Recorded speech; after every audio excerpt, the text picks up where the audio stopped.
Soul of the Fire by Terry Goodkind, continuing on page 261. Chapter 36. Fitch, his head bowed, could see Master Spink's legs and feet as he walked among the benches, his boots making a slow thunk, thunk, thunk against the plank floor. Around the room, a few people, mainly the older women, sniffled as they wept quietly to themselves. Fitch couldn't blame them. He, too, was occasionally reduced to weeping at penance assembly. The lessons they learned were necessary if they were to fight their evil Haken ways. He understood that, but that didn't make listening any easier. When Master Spink lectured, Fitch prepared to look at the floor rather than by chance meet the man's gaze. To meet the gaze of an Ander as he taught the horrors of what was done to his ancestors by Fitches was shaming. "And so it was," Master Spink went on, "that the Haken horde came by chance upon that poor farming village. The menfolk, with frantic concern for their families, had gathered together with those other simple Ander men from farms and other villages around. Together, they prayed to the Creator that their effort to repulse the bloodthirsty invaders might succeed. In desperation, they had already left nearly all their foodstuffs and livestock as a peaceful offering for the Hakens. They had sent messengers to explain the offerings, and that they wished no war, but none of those brave messengers ever returned. So it was a simple plan these men had, to go to the crest of a hill and wave their weapons overhead, to make a show of strength, not to invite a fight, of course, but in an urgent effort to convince the Hakens to pass their villages by. These men were farmers, not warriors, and the weapons they waved were simple farm tools.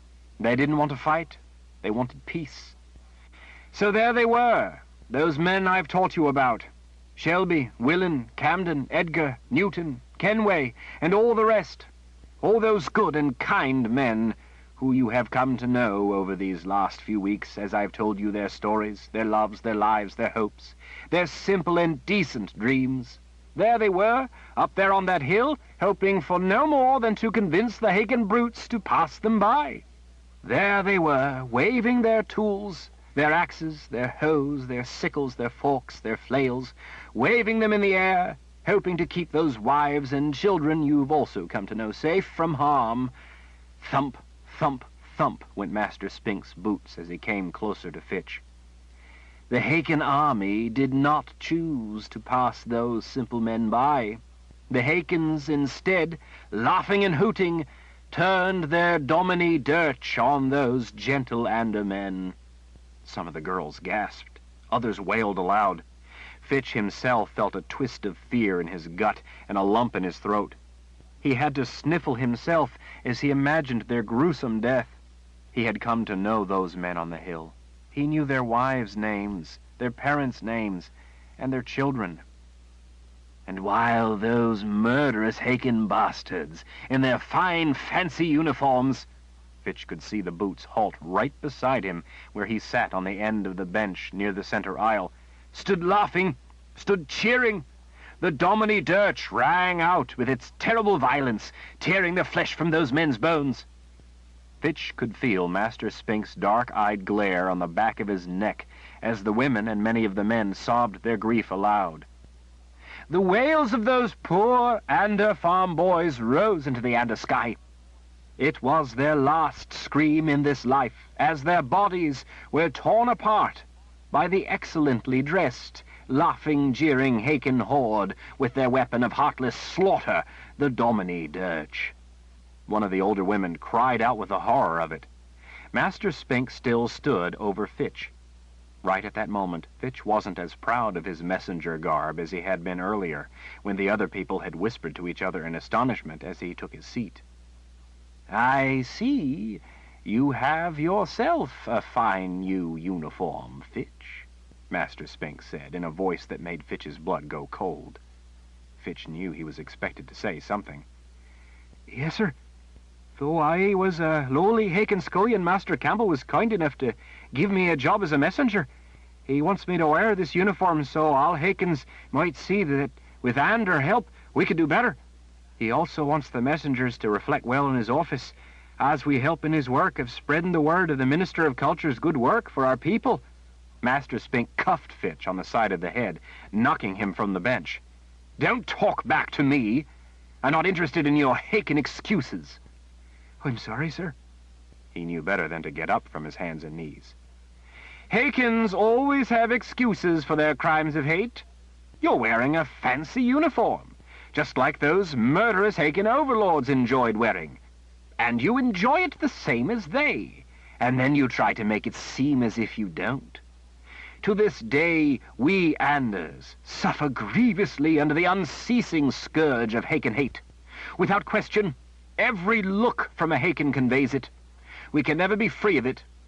There are always Hakins in uniforms they enjoy wearing to remind us of the Hakin overlords. You prove your filthy Hakin nature by trying to defend the indefensible. Your self-centered arrogance, your pride in yourself, your pride in a uniform. You all hunger to be Hakin overlords.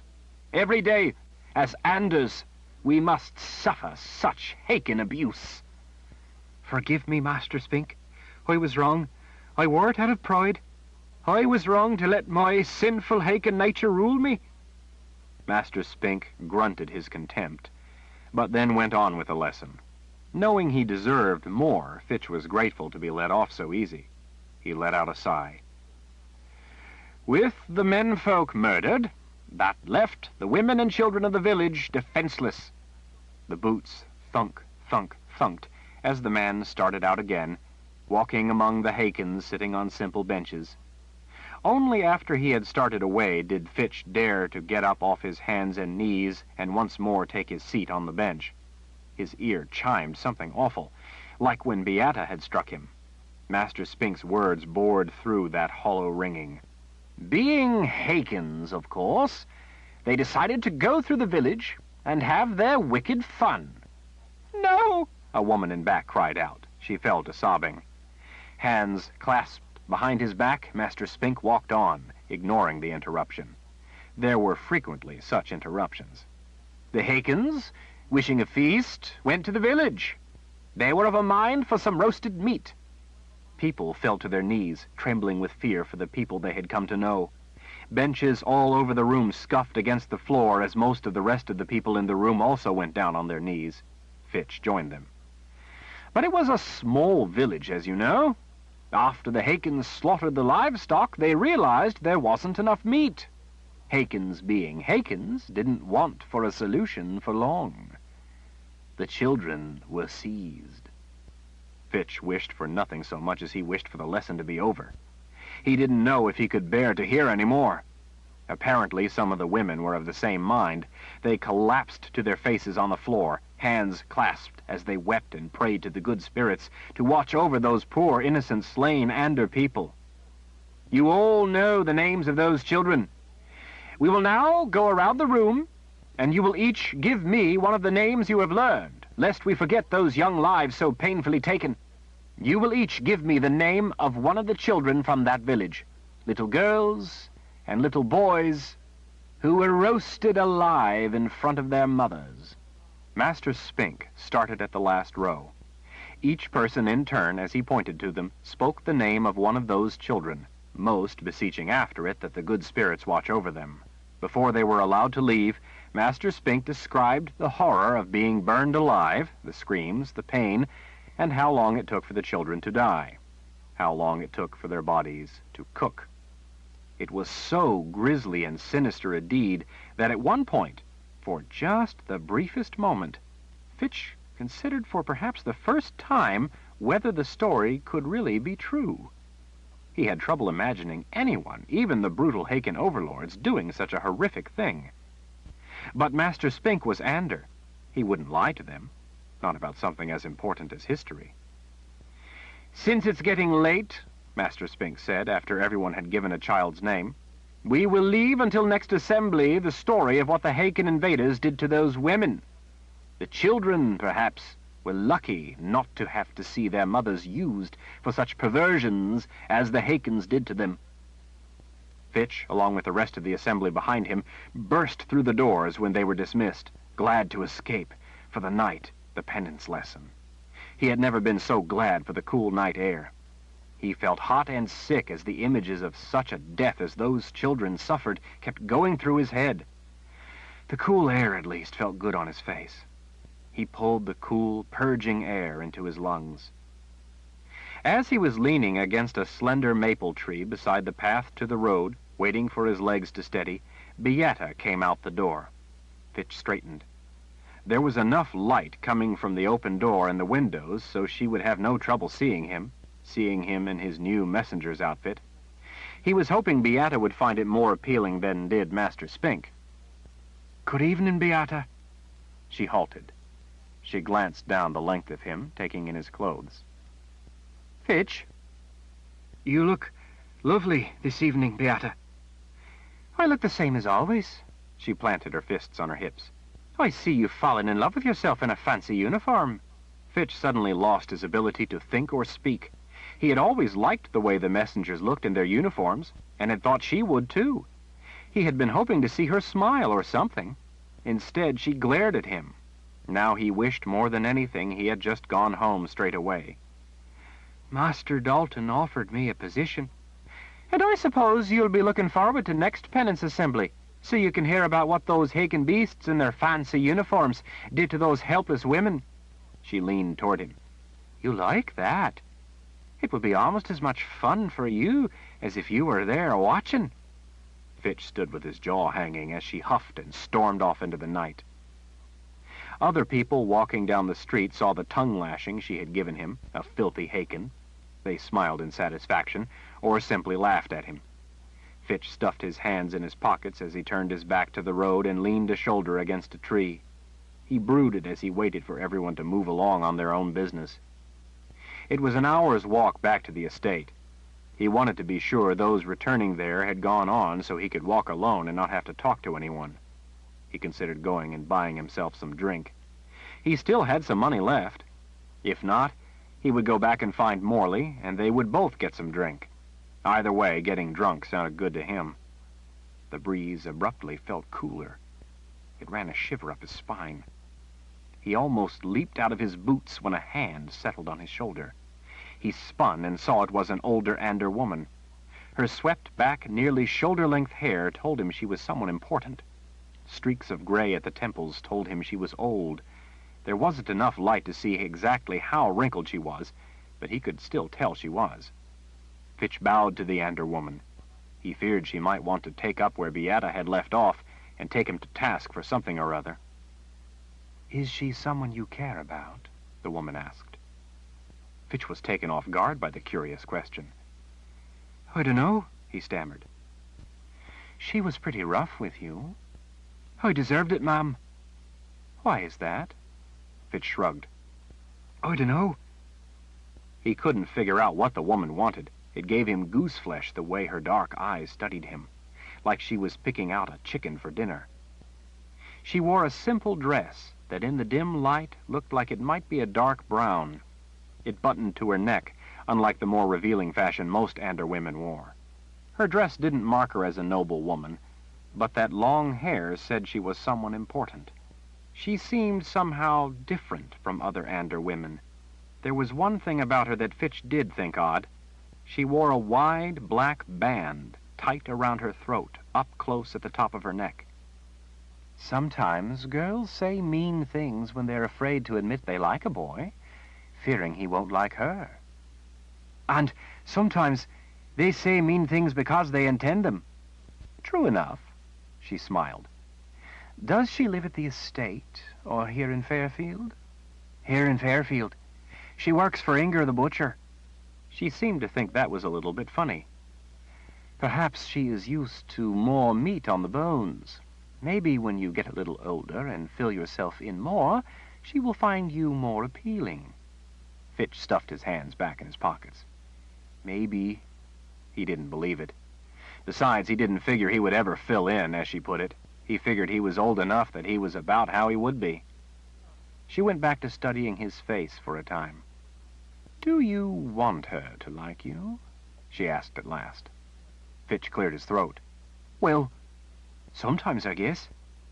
At least, I'd like her not to hate me." The woman had one of those smiles, like she was well pleased with something, but he doubted he'd ever understand it. It could be arranged. Ma'am? If you like her, and would like her to like you, it could be arranged. Fitch blinked in astonishment. How? A little something slipped into what she drinks or eats. Understanding came over him all at once. This was a woman of magic.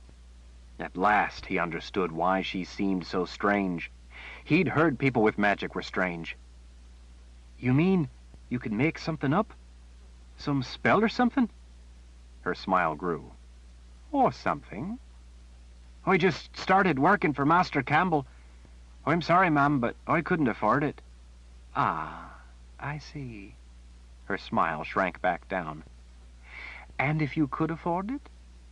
Before he could answer, she squinted up at the sky and thought, or perhaps it could be ready later on, when you get paid. Her voice turned to little more than a whisper, like she was talking to herself.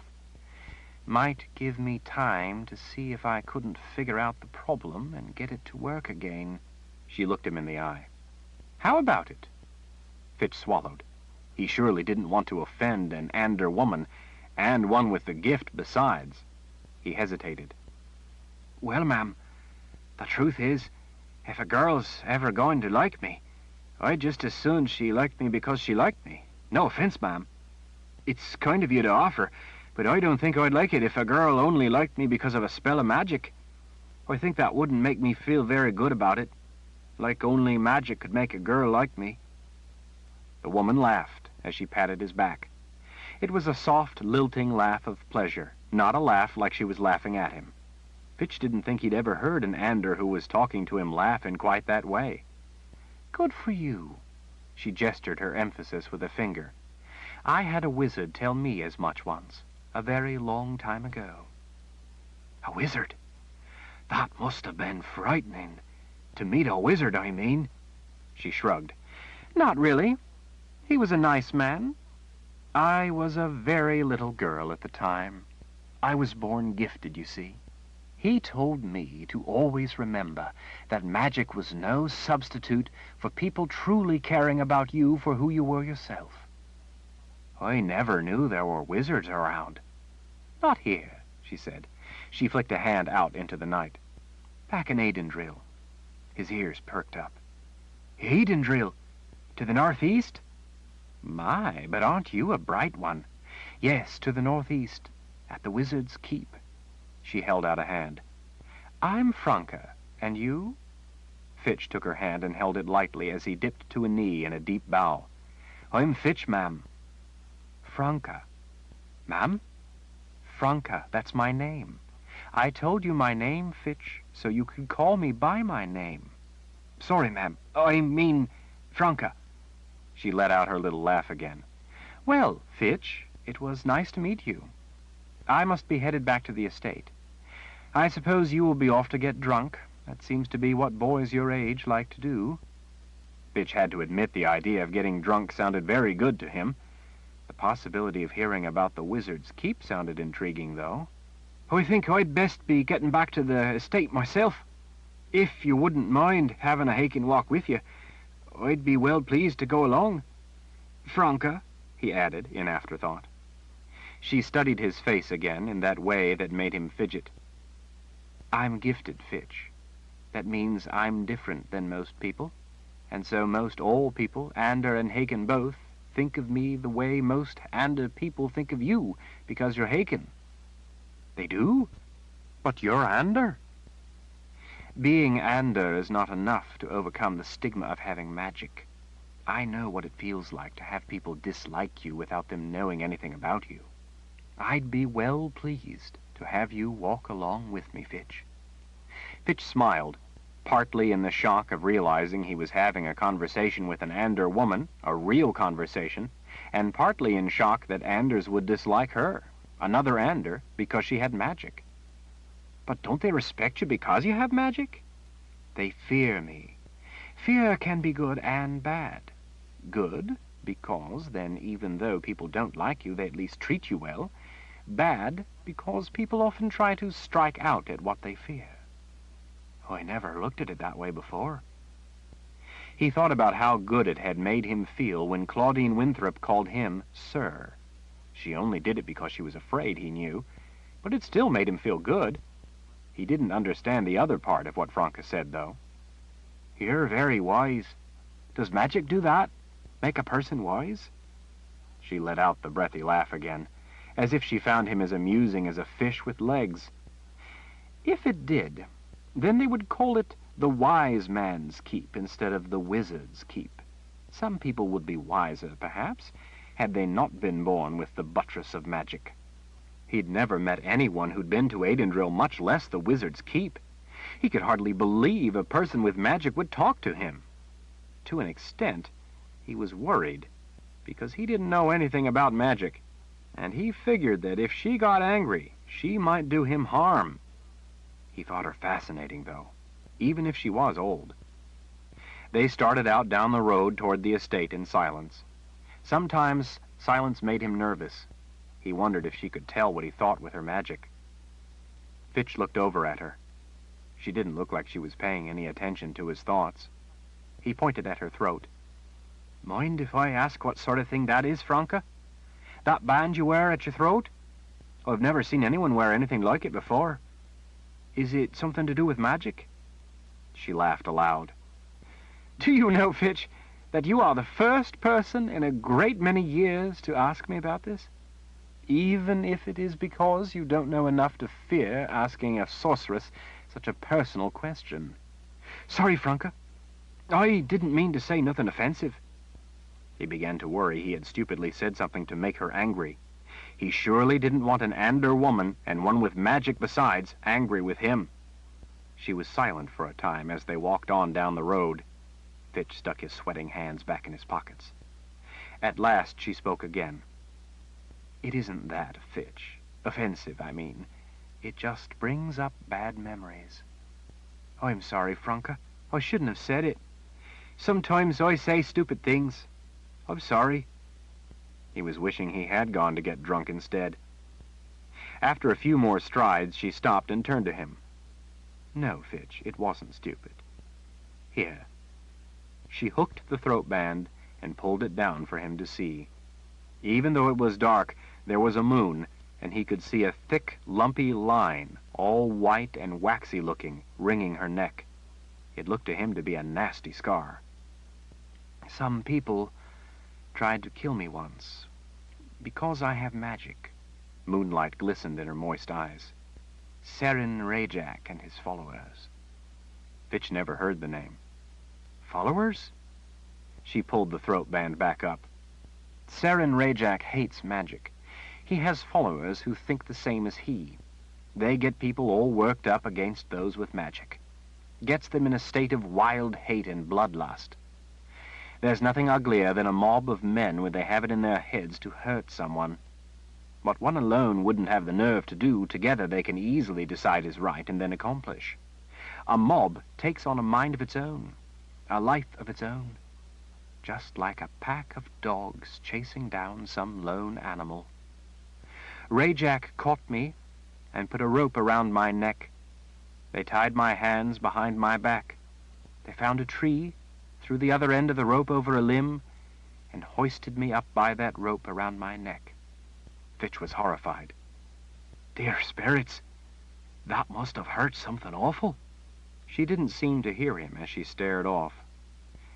"They were stacking kindling under me, going to have a big fire.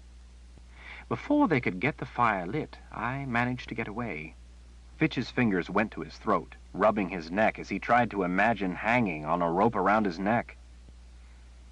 "That man, Seren Rajak, is he a Haken?" She shook her head as they started out again. "You don't have to be Haken to be bad, Fitch." They walked in silence for a time. Fitch got the feeling she was off somewhere in her memories of hanging by a rope around her throat. He wondered why she didn't choke to death. Maybe the rope wasn't tight, he decided, tied with a knot so it would hold its loop. He wondered how she got away. He knew, though, that he'd asked enough about it and dared ask no more. He listened to the stone chips crunching under their boots. He stole careful glances now and again. She no longer looked happy. like she had at first. He wished he'd kept his question to himself. Finally, he thought maybe he'd ask her about something that had made her smile before. Besides, it was why he had really wanted to walk along with her in the first place. "Franca, what was the Wizard's Keep like?" He was right. She did smile. "Huge. You can't even imagine it. And I couldn't tell you how big it is. It stands up on a mountain overlooking Adendril beyond a stone bridge crossing a chasm thousands of feet deep. Part of the keep is cut from the mountain itself. There are notched walls rising up like cliffs. Broad ramparts, wider than this road, go to various structures. Towers rise up above the keep here and there. It was magnificent. Did you ever see a Seeker of Truth? Did you ever see the Sword of Truth when you was there?" She frowned over at him. "You know, as a matter of fact, I did. My mother was a sorceress. She went to Adendril to see the first wizard about something. What, I've no idea. We went across one of those ramparts to the first wizard's enclave in the keep. He had a separate place where he had wonders of every sort. I remember that bright and shiny sword." She seemed well pleased with telling him about it, so he asked, "What was it like? The first wizard's enclave? And the Sword of Truth?" "Well, let me see." She put a finger to her chin to think a moment before she began her story. Chapter 37. When Dalton Campbell reached to dip his pen, he saw the legs of a woman walking through the doorway into his office. By the thick ankles, he knew before his gaze lifted that it was Hildemara Chanbor. If there was a woman with less appealing legs, he had yet to meet her. He set down the pen and rose with a smile. "Lady Chanbor, please come in."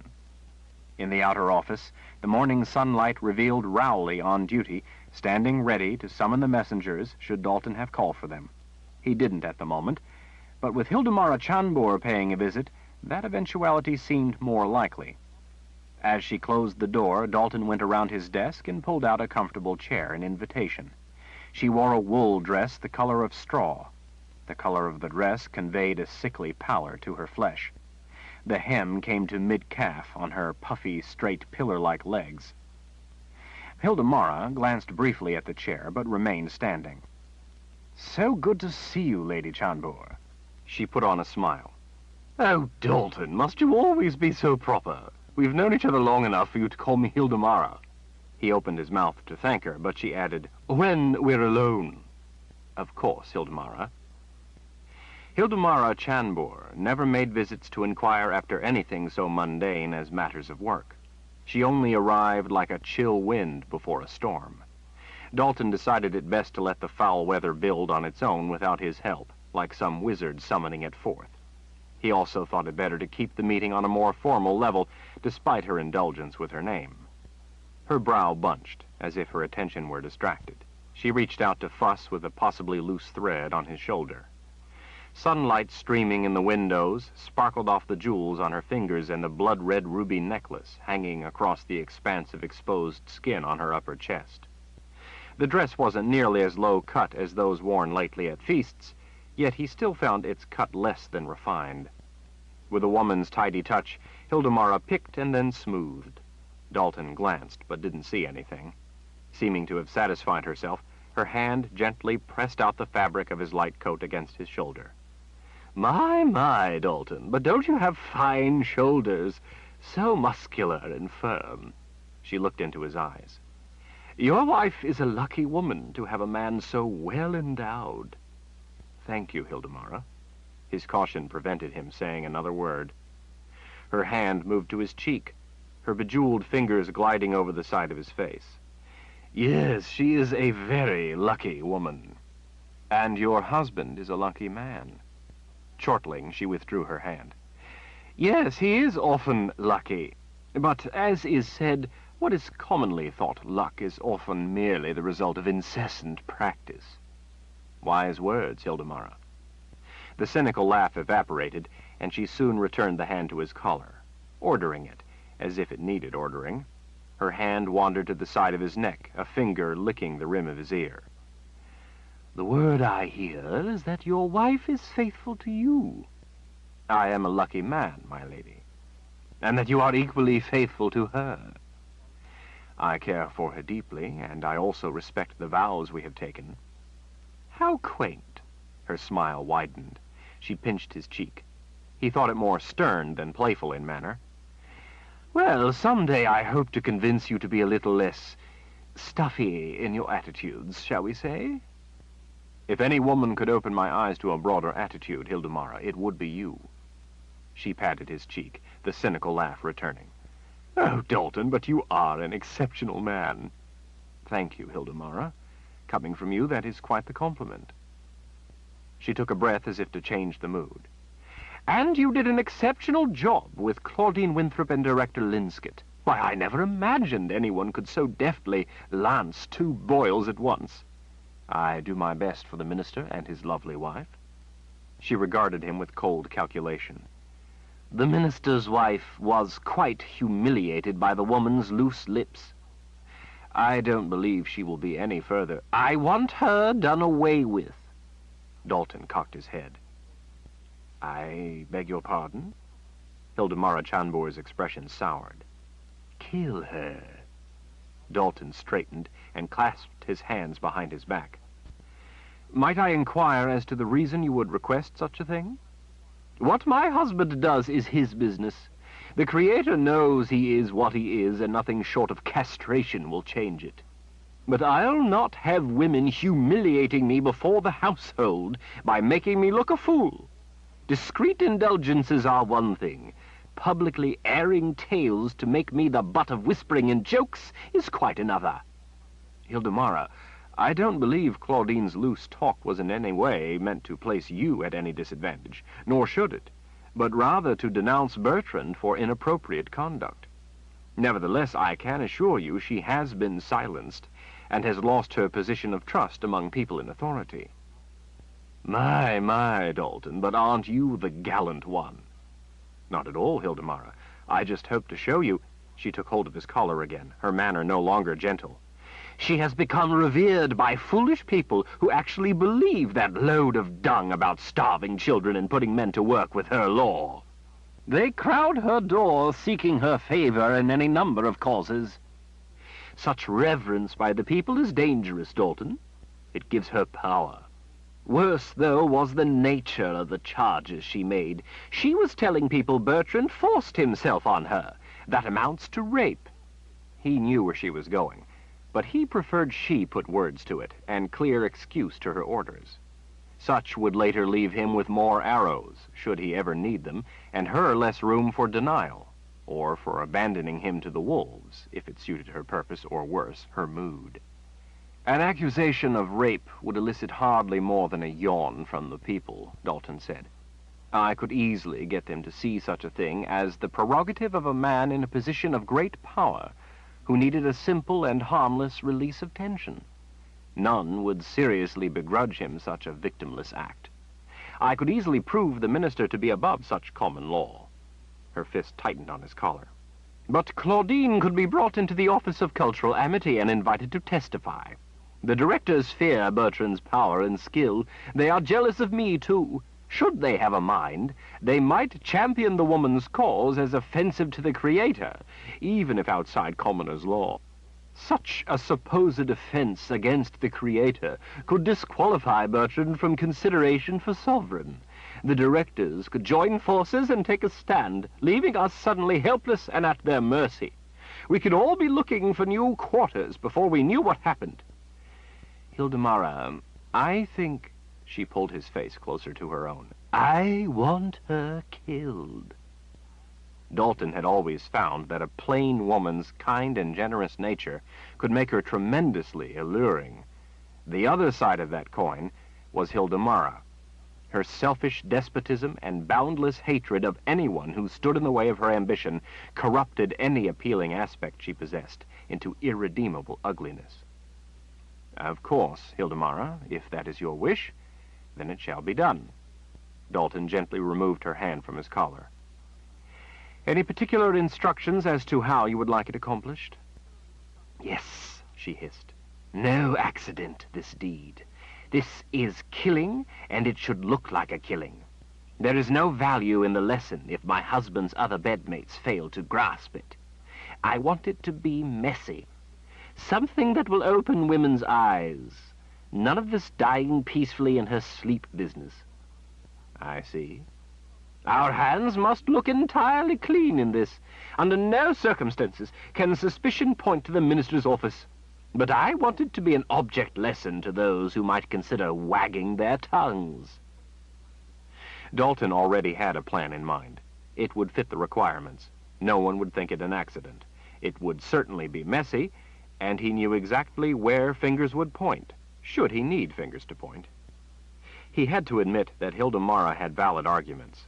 The directors had been shown the glint off the minister's axe. They might decide in their own self-interest to swing an axe themselves. Claudine could make more trouble. It was unwise to knowingly allow such a potential danger to remain at large. He regretted what had to be done, but he couldn't disagree that it needed doing. As you wish, Hilda Mara. Her smile paid another visit to her face. You have been here only a short time, Dalton, but I have come to greatly respect your ability. And, too, if there is one thing I trust about Bertrand, it's his ability to find people who could accomplish the job required. He has to be good at choosing people to properly handle the work, you see, or he might have to actually take care of matters himself, and that would require him to vacate the loins of whoever fascinated him at the moment. I trust you didn't get to where you are by being squeamish, Dalton. He knew without doubt she had placed discreet inquiries as to his competence. She would already know he was up to the task. Further, she would not risk such a demand had she not been sure he would honor it. There were others to whom she could have turned. With ever so much care, he spun a new line on his cobweb. You requested a favor of me, Hilda Mara. The favor is well within my capacity. It was not a favor, and they both knew it. It was an order. Still, he wanted to fasten her more closely to the deed, if only in her own mind, and such a seed would set down roots. Ordering a murder was a great deal worse than any accusation of a petty rape. He might someday have need of something within her sphere of influence. She smiled with satisfaction as she cupped his cheek. I knew you were the right man for the job. Thank you, Dalton. He bowed his head. Like the sun going behind a cloud, her expression darkened. Her hand moved down his face until a single finger lifted his chin. And keep in mind that while I may not have the power to castrate Bertrand, I can you, Dalton, any time it pleases me. Dalton smiled. Then I shall be sure to give you no cause, my lady. Chapter 38. Fitch scratched his arm through his crusty old scullion clothes. He'd never realized what rags they were until he'd been in his messenger uniform for a while. He relished the respect he was given as a messenger. It wasn't like he was important or anything, but most people respected messengers as someone with a responsibility. No one ever respected scullions. He hated putting back on his old clothes. It felt like putting back on his old life, and he never wanted to go back to that. He liked working for Dalton Campbell, and would do anything to keep that job. For this, though, his old clothes were necessary. The sweet melody of a lute rippled in from a faraway inn, probably the Jolly Man Tavern over on Waverton Street, he guessed. They often had a minstrel sing there. The piercing warbles from a reed shawm intermittently cut through the night. At times the shawm went silent, and then the minstrel sang ballads, whose words were unintelligible because of the distance. The tune, though, was quick and pleasant, and made Fitch's heart beat faster. He glanced back over his shoulder, and in the moonlight saw the grim faces of the other messengers. They, too, were all back in the clothes of their former lives. Fitch intended to remain in his new life. He wouldn't let the other men down. No matter what, he wouldn't let them down. They looked a scruffy bunch, they did. Dressed as they were, no one would likely recognize them. No one would be able to tell them from any of the other young red-headed Haken men in rags. There were always young Haken men around in Fairfield, hoping for someone to hire them for any task. Often they were chased away from the streets where they gathered. Some went out to the country to help work farms. Some found work in Fairfield, if only for a day. Some went behind the buildings to drink. And some waited in the dark to rob people. Those, though, didn't live long if they were caught by the city guards, and they usually were. Morley's boots creaked as he shifted his weight as he crouched beside Fitch. Fitch, like the rest of the men, wore his boots for this, even though they were part of his uniform. People wouldn't be able to tell anything from boots. Even though Morley wasn't yet a messenger, Master Campbell had asked him to join Fitch and the others who weren't off to distant places with messages. Morley had been disappointed that he didn't get to be a messenger along with Fitch. Fitch told him what Master Campbell had said about Morley being useful from time to time for various work, and how he would someday likely join the messenger service. For now, that was good enough hope for Morley. Fitch's new friends among the messengers were nice enough, but he was glad to have Morley along. He and Morley had been kitchen scullions together for a long time. That meant something. When you'd been getting drunk with someone for years, it was a strong bond, as Fitch figured it. Morley seemed to feel the same and was glad to be asked along so he might prove himself. Despite his fear, Fitch, too, didn't want to let Dalton Campbell down. More than that, for this task, he and Morley both had cause. For them, unlike the other men, this was personal. Still, it had Fitch's palms sweating, and he had to wipe them on his knees every few minutes. Morley nudged Fitch.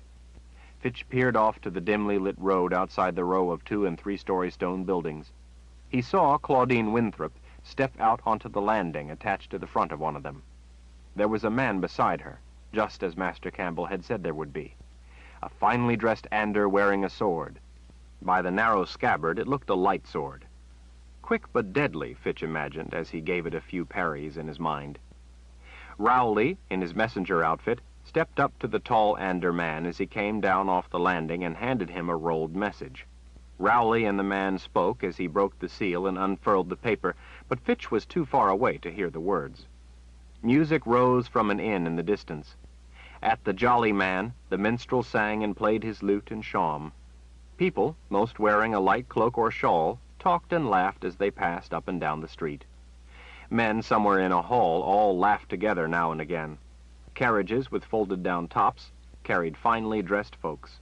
Horses and wagons went by, jangling and clopping, adding to the confusion of noise at the edge of Fairfield.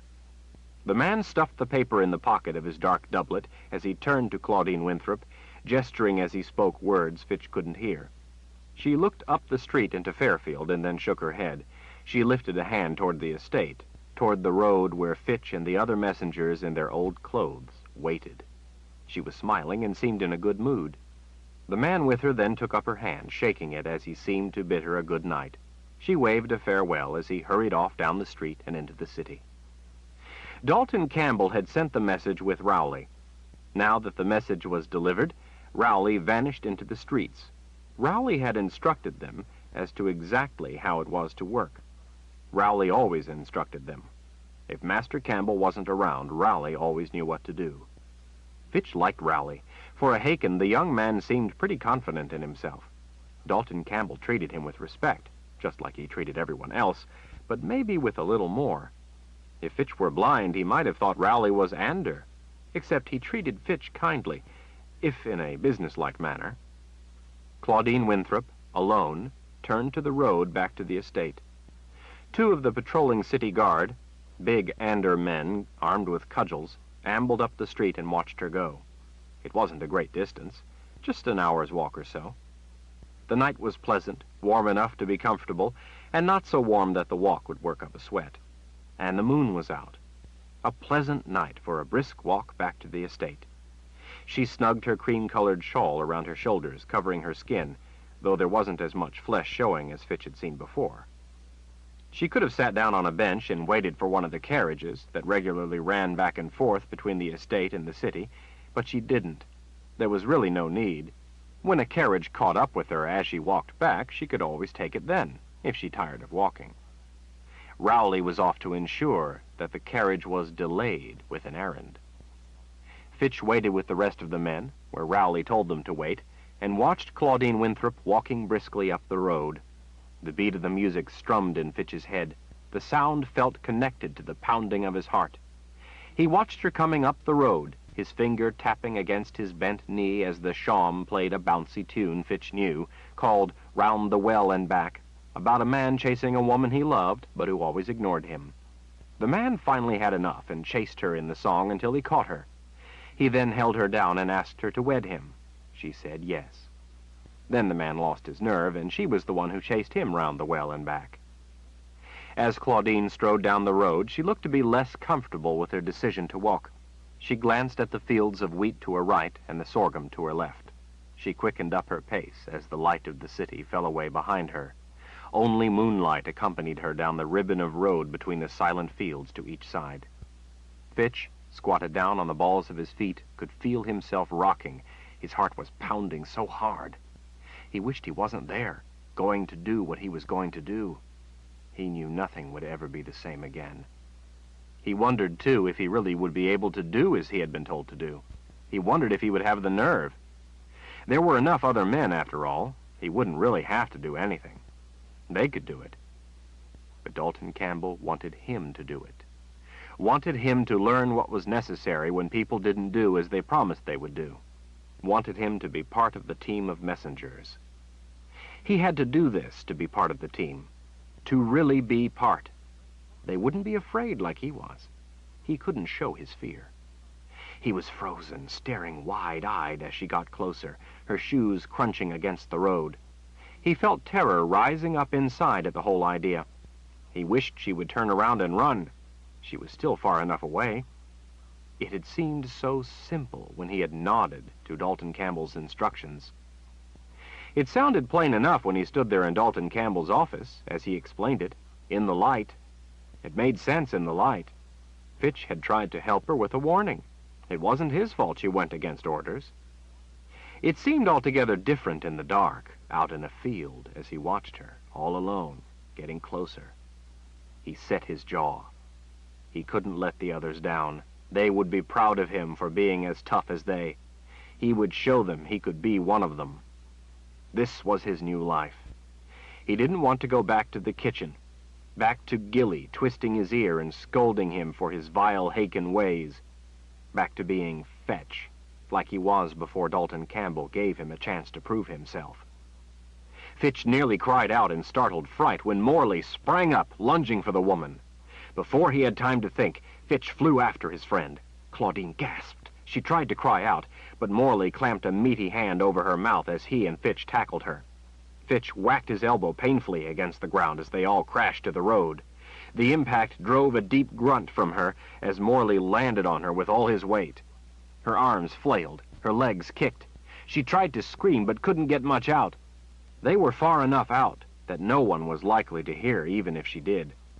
She seemed all elbows and knees. She twisted and fought for her life. Fitch finally snagged one of her arms and twisted it behind her back. Morley got a good grip on her other arm and hauled her to her feet. With a cord, Fitch secured her wrists behind her back as Morley stuffed a rag in her mouth and tied a gag around her head.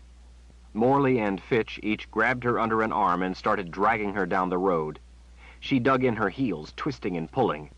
The other men swarmed all around. Two of them each grappled a leg and lifted her clear of the ground. Another man took a hold of her hair. Together, the five of them, with the others in a tight knot around them, trotted maybe another half-mile down the road farther away from the city. Claudine Winthrop, in the clutch of terror, screamed against the gag. She wrenched and squirmed violently the whole way. She had good cause to be in such panic after what she'd done. When they were out of sight of the city, and then some, they cut off the road to the right, through the wheat field. They wanted to be off the road in case someone came along. They didn't want to have a coach unexpectedly come upon them. They didn't want to have to drop her and run for it. Dalton Campbell would not like to hear that they messed up. When they'd gone over a gentle swell in the land to where they figured they were out of sight and out of earshot, they finally dumped her on the ground. She cried out with muffled screams against the gag. In the moonlight, Fitch could see her wide eyes like a hog at butcher. Fitch panted less from exertion than from his dread at what they were doing. His heart pounded in his ears and thumped against his chest. He could feel his knees trembling. Morley lifted Claudine Winthrop to her feet and held her up from behind. "I warned you," Fitch said. "Are you stupid?" I warned you not to ever again tell anyone your treasonous accusations against our Minister of Culture. It's a lie that the Minister raped you, and you said you'd stop saying it, and now you've broken your word." She was shaking her head vigorously. That she was trying to deny it only made Fitch more determined. "I told you not to say those vile lies about our Minister of Culture. You said you wouldn't. You told me you wouldn't. Now you've gone flapping your tongue again with those hateful lies." "You tell her, Fitch," one of the other men said. "That's right. Fitch is right," another said. "You gave her a chance," still another said. Several of the men clapped Fitch on the back. It made him feel good that they were proud of him. It made him feel important. She shook her head. Her brow was bunched to a knot of skin in the middle. "They're all right," Morley said as he shook her. "I was there. I heard him tell you. You should have done what you was told. Fitch gave you a chance, he did." She frantically tried to talk against the gag. Fitch yanked it down below her chin. "No, I never did. I swear, sir. I never said anything after you told me not to. I swear, please. You have to believe me. I wouldn't tell anyone, not after you told me to keep quiet. I wouldn't. I didn't." "You did." Fitch's fists balled into tight knots. "Master Campbell told us you did. Are you calling Master Campbell a liar?" She shook her head. "No.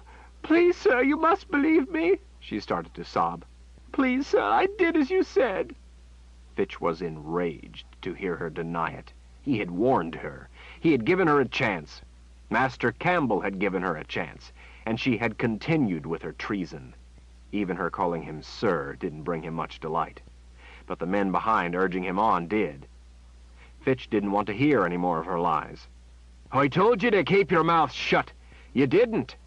"I did," she said as she wept, hanging in Morley's arms. "I did. Please, I told no one anything. I never told—" Hard as he could, Fitch slammed his fist square into her face, straight in, all his might. He felt bones snap. The blow stung his fist, but it was only a far-off pain. Great gouts of blood bloomed across her face in lurid gushes. "Good one, Fitch," Morley called out, staggered a step by the blow. Other men agreed. "Give it to her again." Feeling pride at the praise, Fitch let the rage go wild. He cocked his arm. She was trying to harm Dalton Campbell and the minister, the future sovereign. He liberated his anger at this Ander woman. His second blow to her face tumbled her out of Morley's grip. She crashed to her side on the ground. Fitch could see her jaw was unhinged. He couldn't recognize her face, what with the way her nose was flattened and with all the blood. It was shocking in a distant sort of way, like he was watching someone else doing it. Like a pack of dogs, the rest of the men were on her. Morley was the strongest and fierce. They lifted her. They all seemed to be punching her at once. Her head snapped one way and then the other. She doubled over from punches in the gut. The men walloped her in the kidneys. Blow after blow rained down, driving her from the arms that were holding her up, pummeling her to the ground. Once she was down, they all started kicking her. Morley kicked the back of her head. Another man stomped down on the side of it. Others kicked her body so hard it lifted her from the ground, or rolled this way and that. The sounds of the blows, hollow and sharp, almost drowned out the grunts of effort. Fitch, landing a kick in her ribs, seemed to be in some quiet place, watching the whole thing. It disgusted him, but it excited him at the same time. He was part of something important, with other good men, doing important work for Dalton Campbell and the Minister of Culture, the future sovereign. But a part of him was sickened by what was happening. A part of him wanted to run crying from what was happening. A part of him wished they had never found her coming out of that building. But a part of him was wildly excited by it. Excited to be part of it. Excited to be one of the men. He didn't know how long it went on. It seemed forever. The thick smell of blood filled his nostrils and seemed to coat his tongue. Blood saturated their clothes. It gloved their fists. It was splattered across their faces. The heady experience filled Fitch with a profound sense of camaraderie. They laughed with the exhilaration of brotherhood. When they heard the sound of the carriage, they all froze. Sharing the same wild look in their eyes, they stood panting as they listened. The carriage stopped. Before they had a chance to find out why, or anyone came over the hill, they all, as one, ran for it, ran for a dunk in a distant pond to wash off the blood. Chapter 39. Dalton glanced up from the report when he heard the knock. Yes? The door opened and Rowley's head of red hair poked in. Master Campbell, there's someone out here wants to see you. Says his name is Inger. Says he's a butcher. Dalton was busy and wasn't in the mood to handle kitchen problems. There were already enough troubles he needed to handle. There were any number of problems running the gamut from the trifling to the serious, needing his attention. The murder of Claudine Winthrop had created a sensation. She was well known and widely liked. She was important. The city was in an uproar. But if a person knew how to properly handle such things, confusion created opportunity. Dalton was in his element. He had made sure Stein was addressing the directors of Cultural Amity at the time of the murder, so no one would be able to raise any suspicion of him. A man with a cape of human scalps, even if they were taken in war, tended to raise suspicion. The city guard had reported seeing Claudine Winthrop leaving Fairfield to walk back to the estate, commonly done even at night. It was a heavily traveled road and previously believed perfectly safe. The guard reported, too, young Haken men gathered that night drinking before the murder. People naturally surmised she had been attacked by Hakens, and loudly decried the incident as yet more proof of Haken hatred of Anders. Guards now escorted people who walked at night. There was a chorus of demands that the minister do something. Edwin Winthrop, taken by the shock of his wife's murder, was bedridden. From his bed he, too, sent demands for justice. Several young men had later been arrested, but were released when it was proven they had been working at a farm the night of the murder. Men in a tavern the next night, emboldened by rum, went searching for the Haken killers. They found several Haken boys they were sure were guilty and beat them to death in front of cheering onlookers. Dalton had written several speeches for the minister and had issued orders in his name for a number of crisis measures. The murder gave the minister an excuse to allude, in his fiery speeches, to those who opposed him for sovereign as being responsible for stirring up contempt for the law and thus violence. He called for more stringent laws regulating rancorous language. His addresses to the Office of Cultural Amity, if not the new laws, weakened the knees of directors suspicious of the minister. Before the crowds who gathered to hear his words, the minister had called for new measures, unspecified, to deal with violence. Such measures were always unspecified, and only rarely was any real action taken. The mere impassioned plea was all that was required to convince the people the minister was decisive and effective. Perception was the goal, and all that really mattered. Perception was easily accomplished, required little effort, and it never had to stand the test of reality. Of course, taxes would have to be raised in readiness to fund these measures. It was a perfect formula. Opposition was seen as fostering violence and equated to the brutality of Haken overlords and murderers. The minister and Dalton thus gained control over a larger portion of the economy. Control was power.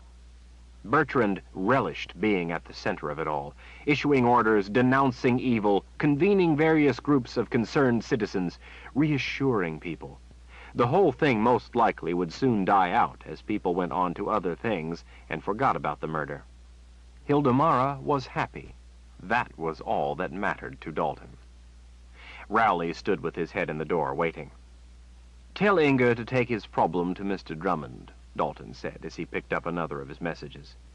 "Drummond is the kitchen master and is responsible for the feast. I gave him a list of instructions. The man ought to know how to order meat." "Yes, sir." The door closed, and the room fell silent except for the gentle sound of spring rain. Gentle, steady rain would be good for the crops. A good harvest would help annul grievances about the burden of new taxes. Dalton relaxed back in his chair and resumed his reading. It seemed the person writing the message had seen healers going to the sovereign's residence.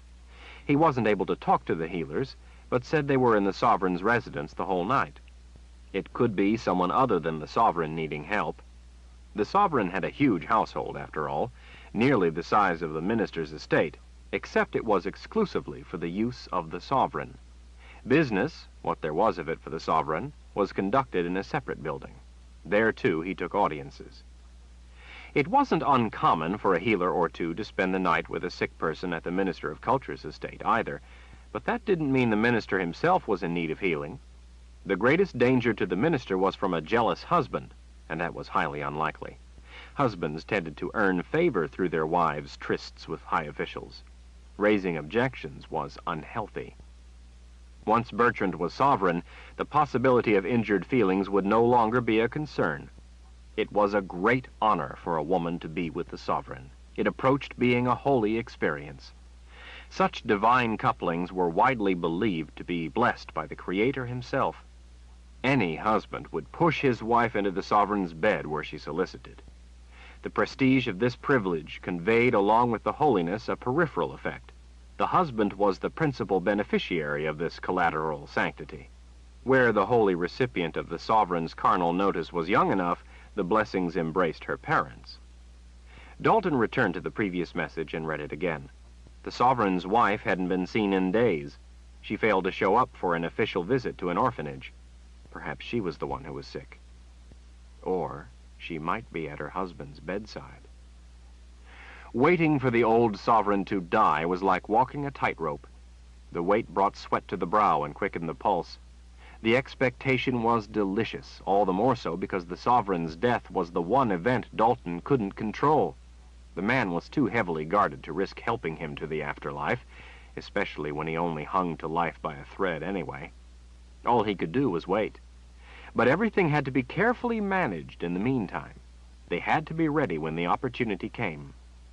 Dalton went to the next message, but it concerned nothing more than a man who had a complaint against a woman for supposedly casting spells to afflict him with gout. The man had been, publicly, trying to enlist Hildemara Chanbor's help, since she was universally recognized for her purity and good deeds, by having sex with him in order to drive out the evil spell. Dalton let out a brief chuckle at his mental image of the coupling. The man was obviously deranged, besides having no taste in women. Dalton wrote down the man's name to give to the guards and then sighed at the nonsense that took up his time. The knock came again. Yes? Rowley again stuck in his head. Master Campbell, I told the butcher Inger, as you said. He says it isn't about kitchen matters. Rowley lowered his voice to a whisper. Says it's about trouble at the estate.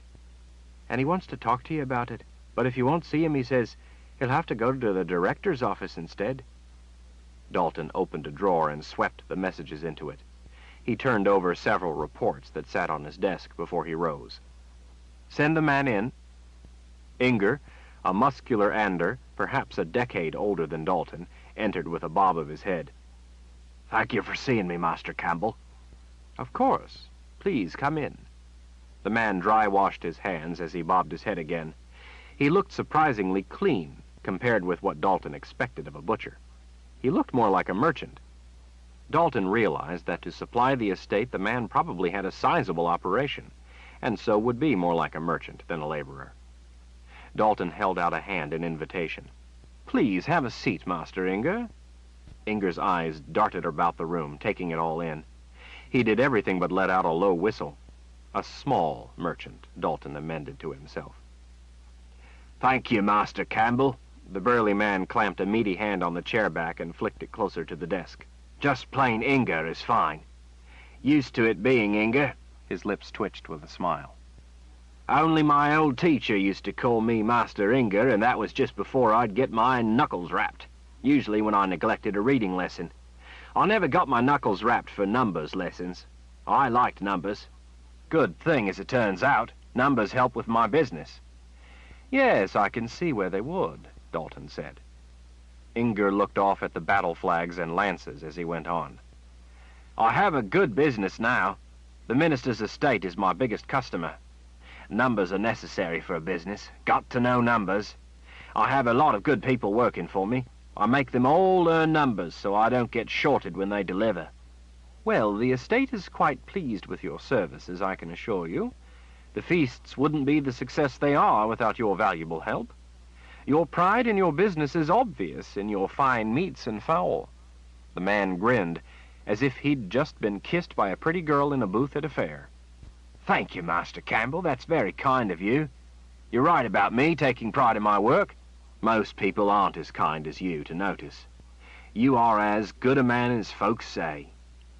I try my best to help people. I am but their humble servant.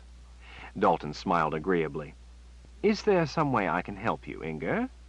Something I could smooth out at the estate to make your job easier? Inger scooted his chair closer. He placed an elbow on the desk and leaned in. His arm was as big as a small rum cask. His timid mannerisms seemed to evaporate as his thick brow drew down. The thing is, Master Campbell, I don't take any guff from the people who work for me. I spend time teaching them my ways with cutting and preparing meat and teaching them numbers and such. I don't put up with people who don't do their work and take pride in it. Cornerstone of a successful business, I always say, is the customer being satisfied. Those who work for me who don't toe the line my way see the back of my hand or the door. Some say I'm harsh about it, but that's just the way I am. Can't change at this age. Sounds a fair enough attitude to me. But on the other hand, Inger went on, I value those who work for me. They do good by me and I do good by them. I know how some people treat their workers, especially the Haken workers, but I don't go in for that. People treat me right, I treat them right. It's only fair. That being the way things are, you come to be friends with people who live and work with you. Know what I mean? Over the years, they come to be almost like family. You care about them. It's only natural, if you have any sense. I can see how some of them that work for me are the children of people who went before them and helped me become the respected butcher I am. The man leaned in some more. I got 2 sons, and they're good enough lads. But I sometimes think I care about some of those who live and work with me more than I care about those 2 boys. One of them who works for me is a nice Haken girl named Beata. Alarm bells started chiming in Dalton's head. He remembered the Haken girl Bertrand and Stein had summoned upstairs for their amusement. Beata. Can't say as the name rings a bell, Inger. No reason it should. Her business is with the kitchen. Among other things, she delivers for me. I trust her like she were a daughter. She's smart with numbers. She remembers what I tell her.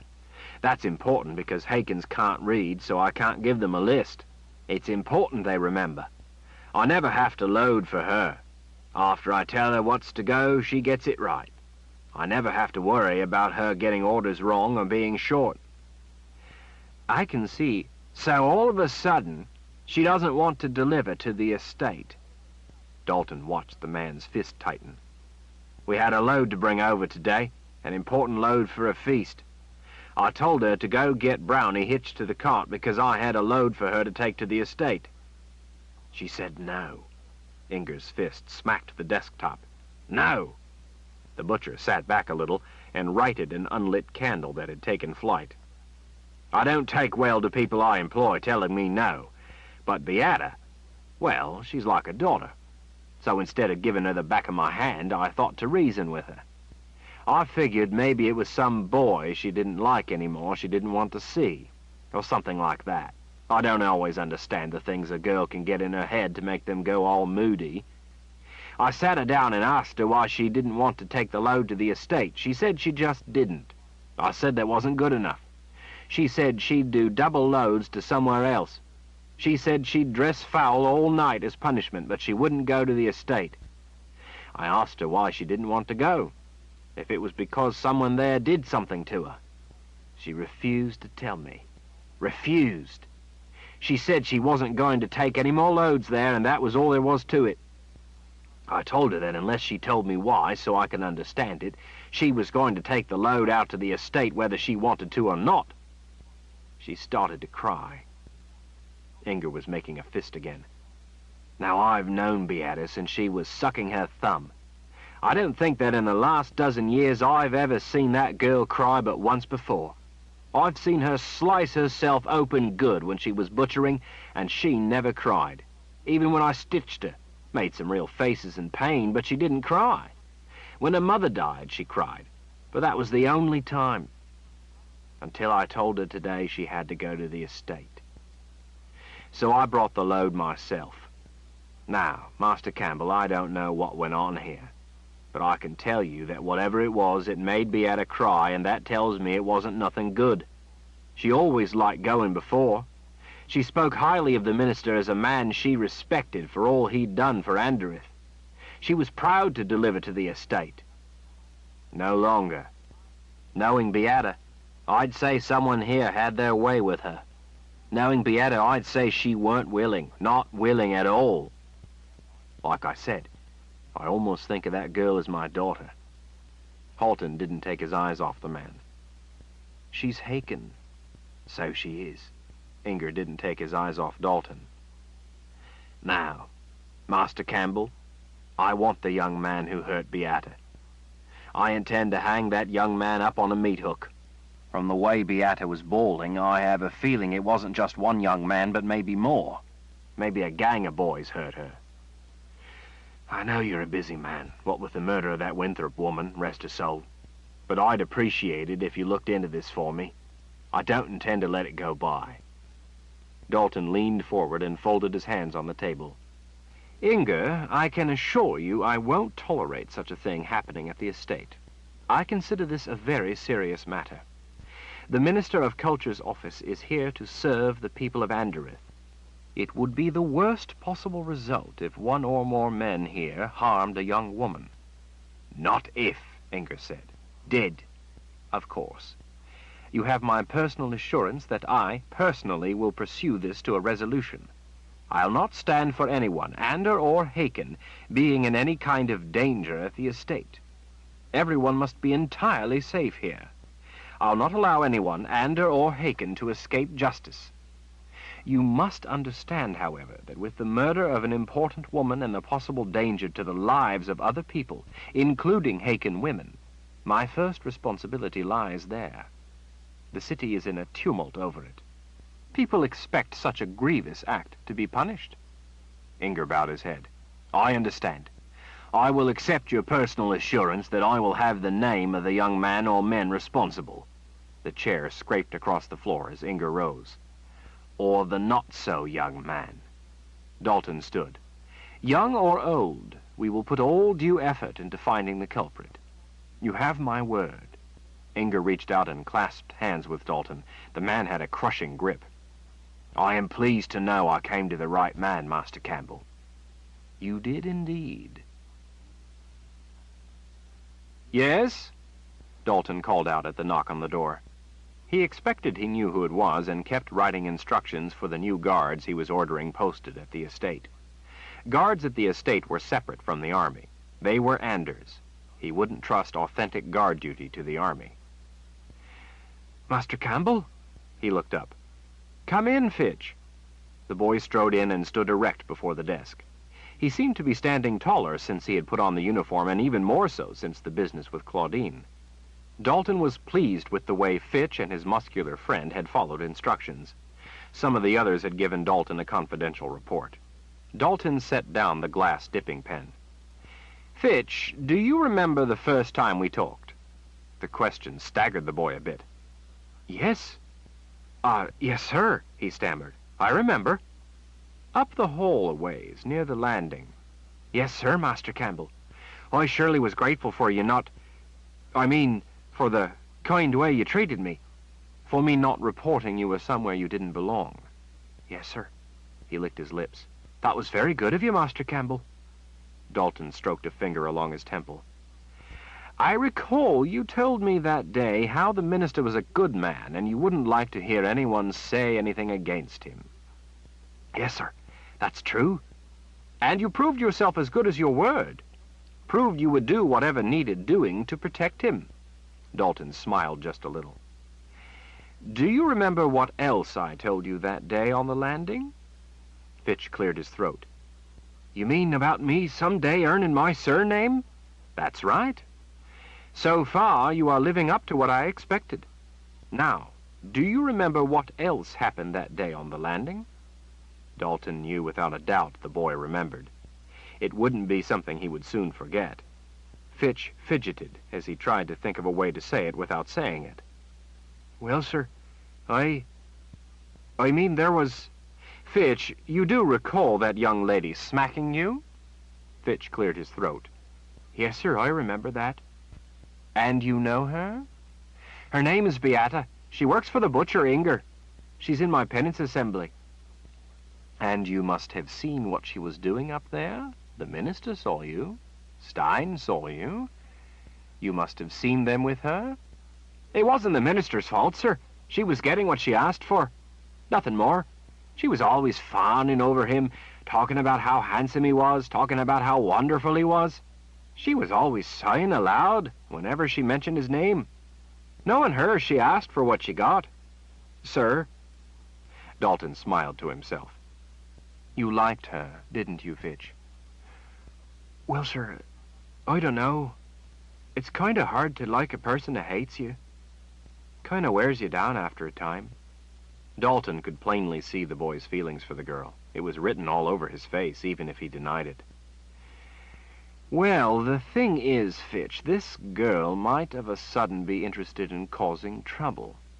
Sometimes girls get that way, later. You will someday come to learn that.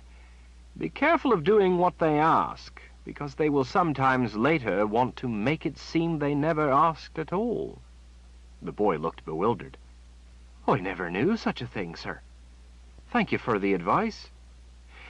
Well, as you said, she got no more than she asked for. There was no force involved. Now, though, she might be having second thoughts, and be looking to cry rape, much the same as Claudine Winthrop. Women who are with important men sometimes do that, later, to try to get something. They get greedy. Master Campbell, I'm sure she wouldn't... Inga paid me a visit a little earlier. Fitch lost a little color. She told Inger? No, she told him only that she refused to deliver here to the estate. But Inger is a smart man. He figures he knows the reason. He wants what he figures to be justice. If he forces this girl, Beata, to charge a man, the minister could be unjustly subjected to ugly accusations. Dalton stood. You know this girl? It may be necessary for you to handle her in the same way you dealt with Claudine Winthrop. She knows you. She would let you get close to her. Fitch lost the rest of his color. Master Campbell? Sir, You what, Fitch? You have lost your interest in earning a surname? You have lost your interest in your new work as a messenger? You have lost your interest in your new uniform? No, sir. It's not that. Then what is it, Fitch? Nothing, sir. I guess, like I said, anything that happened is no more than what she asked for. I can see that it wouldn't be right for her to be accusing the minister of something wrong when he didn't do nothing wrong. No more than it was right for Claudine to do the same.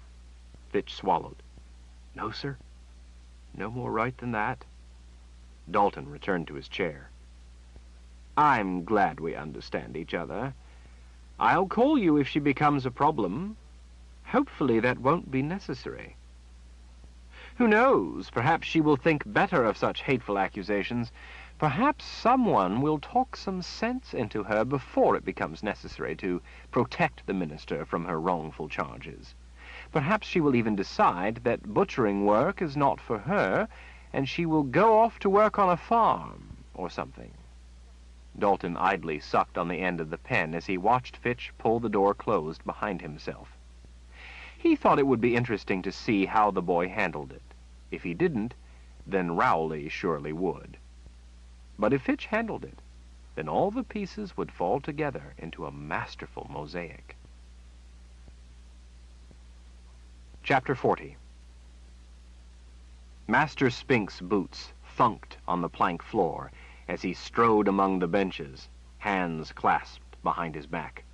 People were still sobbing about the Ander women, sobbing about what was done to them by the Haken army. Fitch thought he'd known what the lesson was going to be, but he was wrong. It was more horrible than he could have imagined. He could feel his face glowing as red as his hair. Master Spink had filled in a lot of the sketchy parts of Fitch's understanding of the act of sex. It had not been the pleasurable learning experience he had always anticipated. What he had always viewed with longing was now turned to repugnance by the stories of those Ander women. It was made all the worse by the fact that there was a woman to each side of him on the bench. Knowing what the lesson was going to be, all the women had tried to sit together to one side of the room, and all the men had tried to sit on the other side. Master Spink never much cared where they sat. But when they'd filed in, Master Spink made them sit where he told them. Man, woman, man, woman.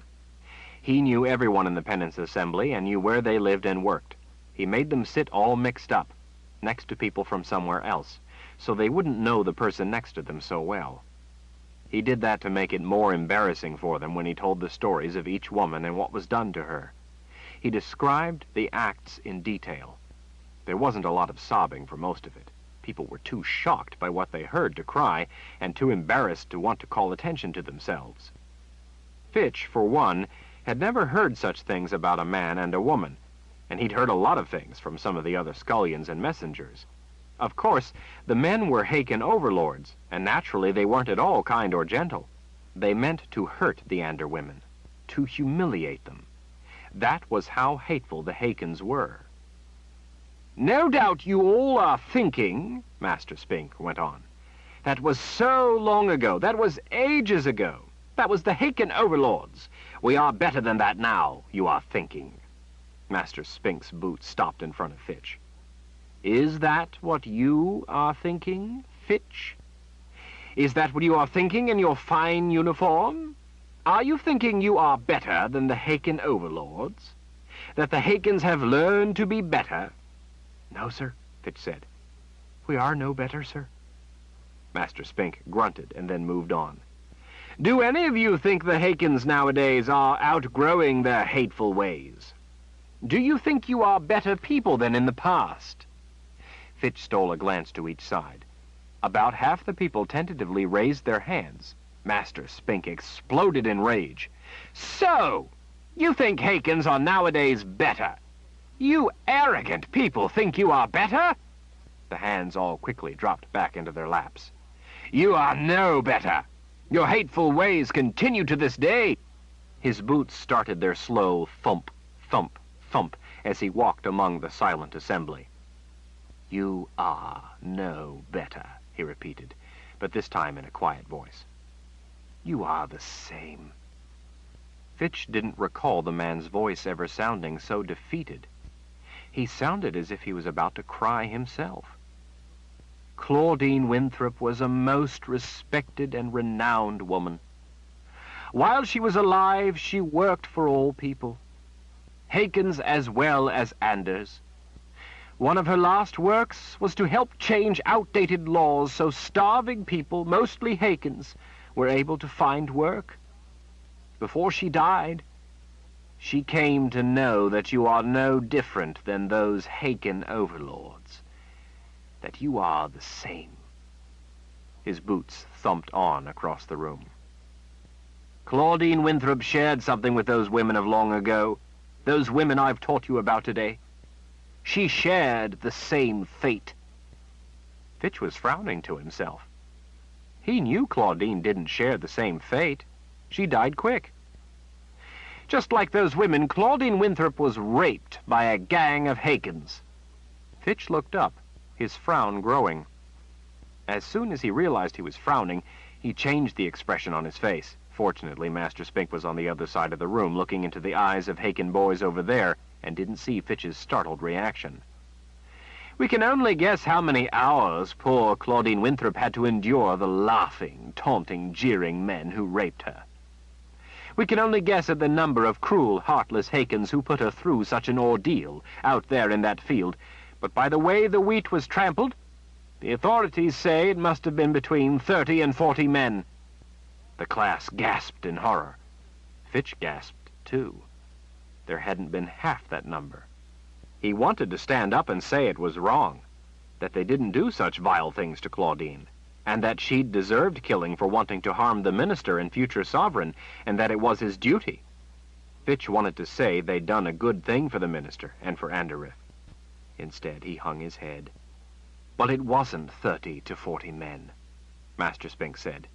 He pointed his finger out at the room, sweeping it slowly from one side to the other. It was all of you. All you Hakons raped and murdered her. Because of the hate you still harbor in your hearts, you all took part in that rape and murder. He turned his back to the room. Now get out of here. I've had all I can stand of your hate-filled Hakon eyes for one day. I can endure your crimes no longer. Go. Go until next assembly and think on how you might be better people. Fitch bolted for the door. He didn't want to miss her. He didn't want her to get out into the street. He lost track of her in the shuffle of others hurrying to get out, but he did manage to squeeze to near the head of the line. Once out in the cool night air, Fitch moved off to the side. He checked those who'd left before him and rushed out to the street, but he didn't see her. He waited in the shadows and watched the rest of the people coming out. When he saw her, he called her name in a loud whisper. Beata halted and looked over. She peered into the shadows, trying to tell who it was calling her name. People pushed past to get down the path, so she stepped off it, closer to him. She no longer wore the dusky blue dress he liked so well, the dress she had worn that day she went up to meet the minister. She now had a wheat-colored dress with a dark brown bodice above the long flare of skirt. Beata, I have to talk to you. Fitch? She put her hands on her hips. Fitch, is that you? Yes, he whispered. She turned to leave. He snatched her wrist and yanked her into the shadows. The last of the people hurried off down the path, eager to go home and not interested in two young people meeting after assembly. Beata tried to wrench her arm free, but he kept a grip on it as he dragged her farther into the black shadows of the trees and bushes to the side of the assembly hall. Let go! Let go, Fitch, or I'll scream! I have to talk to you, he whispered urgently. Come along. Page 289. She instead fought him. He dragged and pulled until he at last reached a place deeper in the brush where they wouldn't be seen. If they were quiet, no one would hear them either. Moonlight fell across them in the gap of brush and trees. Fitch! I'll not have your filthy Hakon hands on me! He turned to her as he let go of her wrist. Immediately, her other arm came around to strike him. He'd been expecting it and caught her wrist. She slapped him hard with her other hand. He slapped her right back. He hadn't hit her very hard at all, but the shock of it stunned her. A Hakon man striking anyone was a crime, but he hadn't hit her hard at all. It wasn't his intent to hurt her, only to surprise her and make her pay attention. You have to listen to me, he growled. You're in trouble. In the moonlight, he could clearly see her glower. You're the one in trouble. I'm going to tell Inger you dragged me in the bushes, struck me, and then... You've already told Inger enough. She was silent a moment. I don't know what you were talking about. I'm leaving. I'll not stand here and have you strike me again, now that you've proven your hateful Hakon ways with women. You're going to listen to me if I have to throw you on the ground and sit on you. You just try it, you skinny little eel. Fitch pressed his lips tight as he tried to ignore the sting of the insult. Beata, please. Please just listen to me. I have important things I need to tell you. Important? Important to you, maybe, but not important to me. I don't want to hear anything you have to say. I know what you're like. I know how you enjoy...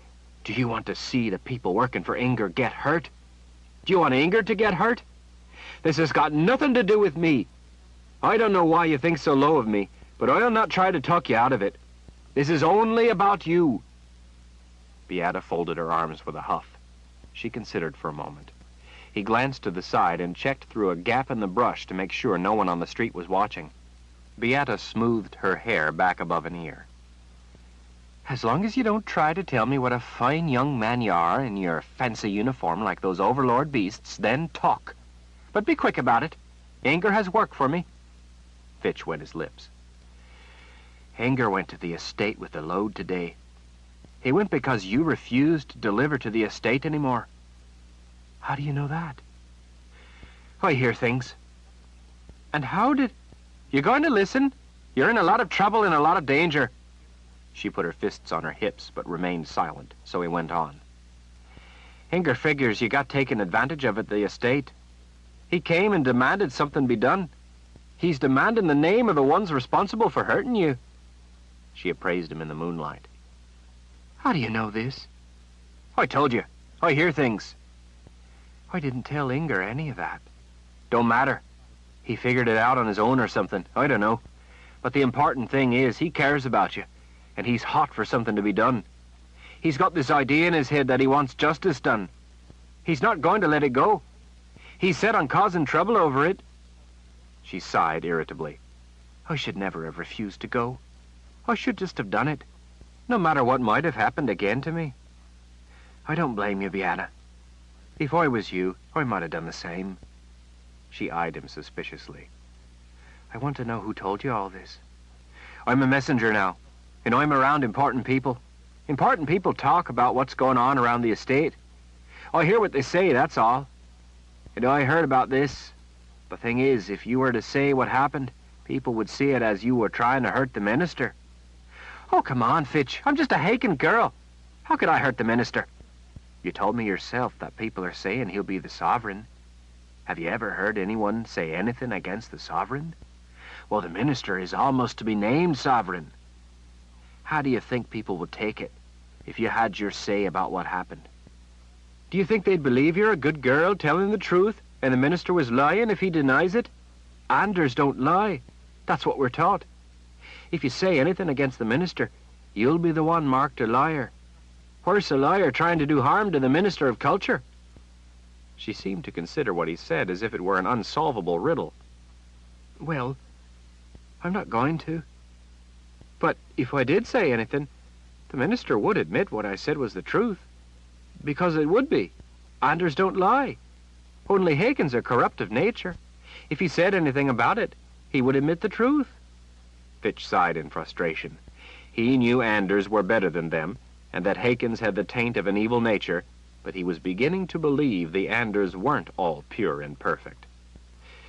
Look, Beata, I know what we've learned, but it isn't always exactly true. Some of the things they teach don't make sense. It isn't all true. It's all true, she said flatly. You may think so, but it isn't. Really? I think you just don't want to admit to yourself how disgusting Haken men are. You just wish you didn't have such a depraved soul. You wish it wasn't true what Haken men did to those women long ago, and what Haken men did to Claudine Winthrop. Fitch swiped his hair back from his forehead. Beata, think about it. How could Master Spink know what was done to each of those women? From books you don't. In case you've forgotten, Anders can read. The estate is full of books that... And you think those men who were raping all those women stopped to keep records? You think they asked the women their names and all and then wrote it all down just right, so there would be books listing everything they did? Yes, that's exactly what they did. Just like all Haken men, they liked what they did to those women. They wrote it down. It's known. It's in books. And what about Claudine Winthrop? You tell me where the book is, what tells about her being raped by the men who killed her. Well, she was. It's obvious. Hakens did it, and that's what Haken men do. You ought to know what Haken men are like, you little... Claudine Winthrop made an accusation against the minister. She was always yearning over him and acting interested in him. Then after she caught his eye, and she willingly gave herself to him, she decided to change her mind. She started saying he forced himself on her against her will, just like what really happened to you. Then after she started telling people such vicious lies that he raped her, she ended up dead. Beata fell silent. Fitch knew Claudine was only trying to make trouble for the minister. Dalton Campbell told him so. What happened to Beata, on the other hand, wasn't willing, but even so, Beata wasn't trying to make trouble over it. Crickets chirred on as she stood in the darkness staring at him. Fitch glanced around again to make sure no one was close. He could see through the bush that people were strolling along the street. No one was paying any attention to the dark bushes where the two of them were. Finally she spoke, but her voice didn't have the heat in it anymore.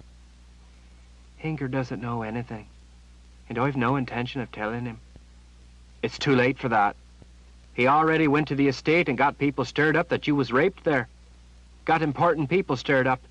He made demands. He wants justice. Inger is going to make you tell who hurt you. He can't. He's Ander. You're Haken. He can. Even if he changed his mind and didn't because of the hornet's nest he swatted, the people at the estate might decide to haul you before the magistrate and have him put an order on you to name the person. I'll just deny it all, she hesitated. They couldn't make me tell. No? Well, it would sure make you a criminal if you refused to tell them what happened. They think it's Haken men who did it, and so they want the names. Inger is an Ander, and he said it happened. If you didn't tell them what they ask, they'd likely put you in chains until you changed your mind. Even if they didn't, at the least, you'd lose your work. You'd be an outcast. You said you wanted to join the army someday, that it's your dream. Criminals can't join the army. That dream would be gone. You'd be a beggar. I'd find work. I work hard. You're Haken. Refusing to cooperate with a magistrate would get you named a criminal. No one would hire you. You'd end up a prostitute. I would not. Yes, you would. When you got hungry and cold enough, you would. You'd have to sell yourself to men. Old men. Master Campbell told me the prostitutes get horrible diseases and die. You die like that, from being with old men who... I would not! Fitch, I wouldn't! I wouldn't! Then how are you going to live? If you get named a Haken criminal for refusing to answer a magistrate's questions, how are you going to live? And if you did tell, who would believe you? You'd be called a liar, and that would make you a criminal for lying about an Ander official. That's a crime too, you know. Lying about Ander officials by making false accusations. She searched his eyes for a moment. But it's not false. You could vouch for the truth of what I say. You said you wanted to be the seeker of truth, remember? That's your dream. My dream is joining the army, and yours is being a seeker of truth. As someone who wants to be a seeker, you'd have to stand up and say it was true. See? You said you'd never tell, and now you're already talking about telling. But you could stand up with me and tell the truth of it. I'm a Haken. You think they're going to believe two Hakens against the Minister of Culture himself? Are you crazy? Beata, no one believed Claudine Winthrop, and she was Ander, and she was important besides. She made the accusation to try to hurt the minister, and now she's dead. But if it's the truth, and what's the truth, Beata? That you told me about what a great man the minister was? That you told me how handsome you thought he is? That you looked up at his window and sighed and called him Bertrand? That you was all twinkly-eyed as you was invited up to meet the minister? That Dalton Campbell had to hold your elbow to keep you from floating away with delight at the invitation to meet the minister, just so he could tell you to relay his message that he liked Inger's meats? I only know you and he... Maybe you got demanding after. Women sometimes later get that way from what I hear, demanding. After they act willing, then they sometimes make accusations in order to get something for themselves. That's what people say. For all I know, maybe you was so thrilled to meet him you hiked up your skirts to show him you was willing and asked him if he'd like to have you. You never said anything to me. All I got from you was a slap, maybe for seeing you was having yourself a good time with the minister when you was supposed to be working. For as much as I know about it, that could be the truth. Beata's chin trembled as she tried to blink the tears from her eyes. She dropped to the ground, sat back on her heels, and started crying into her hands. Fitch stood for a minute, dumbly wondering what he should do. He finally knelt down in front of her. He was frightfully worried at seeing her cry. He'd known her a long time, and he'd never even heard stories of her crying like other girls. Now she was bawling like a baby. Fitch reached out to put a comforting hand on her shoulder. She shrugged the hand away. Since she wasn't interested in being comforted, he just sat there, on his own heels, and didn't say anything. He thought briefly about going off and leaving her alone to her crying, but he figured maybe he should at least be there if she wanted something. Fitch, she said between sobs, tears streaming down her cheeks. What am I going to do? I'm so ashamed. I've made such a mess of it. It was all my fault. I tempted a good Ander man with my vile, wanton, Haken nature. I didn't mean to. I didn't think I was, but that's what I did. What he did is all my fault. But I can't lie and say I was willing when I wasn't. Not even a little. I tried to fight them off, but they were too strong. I am so ashamed. What am I going to do?" Fitch swallowed at the lump in his throat. He didn't want to say it, but for her sake, he had to tell her. If he didn't, she was liable to end up like Claudine Winthrop, and he might be the one who would be called on to do it. Then everything would be ruined, because he knew he couldn't do that. He'd be back in the kitchen scrubbing pots at best. But he'd do that before he'd hurt Beata. Fitch took her hand and gently opened it. He reached in his coat pocket. In her palm, he placed the pin with a spiral end, the pin Beata used to close the collar of her dress, the pin she had lost up on the 3rd floor that day. "Well, as I figure it, you're in a pack of trouble, Beata. I don't see as there's any way out of it but one." Chapter 41. Teresa smiled. "Yes, please." Dalton lifted 2 dilled veal balls from the platter held out by the squire. The Hakin boy genuflected, spun with a light step, and glided past. Dalton set the meat on the charger he shared with Teresa as she nibbled on her favorite of suckling rabbit. Dalton was tired and bored with the lengthy feast. He had work of importance that needed tending. Certainly his first responsibility was tending the minister, but that goal would be better served handling matters behind the curtain of governance than on stage nodding and laughing at the minister's witticisms. Bertrand was waving a sausage as he told a joke to several wealthy merchants at the far end of the head table. By the merchants' guttural laughter and the way Bertrand wielded the sausage, Dalton knew what sort of joke it was. Stein particularly enjoyed the bawdy story. As soon as the laughter died down, Bertrand graciously apologized to his wife and asked that she forgive his joke. She let out a titter and dismissed it with an airy wave of a hand, adding that he was incorrigible. The merchants chuckled at her good-natured indulgence of her husband. Teresa gently elbowed Dalton and whispered, "What was that joke the minister told? I couldn't hear it." "You should thank the Creator he didn't bless you with better hearing. It was one of Bertrand's jokes, if you follow." "Well," she said with a grin, "will you tell me when we get home?"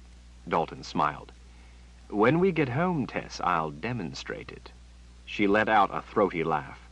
Dalton picked up one of the veal balls and dragged it through a wine and ginger sauce. He let her have a bite and lick some of the sauce off his finger before putting the rest in his mouth. As he chewed, he turned his attention to 3 of the directors across the room engaged in what looked to be a serious conversation. They gestured expansively while leaning in, frowning, shaking their heads, and holding up fingers to make their point. Dalton knew what the conversation concerned. Nearly every conversation around the room involved a similar topic: the murder of Claudine Winthrop. The minister, wearing a purple and rust-striped, close-fitting sleeveless jerkin over a golden wheat-patterned sleeved doublet, draped his arm over Dalton's shoulders as he leaned close. The white ruffs at the minister's wrist were stained with red wine, making him look as if he were bleeding from under the tight sleeve. "Everyone is still quite upset over Claudine's murder," said Bertrand. "And rightly so." Dalton dipped a mutton cube in mint jelly. "It was a terrible tragedy." "Yes, it has made us all realize how frail is the grip we have on the ideals of civilized behavior we so cherish. It has shown us how much work yet lies before us in order to bring Hakins and Anders together in a peaceful society." "With your wise leadership," Teresa said with genuine enthusiasm as Dalton ate the mutton cube, "we will succeed." "Thank you for your support, my dear."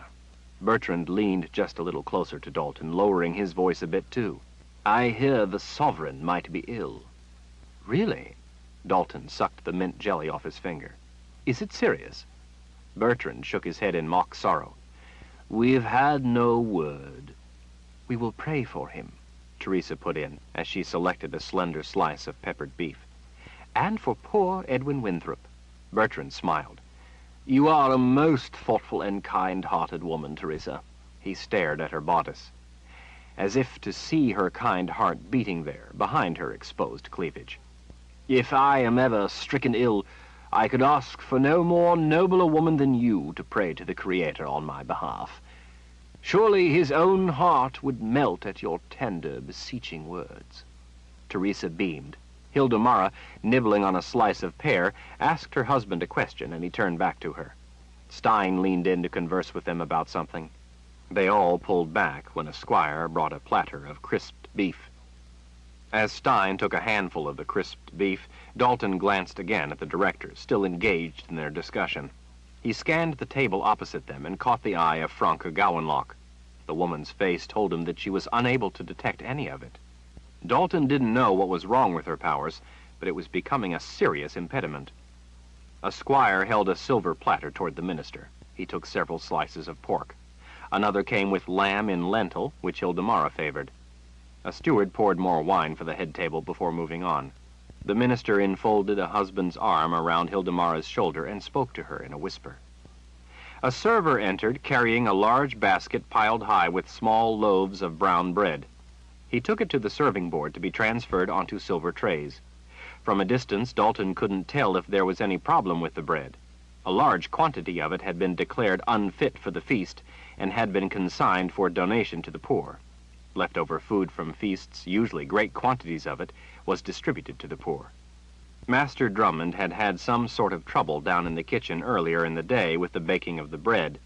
Something to do with the ovens going crazy, as the man described it.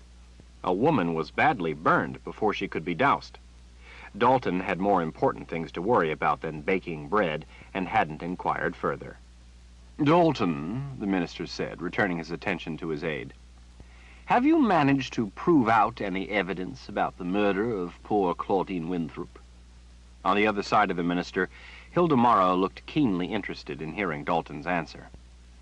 "I've been looking into several promising areas," Dalton said without committing himself. "I hope to soon reach a conclusion to the investigation."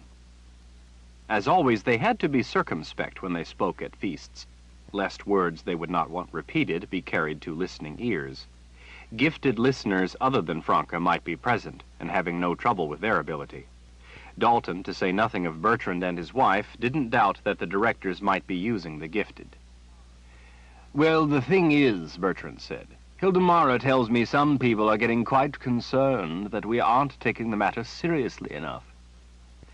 Dalton began to offer evidence to the contrary when Bertrand held up a hand and went on. "Of course, this isn't true at all. I know for a fact how hard you've been working on apprehending the criminals." "Day and night," Teresa said. "I can assure you, Minister Chandbor, Dalton is hardly getting any sleep of late, what with how hard he has been working since poor Claudine's murder." "Oh, I know," Hilda Mara said as she leaned past her husband to pat Dalton's wrist in a show for Teresa and any watching eyes. "I know how hard Dalton has been working. Everyone appreciates all he is doing. We know of the great number of people he has brought in to be interviewed for information.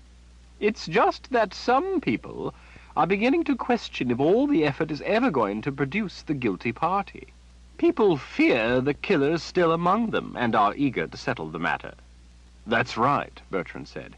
"And we, more than anyone, want the murder solved so as to have the peace of mind that our people can rest safely again." "Yes," Hilda Mara said, with a cold glint in her eye. "It must be solved." There was no mistaking the icy command in her tone. Dalton didn't know if Hilda Mara had told Bertrand what she had ordered be done with Claudine, but it wouldn't really matter to him. He was finished with the woman and had moved on to others. He wouldn't mind at all if she cleaned up his mess behind him and silenced any potential trouble. Dalton had been expecting that the minister and his wife might grow weary of the people complaining before the people grew weary of talking about the murder of a prominent woman from the estate. As a precaution, he already had laid plans. It looked as if he was to be forced into them. His first choice would be to wait, for he knew the talk would soon die down and the whole matter would be forgotten. Or at most, people would occasionally click their tongues in passing sorrow, and perhaps even titillation. But Bertrand liked to be seen as competent in his office. The toll on others was only a minor consideration to him. To Hilda Mara, it was irrelevant. Their impatience, however, was dangerous. "I, as much as anyone, want the killers found," Dalton said.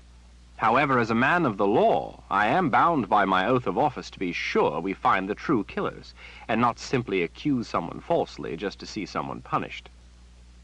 I know you have sternly given me this very caution in the past, Dalton lied for any listening ears. When he saw Hildemara about to object to any delay, Dalton added in a low, suddenly ill-humored tone, "Not only would it be wrong to be so hasty as to falsely accuse innocent men, but were we to rashly charge men with a crime, and after the sentence it turned out the mother confessor wished to take their confessions, and she found we had sentenced innocent men, our incompetence would be rightly denounced, not only by the mother confessor, but the sovereign and the directors as well." He wanted to make sure they fully grasped the risks involved. Worse, though, should we sentence men to death and carry out the executions before the mother confessor was allowed to review the case, she might interject herself in a way that could not only topple the government, but see top officials touched by her power as punishment. Bertrand and Hildemara sat wide-eyed and silent after Dalton's quiet but sobering lecture. "Of course, Dalton. Of course you're right." Bertrand's fingers fanned the air in a motion like a fish wriggling its fins to swim backward. "I didn't mean to give the impression I meant any such thing, of course. As minister, I cannot allow a person to be falsely accused. I wouldn't have such a thing happen. Not only would it be a terrible injustice to the ones falsely accused, but in so doing it would allow the real killers to thus escape to kill again." "But that said," a tone of threat returned to Hildemara's voice, "I think you must be close to naming the killers. I've heard such good things about your abilities that I suspect you are merely being thorough. Surely the minister's chief aide will soon see justice done. The people will want to know the Minister of Culture is competent. He must be seen as effective in seeing this through to resolution." "That's right," Bertrand said, eyeing his wife until she eased back into her seat. "We wish a just resolution." "Added on to that," Hildemara said, "there is talk of a poor Haken girl recently being raped. Rumors are spreading rapidly about the rape. People think the two crimes are connected." "I heard whispers of that too," Teresa said. "It's just terrible." Dalton might have guessed Hildemara would have found out about that and want it cleaned up too. He had been prepared for that eventuality as well, but hoped to skirt the issue if he could. "A Haken girl? And who is to say she's telling the truth? Perhaps she is attempting to cover a pregnancy out of wedlock and is claiming rape so as to gain sympathy in a time of heightened passions." Bertrand dragged a slice of pork through a small bowl of mustard. "No one has yet come forward with her name, but from what I've heard, it is believed to be genuine. People are still trying to discover her name so as to bring her before a magistrate." Bertrand frowned with a meaningful look until he was sure Dalton understood that they were talking about the butcher's girl. "It is feared not only to be true, but to be the same ones who attacked Claudine. People fear the same criminals have now struck twice, and fear they will be striking again." Bertrand tilted his head back and dropped the pork in his mouth. Stein, on the other side of Hildemara, watched the conversation with growing disdain as he ate crisped beef. He, of course, would solve the matter quickly with his blade. Dalton would, too, were it that simple. "That is why," Hildemara said as she leaned in once more, "the crime must be solved. The people must know who is responsible." Having delivered the order, she straightened in her chair. Bertrand squeezed Dalton's shoulder. "I know you, Dalton. I know you don't want to come out and say it until you have the whole crop sheafed, because you're too modest. But I know you have the crime solved and will soon announce the killers. And before people go to the trouble of hauling a poor Haken girl before a magistrate, after she has obviously already suffered in this, it would be a shame for her to suffer further humiliation." They wouldn't know, but Dalton had already talked to Fitch to start the rock down the hill. He could see, though, that he was going to have to give it a push himself in a new direction. Stein, over on the other side of Hildemara, tossed his bread on the table with disgust. This bread is burned. Dalton sighed. The man enjoyed his foolish outbursts. He was treacherous to ignore, lest, like a child, he do something to get attention. They had been leaving him out of the conversation. "We had trouble of some sort with the ovens down in the kitchen," Dalton said. "If you don't like dark bread, cut off the burned crust." You have trouble with witches, Stein roared. And you talk about cutting off the crust? That is your solution? "We have trouble with ovens," Dalton said through gritted teeth, as he cast a wary glance to the room to see if anyone was paying attention to the man. A few women, too far away to hear, were batting their lashes at him. "Probably a plugged flue run. We'll have it fixed tomorrow." Witches, Stein repeated. Witches have been casting spells to burn the bread here. Everyone knows that when there's a witch in the neighborhood, she can't resist casting spells to burn bread. "Dalton," Teresa whispered, "he knows about magic. Maybe he knows something we don't." "He's a superstitious person, that's all," Dalton smiled at her. "Knowing Stein, he's playing a joke on us." I could help you find them. Stein tipped his chair back and began picking his nails with his knife. I know about witches. It's probably witches that killed that woman and raped the other. I'll find them for you, since you can't. I could use another scalp for my cape. Dalton tossed his napkin on the table as he excused himself from Teresa. He rose, strode around the minister and his wife, and leaned close to Stein's ear. The man stank. "I have specific reasons for doing things the way I have them planned," Dalton whispered. "By doing it my way, we will get this horse to plow the field for us, pull our cart, and carry our water. If I simply wanted horse meat, I wouldn't need you. I'd butcher it myself. Since I have already warned you before to watch your words and you seem not to have understood, let me explain it again in a way you will understand." Stein's grin showed his yellow teeth. Dalton leaned closer. "This is a problem partly created by you and your inability to make gracious use of what is offered you freely. Instead, you saw fit to force a girl who wasn't offering or willing. I can't change what's done, but if you ever again speak out of turn in such a way as to cause a sensation, I will personally slit your throat and send you back to the Emperor in a basket. I will ask him to send us someone with more brains than a rutting pig." Dalton pressed his boot knife, hidden in the palm of his hand, with only the very tip exposed, to the underside of Stein's chin. "You are in the presence of your superiors. Now, clarify to the good people at the table that you were only making a crude joke. And Stein, it had better be convincing, or I swear you will not survive the night." Stein chuckled agreeably. I like you, Campbell. You and I are much alike.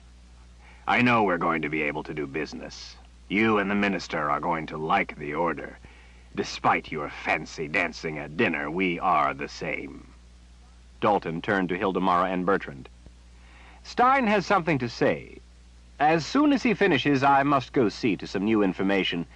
I think I may have uncovered the names of the killers."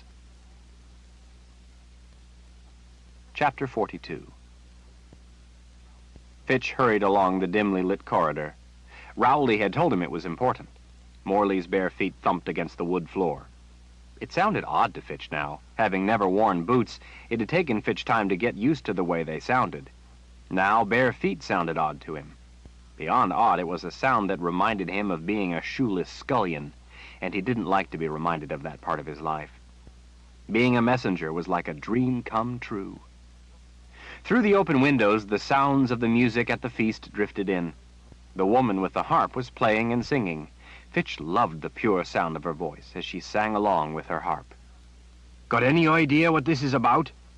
"No," Fitch said, "but I wouldn't think we would have messages to take this time of night, especially when there's a feast going on. I hope it doesn't take long." Fitch knew what Morley meant. They'd only just settled down to get drunk. Morley had found a nearly full bottle of rum, and they were looking forward to getting drunk out of their minds. Not only that, but Morley had a wash girl he knew who said she'd like to get drunk with them. Morley told Fitch that they should let her get drunk first. Fitch was panting at the implications. Besides that, and just plain liking to get drunk, he wanted to forget his talk with Beata. The outer office was empty and had a hollow quiet to it.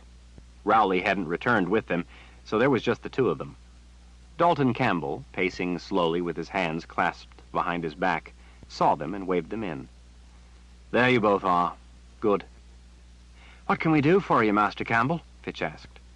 The inner office was lit by lamps, giving it a warm feeling. The window was open and the light drapes glided to and fro in a light breeze. The battle flags rustled a little in the breeze. Dalton Campbell let out a sigh. "We have trouble." Trouble about the murder of Claudine Winthrop. "What sort of trouble?" Fitch asked. "Is there anything we can do to fix it?" The minister's aide wiped a hand across his chin. "You were seen." Fitch felt an icy wave of dread tingle up his back. "Seen? What do you mean?" "Well, you remember you told me you heard a coach stop, and then you all ran off to that pond to dunk yourselves." Fitch gulped air. "Yes, sir." Dalton Campbell sighed again. He tapped a finger against the desk as he seemed to consider how to put it into words. "Well, the coach driver was the one who found the body.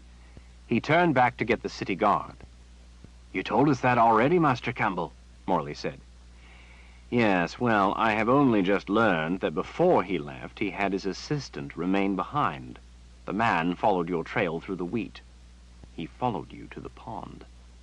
"Dear spirits," Fitch breathed. "You mean he saw all of us swimming and washing ourselves clean?"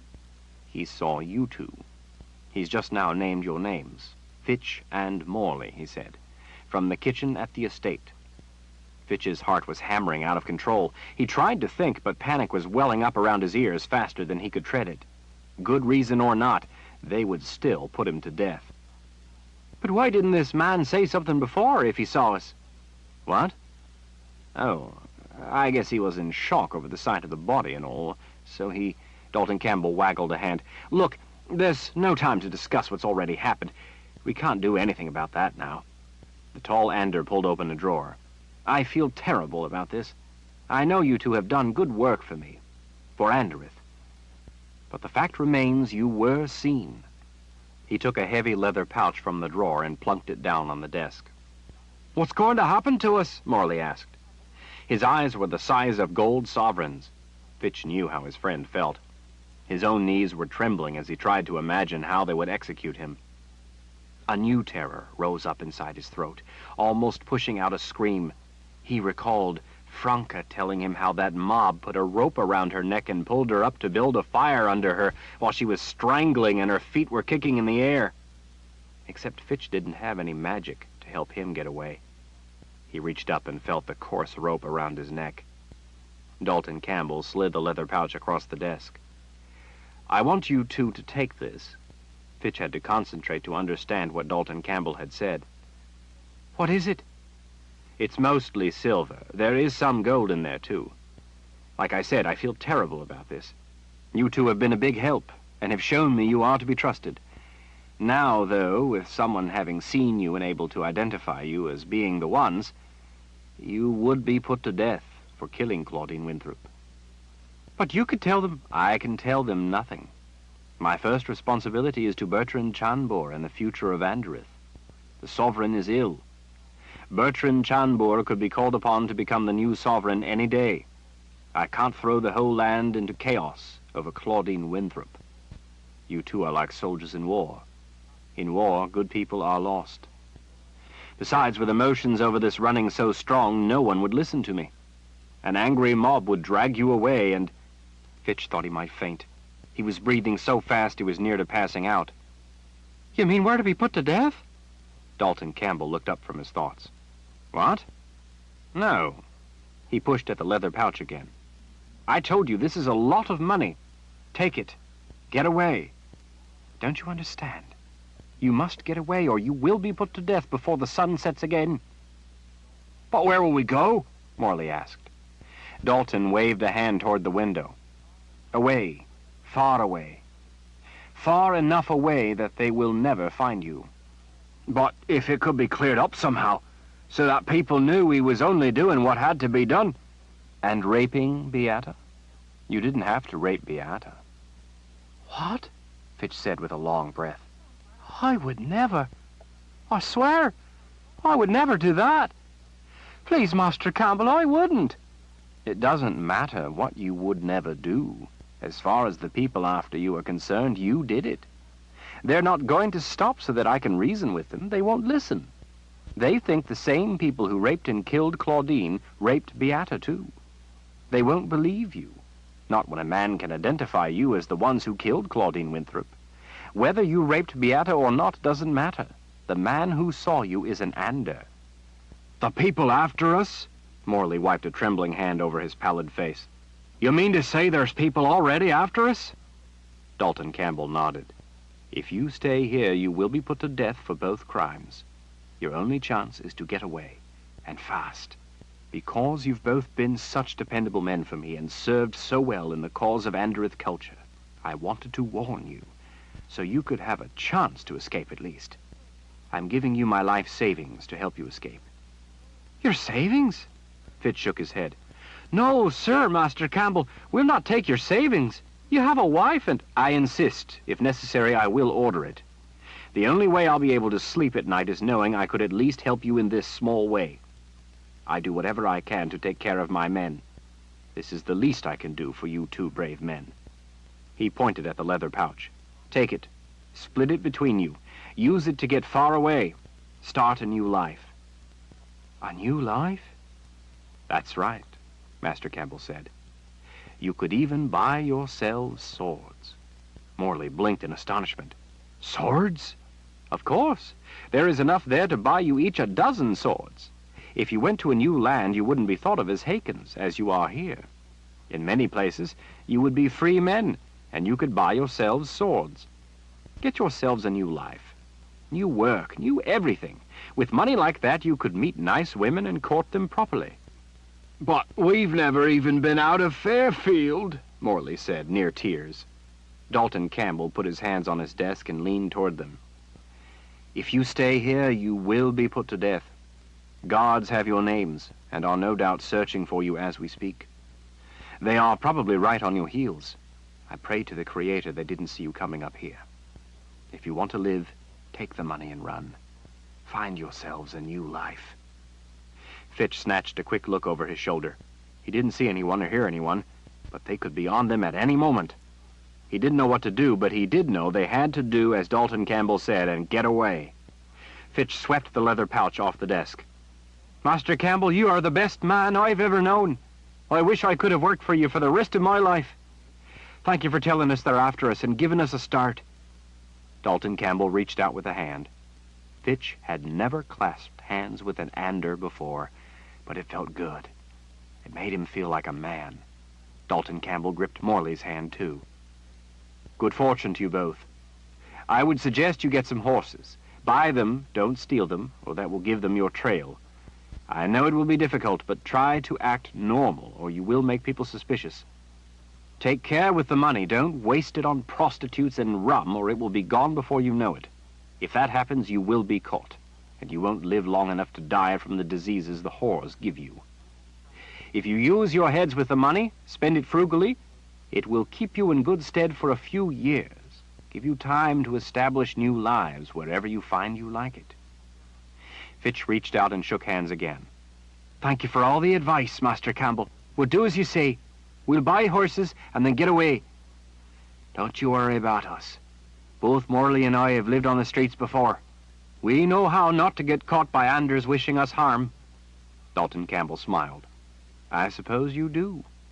May the Creator watch over you then. When Dalton returned to the feast, he found Teresa, sitting in his chair, engaged in an intense conversation with the minister. Her lilting laugh chimed above, while Bertrand's chuckle rumbled below, the middling drone of the feast. Hildemara, Stein, and the merchants at the other end of the table were engrossed in their own whispered discussion. Smiling, Teresa reached out and took Dalton's hand. There you are, darling. Can you stay now, please? Bertrand, tell Dalton he works too hard. He has to eat. Why, yes, Dalton, you do work harder than any man I've known. Your wife is frightfully lonely without you.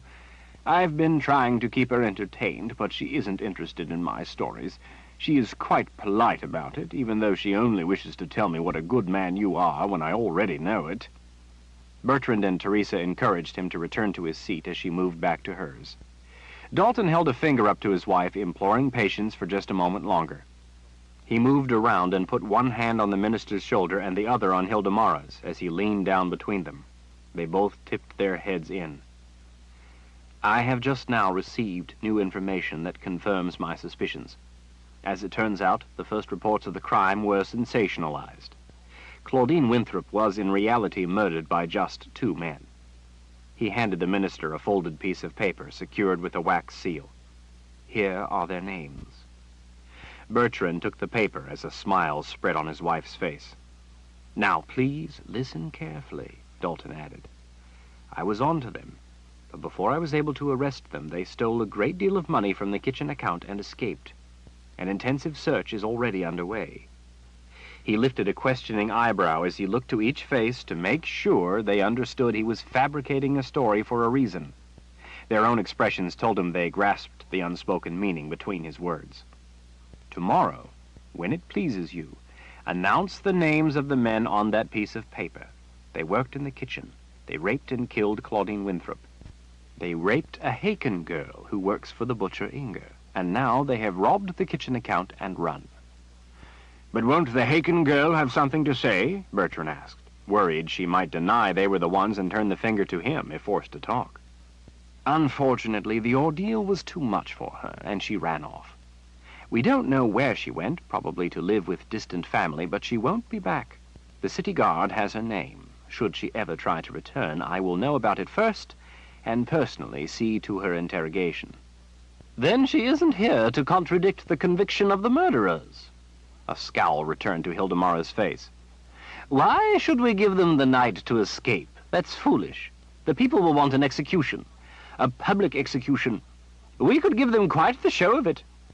Nothing like a good public execution to satisfy people." Dalton took a patient breath. "The people want to know who did it. Bertrand is going to give them the names.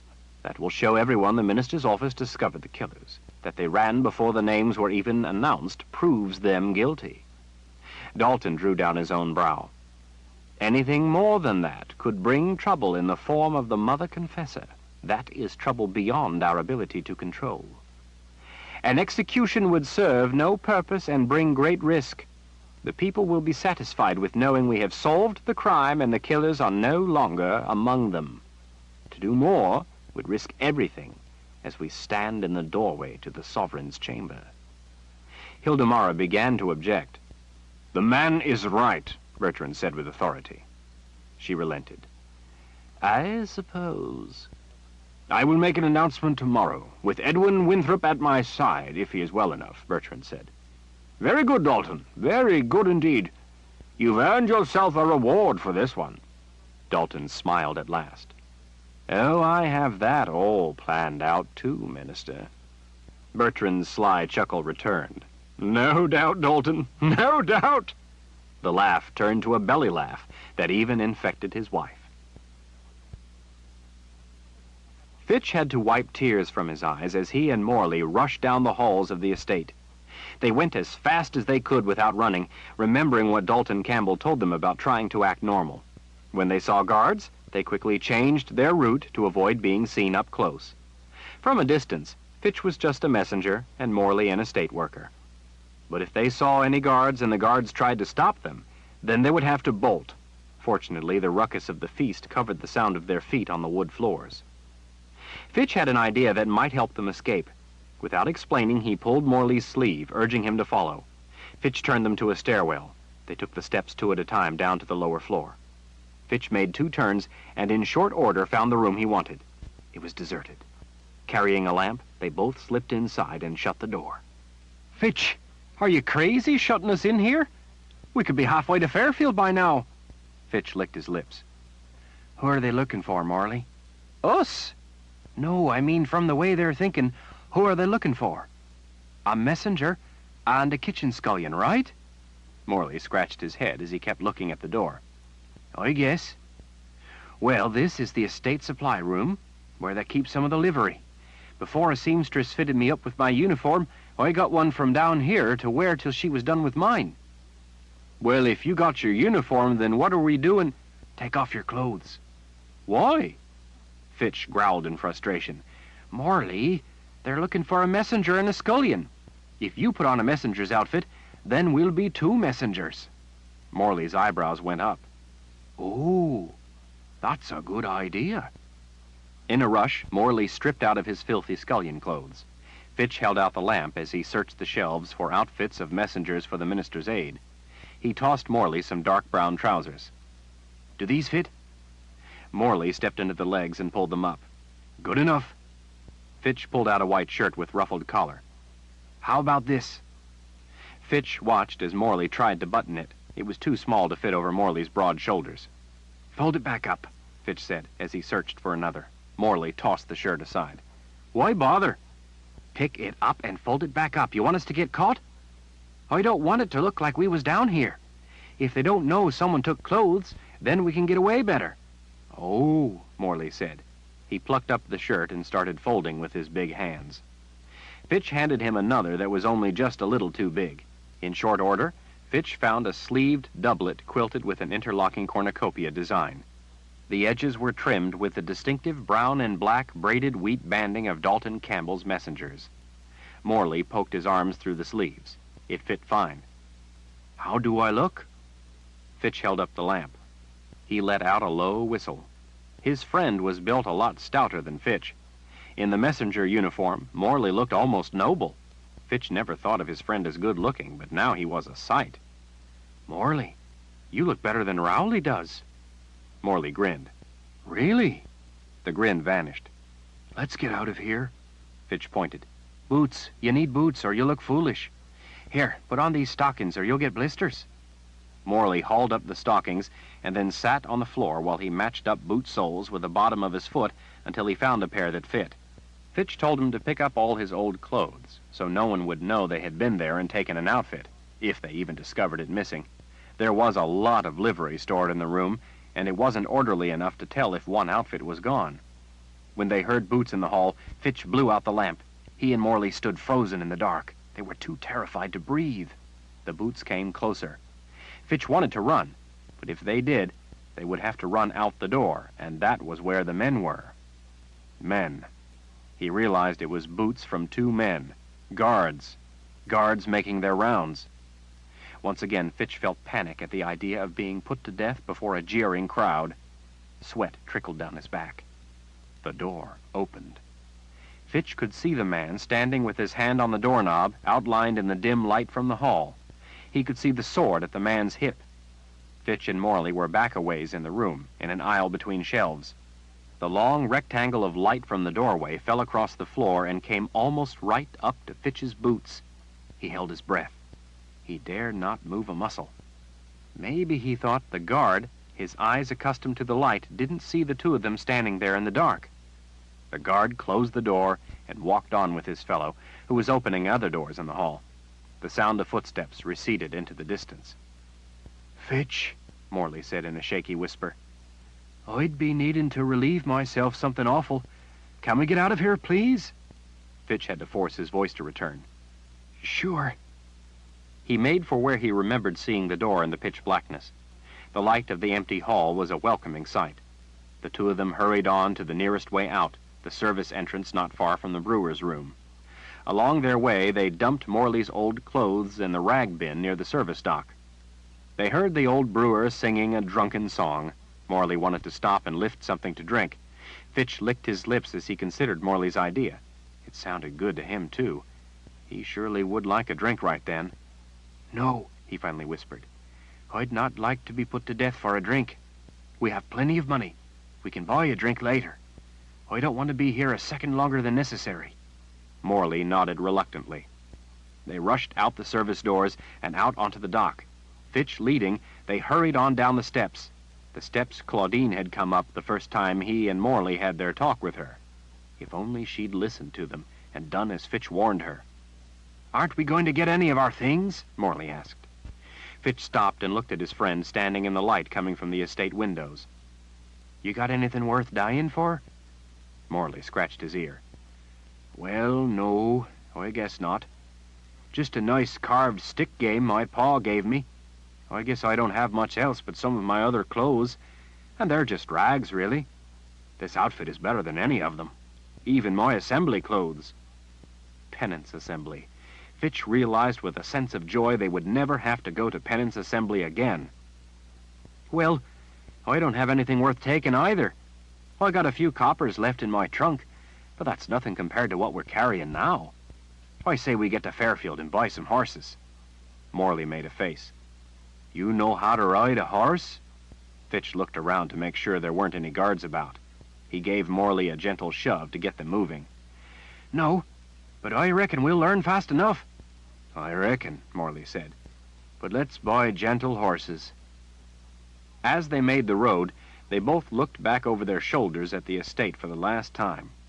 I'm glad to be away from there, Morley said. Especially after what happened in there today. I'll be glad not to have to go into that kitchen again.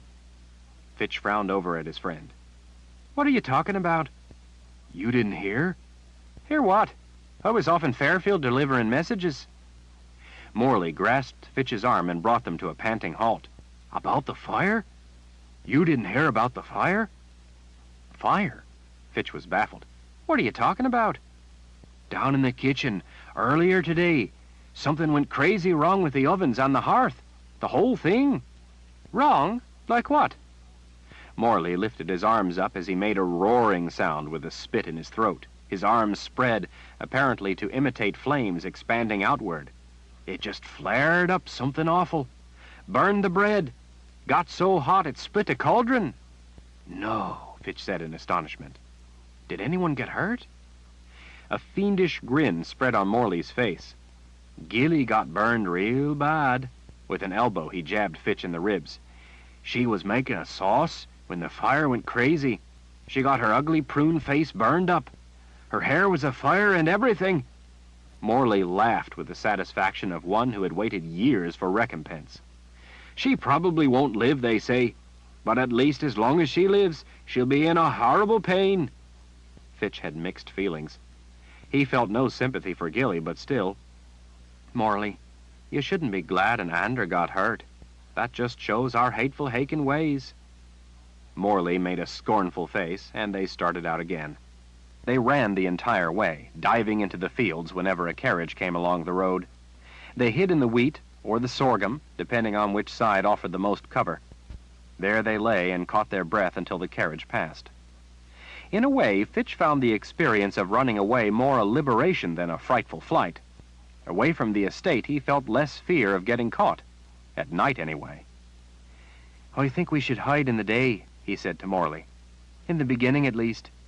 Hide in the day somewhere safe as we go along, and where we can see if anyone is coming. We can travel at night so people won't see us, or if they do, won't be able to see who we are.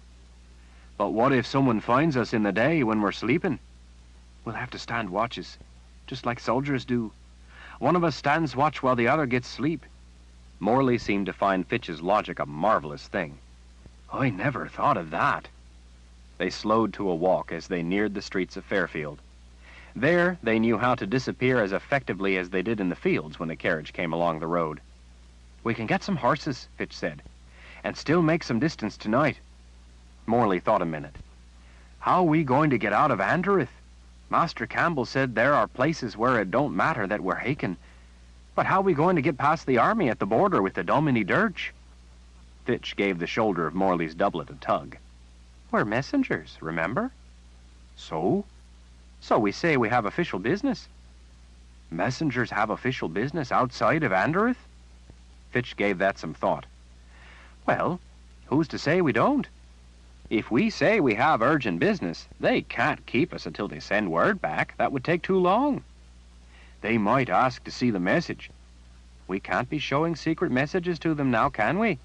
We'll just say it's a secret mission to another land we can't name with an important message they aren't allowed to see. Morley grinned. I think this is going to work. I think we're going to get away. You bet we are. Morley pulled Fitch to a halt. Fitch, where are we going to? Do you got any idea about that part of it? This time, it was Fitch who grinned. Chapter 43. Beata squinted in the bright sun as she set down her bag. She wiped her wind-blown hair back from her eyes. Since she couldn't read, she couldn't tell what the sign above the towering gate said, but there was a number before it. 23. She knew numbers, so she knew she'd found the place. She stared at the word after the number, trying to remember it so she might someday recognize it for the word it was. But trying to make sense of it was impossible. It just seemed incomprehensible marks carved in a piece of wood. Chicken scratchings made no less sense. She couldn't remember a chicken scratching. She couldn't understand how people remembered the seeming indecipherable marks that made up words. But they did. Once again, she hoisted the cloth bag, holding all her belongings. It had been an awkward load to lug along, what with it bouncing against her thigh, but it wasn't unbearably heavy, and she often switched hands when her arm got tired. She didn't really have all that much to carry with her. Some clothes, her pair of cobbler-made shoes, which had belonged to her mother, and which Beata only wore for something special so she wouldn't wear them out, a comb carved out of horn, soap, some keepsakes a few friends had given her, some water, a gift of some lace, and sewing supplies. Inger had given her a lot of food. She had a variety of sausages made from different meats, some as thick as her arm, some long and thin, some in coils. They were the heaviest things in her bag. Even though she had given several away to people she'd met who were hungry, and one to a farmer and his wife who gave her a ride in their wagon for 2 days, she still had enough sausages to last a year, it seemed. Inger had given her a letter, too. It was written on a fine piece of vellum and folded over twice. She couldn't read it, but he read it to her before she left, so she'd know what it said. Every time she stopped for a rest along the way, she'd taken out the letter, carefully unfolded it in her lap, and pretended to read it. She'd tried to remember just the way Inger told her the words, so she could try to tell which word was which. She couldn't. Hen scratching was all it was to her. Fitch made marks in the dust one time, and told her it meant truth. Fitch. She shook her head. Inger hadn't wanted her to leave. He said he needed her. She said there were plenty of other people he could hire. He could hire a man with a back stronger than hers. He didn't need her. Inger said she was good at the work he needed. He said he cared about her almost as if she were his daughter. He told her about when her mother and father first came to work for him, and she was still a toddler. Inger's eyes were red when he asked her to stay. Beata almost cried again, but she held it in. She told him she loved him like a favorite uncle, and that was why she had to go. If she stayed, there would be trouble, and he would only be hurt because of it. He said he could handle it. She said if she stayed, she would be hurt or even killed, and she was afraid. He had no answer for that. Inger had always made her work hard, but he was fair. He always made sure she was fed. He never beat her.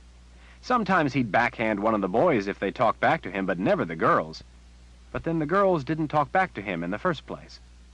Once or twice he'd gotten angry at her, but he never hit her. If she did something foolish enough to get him angry, he'd make her gut and debone pullets till well into the night. She didn't have to do that very often, though. She always tried her best to do right and not cause trouble. If there was one thing Beata thought was important, it was doing as she was told and not causing trouble. She knew she'd been born with a vile Haken nature, just like all Hakens, and she wanted to try to act better than her nature. Every once in a great while, Inger would wink at her and tell her she'd done a good job. Beata would have done anything for those winks. Before she left, he hugged her for a long time and then sat her down while he wrote out the letter for her. When he read it to her, she thought he had tears in his eyes. It was all she could do to keep hers from erupting again. Beata's mother and father had taught her not to cry in front of others, or they would think her weak and foolish. Beata was careful to only cry at night when no one would hear her. She could always hold it back until night, in the dark, alone. Inger was a good man, and she would greatly miss him, even if he did work her fingers to the bone. She wasn't afraid of work. Beata wiped her nose and then sidestepped to make way for a wagon rolling toward the gateway. It looked a big place. At the same time, it looked lonely, all by itself out in the wind-swept middle of nowhere, sitting up on its own low hill. The gate through the bulwark appeared the only way in, except straight up the steep earthwork ramparts. As soon as the wagon went by, Beata followed it through the tall gates and into the bailey. People were bustling about everywhere. It was like a town inside the gates. It surprised her to see so many buildings, with streets and alleyways between them. A guard just inside finished talking to the wagon driver and waved him on. He turned his attention to Beata. He gave her a quick glance up and down, not showing anything of what he might be thinking. "Good day." He used the same tone as he used with the wagon driver, polite but businesslike. There were more wagons coming up behind her, and he was busy. She returned the greeting in kind. The dark ander hair at his neck was damp from sweat. It was probably hot in his heavy uniform. He lifted a hand and pointed. "Over there, second building on the right." He gave her a wink. "Good luck." She nodded her thanks and hurried between horses before they closed up, and she'd have to go all the way around. She narrowly missed stepping in fresh manure with her bare feet. Crowds of people were going in every direction. Horses and wagons made their way up and down the streets. It smelled of sweat, horses, leather, dust, dung, and the new wheat growing all around. Beata had never been any place but Fairfield before. It was intimidating, but it was also exciting. She found the second building on the right easy enough. Inside, an ander woman was sitting behind a desk, writing on a rumpled, well-used piece of paper. She had a whole stack of papers to one side of her desk, some well-worn and some fresh-looking. When the woman looked up, Beata curtsied. "Afternoon, dear." She gave Beata a look up and down, as the guard had done. "Long walk?" "From Fairfield, ma'am." The woman set down her dipping pen. "Fairfield? Then it was a long walk. No wonder you're covered in dust." Beata nodded. 6 days, ma'am." A frown crept onto the woman's face. She looked to be a woman who frowned a lot. "Why did you come here, then, if you're from Fairfield?" "There were any number of closer stations." Beata knew that. She didn't want a closer station. She wanted to be far away from Fairfield, far away from trouble. Inger had told her to come here, to the 23rd. "I worked for a man named Inger, ma'am. He's a butcher. When I told him what I wanted, he said he'd been here and knew there to be good people here. It was upon his counsel I came here, ma'am." She smiled with one side of her mouth. "Don't recall a butcher named Inger, but he must have been here, because he's right about our people here." Beata set down her bag and pulled out the letter. "Like I said, he counseled I come here, ma'am." He counseled her to get far away from Fairfield, and this place was. She feared stepping closer to the desk, so she leaned forward and stretched to hand her precious letter to the woman. "He sent this letter of introduction?" The woman unfolded the letter and leaned back to read it.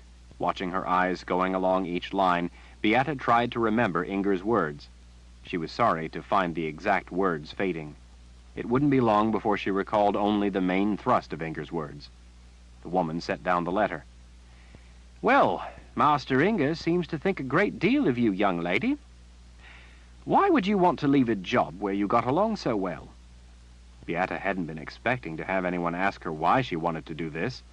She thought briefly and quickly decided to be honest, but not too honest. "This has always been my dream, ma'am.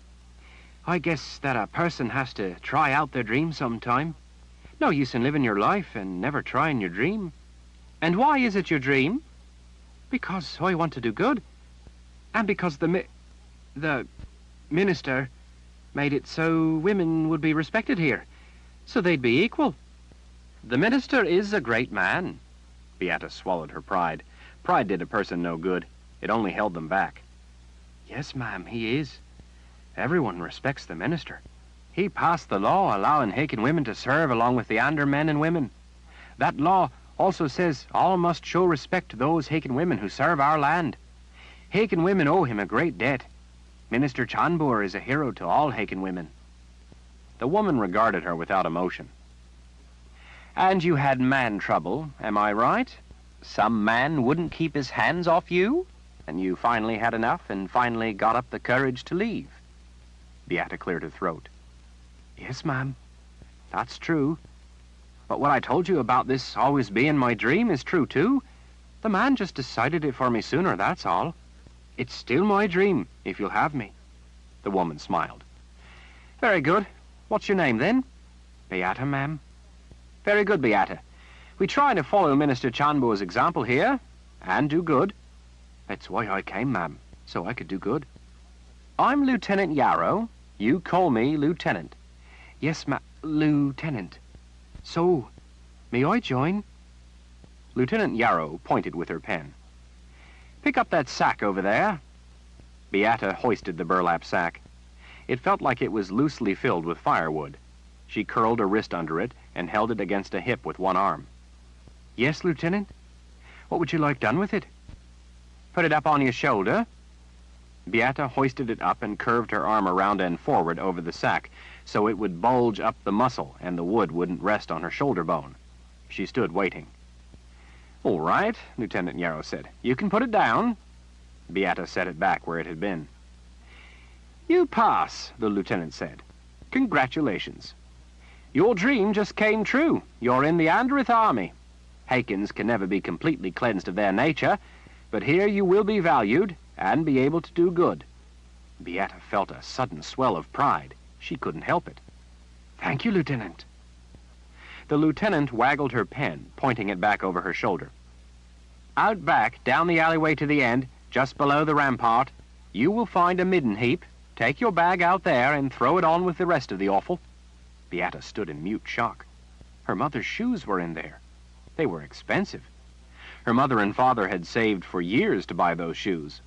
There were keepsakes in her bag, given by her friends. Beata held back tears. Am I to throw out the food Inger sent too, Lieutenant? The food too? Beata knew that if an Ander woman told her to do it, then it was right, and she had to do it. Yes, Lieutenant. May I be excused then to see to it? The woman appraised her for a moment. Her tone softened a little. It's for your own good, Beata. Those things are from your old life. It won't do you any good to be reminded of your old life. The sooner you forget it, food included, the better. Yes, Lieutenant, I understand. Beata forced herself to be bold. The letter, ma'am. May I keep the letter Inger sent with me? Lieutenant Yarrow looked down at the letter on her desk. She finally folded it twice and handed it back.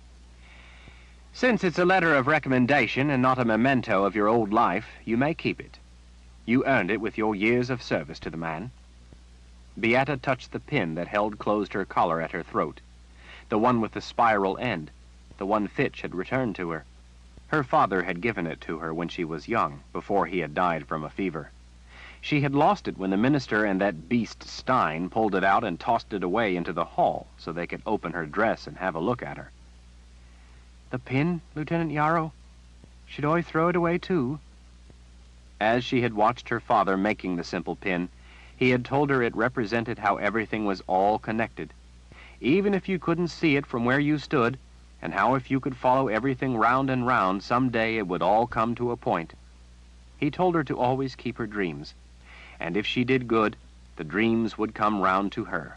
Even if it was in the afterlife and it was the good spirits themselves answered the wishes. She knew it was a silly children's story, but she liked it. The lieutenant squinted as she peered at the pin. Yes, from now on, the people of Anderith will provide everything you require. Yes, Lieutenant. I look forward to serving them well to repay them for the opportunity only they could provide. A smile softened the woman's face. You're smarter than most who come in here, Beata. Men and women both. You catch on quick, and you accept what's required of you. That's a good quality. The lieutenant stood up behind her desk. I think with training you could be a good leader, maybe a sergeant. It's tougher than plain soldier training, but if you can measure up in a week or two, you'll be in charge of your own squad. In charge of a squad? In only a week or two? The lieutenant shrugged. It's not difficult being in the army. Oh, I'm sure it's a lot less difficult than learning to butcher. Won't we have to learn to fight? Yes, but while important at a basic level, fighting is for the most part a trivial and outmoded function of the army. The army was once a refuge for extremists. The fanaticism of warriors suffocates the society they are charged with protecting. She smiled again. Brains are the major requirement, and women are more than equal there. With the Domini Dirch, brawn is unnecessary. The weapon itself is the brawn, and as such, invincible. Women have the natural compassion required to be officers. For instance, the way I explained why you must discard your old things. Men don't bother with explaining to their troops why something is necessary. Leadership is a nurturing of those under your command. Women bring wholesomeness, to what used to be nothing but a savage fellowship of destruction. Women who defend Andereth are given the recognition to which they are entitled, the recognition they earn. We help the Army contribute to our culture instead of simply menace it as before. Beata glanced down at the sword at Lieutenant Yarrow's hip. Would I get to carry a sword and everything? And everything, Beata. Swords are made to wound in order to discourage an opponent, and you will be taught how. You will be a valued member of the 23rd Regiment. We are all proud to serve under Bertrand Chanbour, the Minister of Culture. The 23rd Regiment. That was where Inger told her he thought she should go to join. The 23rd Regiment. That was what the sign over the gate had said. The 23rd Regiment was the one that tended the Domine Dirch. Inger said soldiers who tend the Domine Dirch had the best job in the Army and were the most respected. He called them the elite. Beata thought back to Inger. It already seemed another life. As she had been leaving his place, Inger gently took a hold of her arm and turned her back. He said he believed some man at the estate had hurt her, and asked her to tell him if that was true. She nodded. He asked her to tell him who it was. Beata told him the truth. He had cleared his throat and told her he finally understood why she had to leave. Inger was probably the only Ander who would have believed her or cared. Inger had wished her a good life. Again, the captain ordered. Beata, being first in line, lifted the sword and ran forward. She stabbed with her weapon at the straw man swinging by a rope. This time she ran her sword right through his leg. Beautiful, Beata, Captain Tolbert said. He always praised them when he approved of what they did. Being Haken, Beata found such praise an odd experience. She almost fell trying to pull the sword back out of the straw man's leg as she ran past. She at least managed it, if not with grace. Sometimes the others didn't. Fortunately for Beata, she had years of experience with blades. Although the blades had been smaller, she knew something about wielding blades and stabbing them where you intended. Despite being Haken, and supposedly not allowed to use knives because they were weapons, Beata had worked for a butcher, and so it was overlooked, since butchers were Ander, and they kept a tight rein on their Haken workers. Butchers only let the Haken girls and women cut up meat, along with the Anders. The Haken boys and men working for them did the lifting and lugging mostly, the things not requiring them to handle blades. 3 of the other girls, Karine, Emmeline, and Annette, were Haken too, and had never held anything more than a dull bread knife before. The 4 Ander boys, Turner, Norris, Carl, and Bryce, were not from wealthy families and had never handled a sword before either, but as boys they had played with sticks as swords. Beata knew that Anders were better than Hakens in every way, but she was having a difficult time making sure she didn't wrongly show up Turner, Norris, Carl, and Bryce. They were best suited to grinning moronically. That was about it, as far as she could tell. Most of the time they pranced around bragging about themselves to each other. The 2 Ander girl recruits, Estelle Ruffin and Marie Falvel, didn't have any experience with swords either. They did like swinging their new swords about, though, as did the rest of them. They were better at it, too, than the 4 Ander boys. For that matter, even the Haken girls, Karine, Emmeline, and Annette, were better than the 4 boys at soldiering. The boys could swing harder, but the girls were better at hitting the target. Captain Tolbert pointed that out so the boys would understand they weren't any better than the girls. He said to the boys that it didn't matter how hard you could swing a sword if you couldn't hit anything.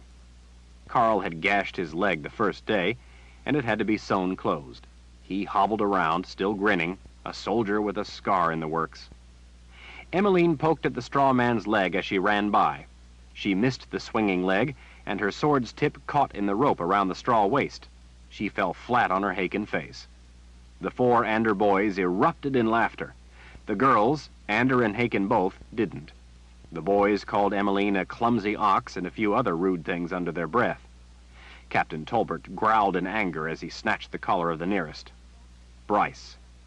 I've told you before, you may have laughed at others in your old life, but not here. You don't laugh at your fellow soldiers, even if that soldier is a Haken. Here, you are all equal. He shoved Bryce away. Such a violation of respect to fellow soldiers requires punishment. I want each of you to name for me what you think a fair punishment. Captain Tolbert pointed at Annette and asked her to name a fair punishment. She thought a moment, and then said she thought the boys should apologize. Corinne and Emmeline, the other two Haken girls, spoke up that they agreed. He asked Estelle. She pushed back her dark Ander hair and said the boys should be kicked out of the army. Marie Falvel agreed, but added they could be let back in the next year. The four boys, when asked their idea of fair punishment, said just to be told not to do it again. Captain Tolbert turned to Beata. "You hope to be a sergeant. What would you say was a good punishment if you were a sergeant?" Beata had her answer ready. "If we're all equal, then we should all be treated equal. Since the four of them think it's so funny, the whole squad should have to dig a new latrine instead of having dinner." She folded her arms. "If any of us gets hungry as we're digging, well, we have these four boys to thank." Captain Tolbert smiled with satisfaction. "Beata has named a fair punishment. That will be it, then. If anyone objects, they can head home for their mother's skirts, because they don't have the courage it takes to be a soldier and stick up for their fellow soldiers." Estelle and Marie, Anders both, cast dark glares at the Ander boys. The boys hung their heads and stared at the ground. The Haken girls weren't any happier about it, but the boys were more worried about the glares from the Ander girls. "Now," Captain Tolbert said, "let's finish the drill so you can all get to digging when the dinner bell is rung." No one groaned. They had learned better than to complain. Sweat ran down Beata's neck as they marched two abreast along the narrow road. It was a path, really, just two ruts from the supply wagons. Captain Tolbert led them. Beata was at the head of the 5 soldiers in the left rut, and Marie Falvel marched to her right, at the head of the 5 soldiers behind her. Beata felt pride marching in front of her squad of soldiers. She had worked hard the 2 weeks of training, and had been named sergeant, just as Lieutenant Yarrow said she might. Beata had the stripes of the rank sewn on each shoulder. Marie, and Ander, was named corporal, second in command of the squad. The other 8 had earned the rank of soldier. Beata guessed the only real earning to it was that if you got kicked out before you finished the training, then you didn't get to be a soldier. None of them that started got kicked out, though. The uniform was uncomfortable in the afternoon heat, although she was getting used to it. They all wore green trousers. Over that, they wore long, padded and quilted tan tunics, cinched at the waist with a light belt. Over the tunic, they wore chainmail. Because the mail was heavy, the women had to wear only vested chainmail, without sleeves. The men had to wear mail with arms of mail, too, and it was longer. They also had to wear hoods of mail that covered their heads and necks. When they were marching, they swathed it down around their necks. When they had to wear it, they wore a leather helmet over top. They all had leather helmets. Beata was thankful the women didn't have to wear all the rest of it, though. Being the sergeant, she had to sometimes pick up the men's mail to inspect it. She couldn't imagine marching all day with that much weight. What she had was enough. The fun of marching with a heavy sword had worn off. Now it was a chore. They each had a long cloak, but with it being as warm as it was, the cloaks were only buttoned to their right shoulders, letting them hang to the side. Over the mail, they wore their sword belts. Additionally, they each carried a pack and, of course, their 2 spears each and a knife worn opposite their sword on the same belt. Beata thought they looked a smart squad. The pikemen she had seen back at the 23rd Regiment had been the best-looking soldiers. They were a sight. The men were handsome in the pikemen outfits. She had pleasant dreams about those men. The women somehow looked dull by comparison, even though they had the same outfits. Beata saw something dark ahead, standing up above the field of grass. As they got closer, she thought it looked to be ancient stone. Off behind it, closer to them, were 3 squat stone buildings. The roofs were shingled, maybe with slate. Beata felt a twinge of dread at seeing the huge, silent, awful thing. It was the Domini Dirch. The Domini Dirch were the only thing of the Hakens the Anders kept to use.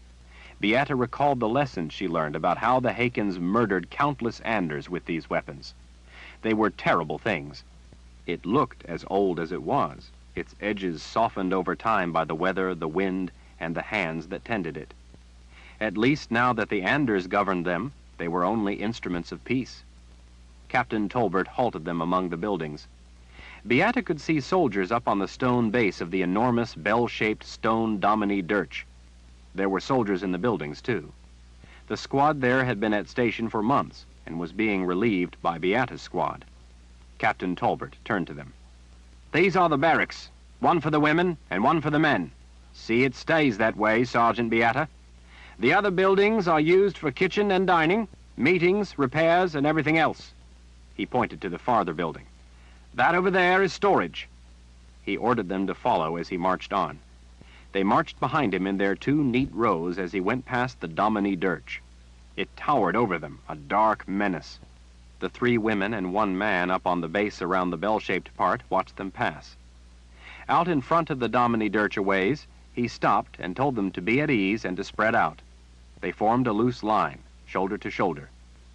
"This is the frontier, the border of Anderith." The captain pointed out at the seemingly endless grassland. "That out there is the wilds. Beyond this place are the lands of other peoples. We keep those others from coming and taking our land from us." Beata felt her chest swelling with pride. She was the one protecting the Anderith border. She was doing good. "Over the next 2 days, I and the squad here will teach you what you need to know about guarding the border and about the Domine Dirch." He walked down the line and halted in front of Beata, looking her in the eye. He smiled with pride. "Then you will be under the capable charge of Sergeant Beata. You will follow her orders without fail, and if she is unavailable, the orders of Corporal Marie Falval." He gestured behind them. "I will take a report from the squad I lead back to the 23rd Regiment, and I will treat very harshly any soldier who failed to at all times follow the orders of their sergeant." He glared at the entire line. "Keep that in mind. Keep in mind, too, that the sergeant has a responsibility to live up to her rank. If she fails in that, I expect you to report it when I come back for you, when it's your turn to be relieved. Supply wagons will be coming once every 2 weeks. Keep your supplies orderly, and mind how long they must last. Your primary duty is to tend the Domine Dirch. In that, you are the defense of our beloved land of Anderith. From up on the watch station of the Domine Dirch, you will be able to see the next Domine Dirch to each side. They extend along the entire border to guard the frontier. The squads on duty are not changed at the same time, so experienced soldiers are always to each side. Sergeant Beata, it will be your responsibility once your squad is trained and we depart to see to it your soldiers are on duty at your Domine Dirch, and then to go meet with the squads to each side to coordinate with them all matters of defense." Beata saluted with a hand to her brow. "Yes, Captain." He smiled. "I'm proud of you all. You all are good Anderith soldiers, and I know you will do your duty." Behind her towered the terrible Haken weapon of murder. Now she was to be in charge of it in order to do good. Beata felt a lump in her throat. For the first time in her life, she knew she was doing good. She was living her dream, and it was good. Page 318. Chapter 44. The burly soldier gave her the side of his boot on her rump. She had tried to hurry out of his way as soon as he kicked, but she wasn't fast enough. She pressed her lips tight against the sting of it. If only the power of the gift worked, she would have done him a turn. She considered using her cane, but keeping in mind her business, thought better of dispensing justice just then, no matter how sorely it was needed. Rattling her 3 copper coins in her tin cup, Annalena Aldurin, former prelate of the Sisters of the Light, the most powerful women in the old world for over 3/4 of a millennium, moved on to beg from the soldiers gathered round the next fire. Like most soldiers, the next bunch she came upon as she moved through the camp showed interest when she first approached, thinking she might be a whore. But their ardor for female companionship quickly faded when she came into the ring of firelight and gave them a big, gap-toothed grin. Or the illusion of one, anyway, with the aid of some greasy soot on a few selected teeth. It was quite convincing, actually, along with the rags she had layered over her dress, the dung-soaked head wrap, lest anyone decide they could overlook the craggy smile and the walking cane. The cane was the worst. Affecting a bad back was giving her one. Twice, Soldiers got it in their heads they could disregard her shortcomings in view of the scarcity of women. While they were handsome enough in that savage brute sort of way, she had to politely decline their offers. Rejecting such insistent invitations had been messy. Fortunately, what with all the commotion of camp life, no one noticed a man dying of a suddenly slit throat. Such a death among men like those of the Imperial Order would not even be questioned. Taking a life was something Anne did only with great reluctance. Given the mission of these soldiers, and the use to which they would have put her before killing her, her reluctance was surmountable. Like the soldiers gathered around the next fire as they ate and told stories, none thought anything of her wandering among them. Most gave her a look-see, but quickly went back to their stew and coarse camp bread washed down with ale and bawdy stories. A beggar elicited little more than a grunt intended to keep them moving along. With an army this size, there was an entire culture of camp followers. Tradesmen traveled with their own wagons or shared one with others. They followed in the wake of the army, offering a wide variety of services not provided by the Imperial Order. Anne had even seen an artist busy at drawing portraits of proud officers on a historic campaign. Like any artist wishing to have steady employment and the use of all his fingers, he used his talents to the customer's best advantage, putting them in triumphant poses, showing them with knowing eyes and handsome smiles, or all-conquering glowers, depending on the men's preference. Peddlers sold everything from meats and vegetables to rare fruits from back home. Anne herself hungered for such succulent reminders of the old world. Business was brisk in amulets for good luck. If a soldier didn't like the food provided by the Imperial Order, and he had money, there were people to make him nearly anything he desired. Like a cloud of gnats, gamblers, hucksters, harlots, and beggars buzzed around the huge army. In the guise of a beggar, Anne was easily able to negotiate the Order's camp, searching as she would. It cost her only an occasional boot to the behind. Searching an army the size of this one was quite an undertaking, though.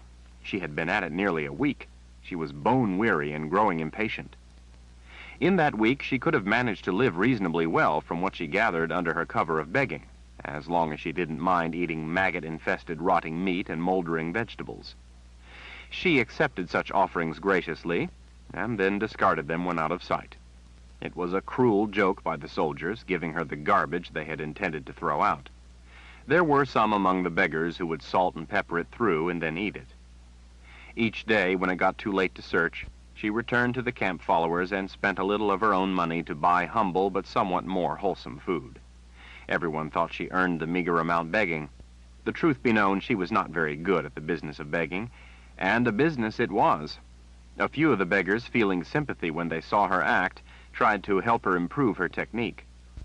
Anne endured such distractions, lest it be discovered she was more than she presented herself to be. Some of the beggars made a good living at it. It was a mark of their talent that they could coax a coin from men such as these. She knew that by cruel fate, people were occasionally thrust against their wishes into helpless begging. She also knew from hundreds of years of experience trying to give them help that most beggars clung tenaciously to the life. Anne trusted no one in the camp, but of all the people there, she trusted beggars least. They were more dangerous than the soldiers. Soldiers were what they were and made no pretense. If they didn't want you around, they would order you away or give you the boot. Some would simply show her a blade in warning. If they intended you harm or murder, they made their intent clear. Beggars, on the other hand, lived lives of lies. They lied from the time they opened their eyes in the morning until they told the Creator a lie in their bedtime prayers. Of all the Creator's miserable creations, Anne most disliked liars, and those who repeatedly placed their trust and security in the hands of such liars. Liars were creation's jackals. Deception to a noble end, though regrettable, was sometimes necessary for a greater good. Lying for selfish reasons was the fertile dirt of immorality, from which sprouted the tendrils of evil. Trusting men who demonstrated a proclivity to lie proved you a fool, and such fools were nothing more to the liar than the dust beneath their boots, there to be trod upon. Anne knew liars were the Creator's children, the same as she, and that she was duty-bound to view them with patience and forgiveness, but she couldn't. She simply couldn't abide liars, and that was that. She was resigned to the fact that in the afterlife she would have to take her lumps for it. Begging was proving to be time-consuming, So in order to cover as much ground as possible, Anne tried to do as little of it as possible. Every night the camp was jumbled all over again, making it impossible to rely on the merit of previous searches, so she determined to make as much of each foray as possible. Fortunately, because the army was so vast, they did tend to stay in roughly the same order, much like a string of cargo wagons stopping along a road for the night. In the mornings, it was well over an hour after the leading edge started out before the tail began to move. At night, the lead was cooking dinner long before the rear guard halted. They didn't cover a great deal of ground each day, but their progress was inexorable. Beyond their purpose, Anne was disturbed by their direction of travel. The order had been gathering for quite some time down around Graffin Harbor in the Old World. When they finally began to move, they had streamed up from those shores into the New World, but they turned with the coast, following it west to where Anne had unexpectedly encountered them. Anne was no military tactician, but it struck her immediately as an odd thing for them to do. She had assumed they would attack north into the New World. That they were heading in such a seemingly fruitless direction told her there must be a good reason. Jagang did nothing without reason. While he was ruthless, confident, and bold, he was not rash. Jagang was skilled in the fine art of patience. The people of the Old World had always been anything but a homogeneous society. Anne had, after all, been observing them for over 9 centuries. She considered it charitable to merely say they were diverse, fractious, and intractable. There had been no 2 areas of the Old World that could agree on up from down. In the nearly 20 years she had been watching him, Jagang had methodically consolidated the seemingly ungovernable into a cohesive society. That it was brutal, corrupt, and inequitable was another matter. He had made them one, and in so doing forged a force of unprecedented might. What the parents might have been, independent and loyal only to their small place in the world, the children were not. A large percentage of the Imperial Order troops and command had been babes or young children when the Order seized power. They had grown up under the rule of Jagang, and as children always did, believed as they were taught by those who led them, adopting the same values and morals. The Sisters of the Light, however, served a higher purpose than the affairs of governance. Anne had seen elected governments, kings, and other rulers come and go. The Palace of the Prophets and the Sisters, existing under the ancient spell that dramatically slowed their aging, always remained. While she and her sisters did work to help bring out mankind's better nature, their calling was in areas of the gift, not rule. But she did keep an eye to rulers, lest they interfere with the Creator's gift. Jagang, in recently committing himself to the elimination of magic, had overstepped matters of rule. His reign had become material to her. Now he was moving into the New World in his efforts to extinguish magic. Anne had observed over time that whenever Jagang swallowed a new land or kingdom, he would settle in as he began to infiltrate the next and the next after that. He would find willing ears and, with tempting promises of juicy slices of the graft to come, woo them into weakening their own defenses in the mask of virtue, peace. Some lands' discipline and defenses were so eviscerated from within that they threw out a welcoming carpet for Jagang rather than dare defy him.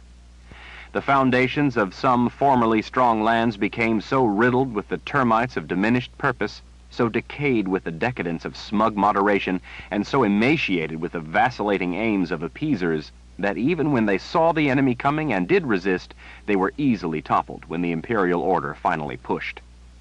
With the unexpected direction the Order was taking to the west, Anne was beginning to worry that Jagang had been doing the unimaginable, sending envoys on covert missions, sailing around the Great Barrier years before Richard destroyed the Towers of Perdition. Such missions would have been incredibly risky. Anne would know. She had done so herself. It was possible Jagang had books of prophecy, or wizards with the talent who gave him reason to believe the barrier would come down. After all, Nathan had told Anne that very thing. If so, Jagang was not simply marching off for the purpose of exploration, exploitation, and conquest. From her experience, watching him come to dominate the entirety of the Old World, she knew Jagang rarely rolled down a road he hadn't first had widened and smoothed. Anne paused in the darkness between groups of men. She squinted off in several directions. Hard as it was for her to believe, she hadn't even seen Jagang's tents yet. She wanted to find them because she hoped they might give her a valuable clue in finding her Sisters of the Light. He likely would keep them near. She sighed in exasperation at not seeing anything but more fires and troops. In the darkness and confusion of the Order's camp, she knew she could be close and still not see Jagang's tents. The worst of it, though, was not having the gift to aid her. With the gift, she could easily have listened to distant conversations, cast small spells, and conjured discreet aid. Without the gift, she found the search a frustrating and fruitless experience. She could hardly believe she could be this close to the Sisters of the Light and not find them. With the gift, she would have been able to sense them were she close enough. Beyond the aid it would have provided, there was more to it. Being unable to use the gift was like being denied the Creator's love. Her lifetime of devotion to doing the Creator's work, coupled with the glory of touching her inner magic, her Han, the force of life, had always been supremely gratifying. Not that there hadn't been frustrations, fears, and failures, but there always was the opening of herself to her Han to make up for every trial. For over 9 centuries, her Han had been her constant companion through life. Her inability to touch her gift had on more than one occasion driven her to the verge of tears. She felt little different for the most part, as long as she didn't think about it. But when her thoughts turned to touching that inner light, and she couldn't, it felt like a slow suffocation of the mind. As long as she didn't try to use her gift, it seemed it was still there, waiting, like a comforting friend seen out of the corner of her eye. But when she reached for it, put the weight of thought against it, it felt as if the ground opened and she plummeted into a terrifying black abyss. Without her gift, and no longer living under the protection of the spell that had been around the Palace of the Prophets, Anne was no different than anyone else. She was, in reality, little more than a beggar. She was simply an old woman, aging like anyone else, with no more strength than any other old woman. The insights, knowledge, and she hoped wisdom of having lived as long as she had were her only advantages. Until Zed banished the chimes, she would be, for the most part, helpless. Until Zed banished the chimes. If Zed banished the chimes. Anne picked the wrong route, between wagons standing close together, and came to an impasse with someone going the other way. She excused herself and started to back up out of the way. Beggars were obeisant, even though it was insincere. "Prelate?" Anne froze. "Prelate, is that you?" Anne looked up into the startled face of Sister Georgia Safaro. They had known each other for more than 500 years. The woman's mouth was working as she tried to find words. Anne reached out and patted the hand holding a pail of steaming porridge. Sister Georgia flinched. "Sister Georgia, thank the Creator I've found one of you at last." Sister Georgia cautiously reached out and touched Anne's face, seemingly testing if it were real. "You're dead," Sister Georgia said. "I was at your funeral ceremony. I saw you and Nathan. Your bodies were sent into the light on the funeral pyre. I saw it. We prayed all night as we watched you and Nathan burn." "Really? How sweet of you. You always were such a considerate person, Sister Georgia. That would be just like you, standing guard through the darkness, praying for me. I'm so appreciative. But it wasn't me." Sister Georgia flinched again. But Verna was named prelate." "Yes, I know. I wrote the orders, remember?" The woman nodded, and went on. "I had a reason. Nonetheless, I'm quite alive, as you can well see." At last, Sister Georgia set down the bucket and threw her arms around Anne. "Oh, prelate! Oh, prelate!" That was all Sister Georgia could get out before she started bawling like a baby. Anne managed to get her calmed down in short order with some short words. They were in no place to risk being seen in such a way. Their lives were at stake. And Anne couldn't have them lost for no more reason than a woman weeping out of control. "Prelate, what's wrong with you? You smell like dung and you look a mess." Anne chuckled. "I didn't dare allow my beauty to be witnessed by all these men, or I would have more offers of marriage than I could turn down." Sister Georgia laughed, but it dissolved into tears again. "They're beasts, all of them." Anne comforted her. "I know, Sister Georgia, I know." She lifted the woman's chin. "You are a sister of the light. Straighten yourself up now. What is done to this body is not what matters. Our eternal souls are what concerns us." Beasts in this life can do what they will to your body, but they cannot touch your pure soul. Now act what you are, a sister of the light." Sister Georgia smiled through the tears. "Thank you, Prelate. I needed to hear your scolding to remember my calling. Sometimes it's all too easy to forget." Anne went to her purpose. "Where are the others?" Sister Georgia lifted a hand to point off to Anne's right and a little behind. "Over there." "Are you all together?" "No. Prelate, some of the sisters have sworn themselves to the Nameless One." She bit her lower lip and wrung her hands. "There are sisters of the dark in our order." "Yes, I know." "You do?" "Well, Jagang keeps them elsewhere. The sisters of the light are together, but I don't know where the sisters of the dark are, nor do I care to." "Praise the Creator," Anne said with a sigh. "That was what I was hoping, that there wouldn't be any of them among you." Sister Georgia glanced over her shoulders. "Prelate, you must get out of here or you will be killed or captured." She started pushing Anne, trying to turn her around and get her to leave. Anne seized Sister Georgia's sleeve in an attempt to get the woman to listen. "I'm here to rescue the sisters. Something has happened to give us the rare opportunity to help you escape." "There is no way." "Silence!" Anne growled in a whisper. "Listen to me. The chimes are loose." Sister Georgia gasped. "That's not possible." "Oh, really? I'm telling you it is so. If you don't believe me, then why do you think your power is gone?" Sister Georgia stood mute as Anne listened to the raucous laughter of men gambling not far away. The sisters' gaze kept searching the area beyond the wagons, fearing they would be caught. "Well," Anne asked, "what did you think was the reason for your power being gone?"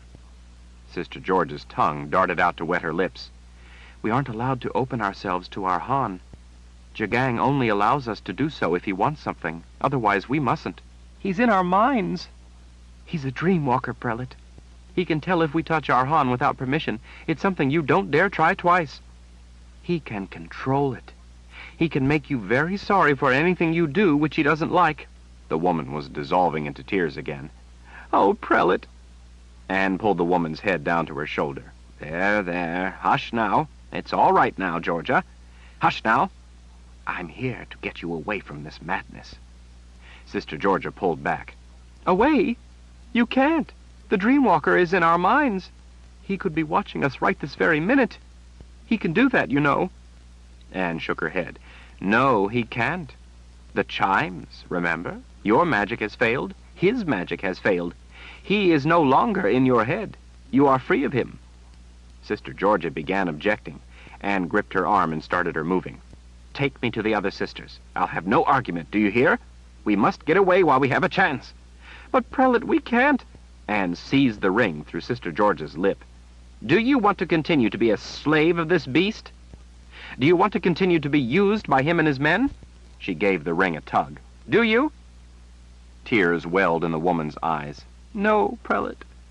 "Then get me to the tent with the other sisters of the light. I intend on getting you all away from Jagang this very night." "But, Prelate—" "Move, before we're caught here." Sister Georgia snatched up the pail of porridge and scurried off. Anne followed on her heels, with Georgia glancing back over her shoulder every few paces. The woman hurried along at a good clip, skirting every campfire and group of men by as wide a margin as she could without getting closer to men on the other side. Even as she did, men still occasionally noticed her and reached out to snatch at her skirt. Most would laugh when she squeaked and scooted away. When another man caught the sister's wrist, Anne put herself between them. She smiled at the man. He was so surprised he let go of Sister Georgia. The two of them made a quick escape. "You are going to get us killed," Sister Georgia whispered as she hustled between wagons. "Well, I didn't think you were in the mood for what the fellow had in mind." "If a soldier insists, we have to. If we don't, Jagang teaches us lessons. If we don't..." Anne shoved her onward. "I know, but I'm going to get you out of here. Hurry up. We must get the sisters and escape while we have the chance. By morning, we'll be long gone and Jagang won't know where to look." The woman opened her mouth to object, but Anne shoved her onward. "As the Creator is my witness, Sister Georgia, I've seen more shilly-shallying out of you in the last 10 minutes than your first 500 years in this world. Now get me to the other sisters, or I'll make you wish for Jagang's clutches instead of mine." Chapter 45. Anne took a quick glance around as Sister Georgia lifted the tent flap. Satisfied that no one was paying any attention, Anne ducked inside. A crowd of women huddled inside the dimly lit tent, some lying down, some sitting on the ground hugging their knees, some with arms around one another like frightened children. Not many even bothered to look up. Anne couldn't recall seeing such a cowed-looking bunch. She reproved herself. These women had suffered unspeakable abuse. "Shoo!" Sister Rochelle, sitting near the tent opening, said without meeting Anne's eyes. "Out with you, beggar!" "Good for you, child," Anne said. "Good for you, Sister Rochelle, for keeping beggars from your humble home." Half the women looked up at the sound of Anne's voice. Wide eyes stared in the dim candlelight. Some of the women pushed at others who weren't paying attention, or swatted an arm, or pulled on a sleeve. Some were dressed in outfits Anne could scarcely believe. The clothes covered them from neck to ankle, but were so sheer as to leave the women, for all practical purposes, naked. Others had on their own dresses, but they were in a state of wretched disrepair. A few had on little more than rags. Anne smiled. "Fionola, you look well, considering your ordeal.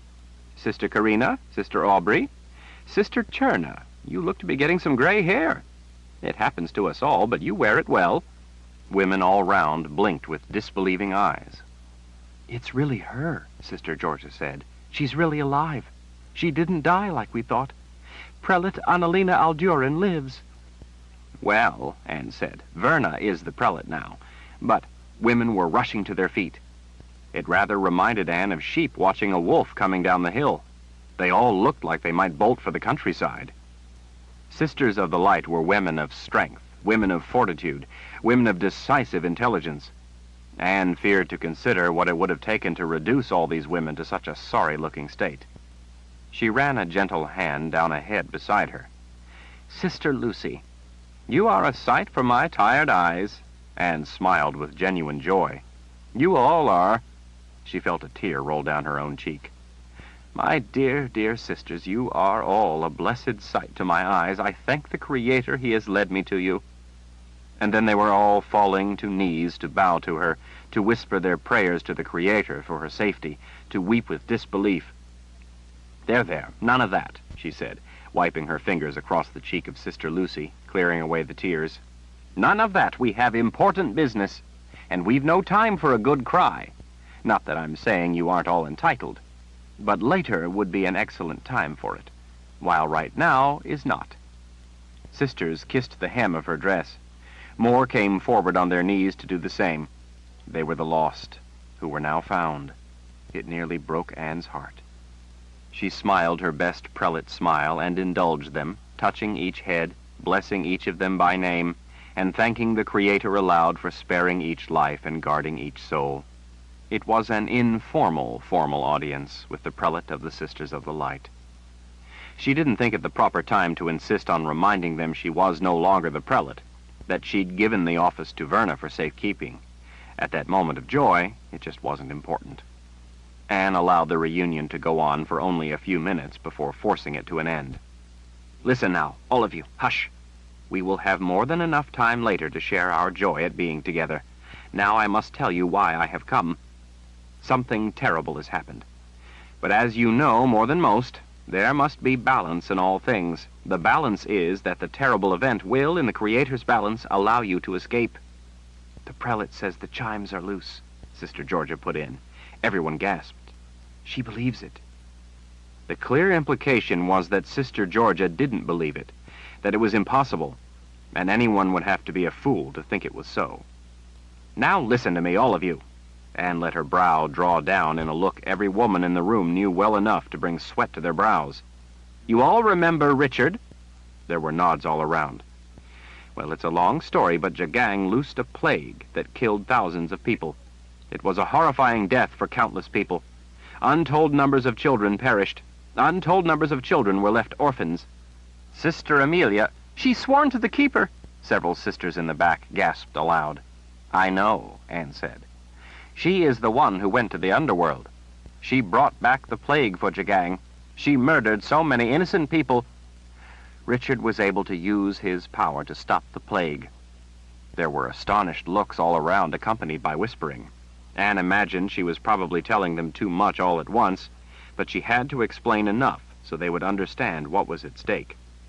Richard contracted the plague, and in order to save his life, the mother confessor used magic.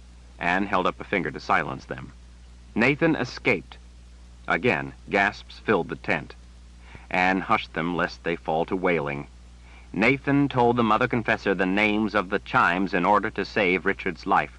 It was a terrible choice to make, but I believe he only did it to save Richard.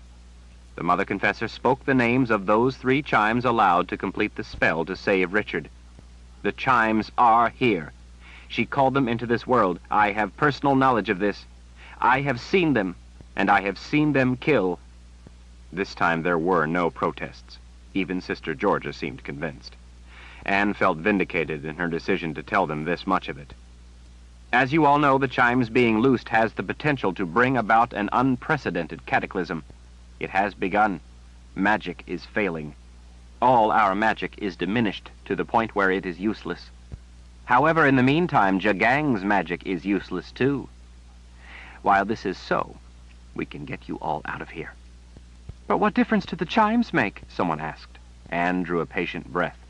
With the chimes here, magic is failing.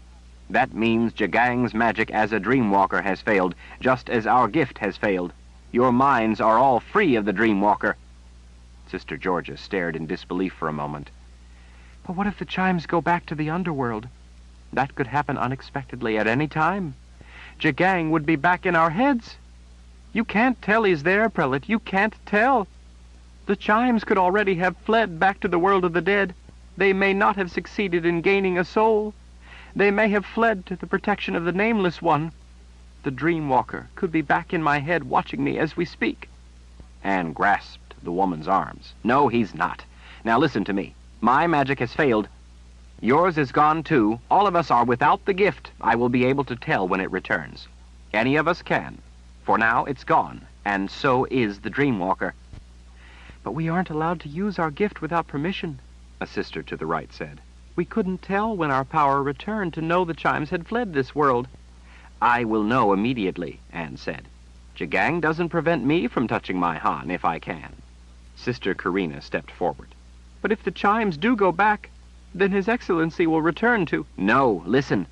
There is a way to prevent the Dreamwalker from ever again entering your mind. That's not possible. Sister Cherna's eyes darted about, as if Jagang might be hiding in the shadows watching them. Prelate, you must get out of here. You're going to be caught. Someone might have seen you. They could be telling Jagang as we speak.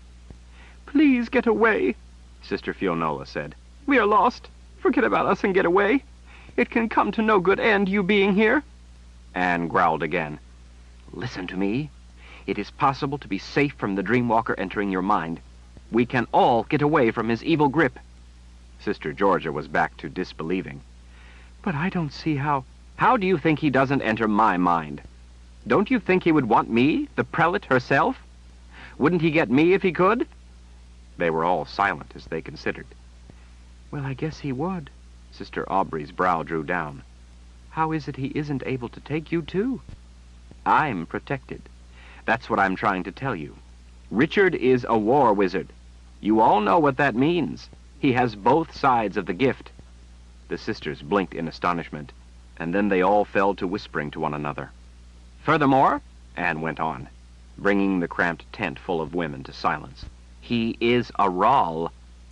What difference does that make? Sister Fionola said.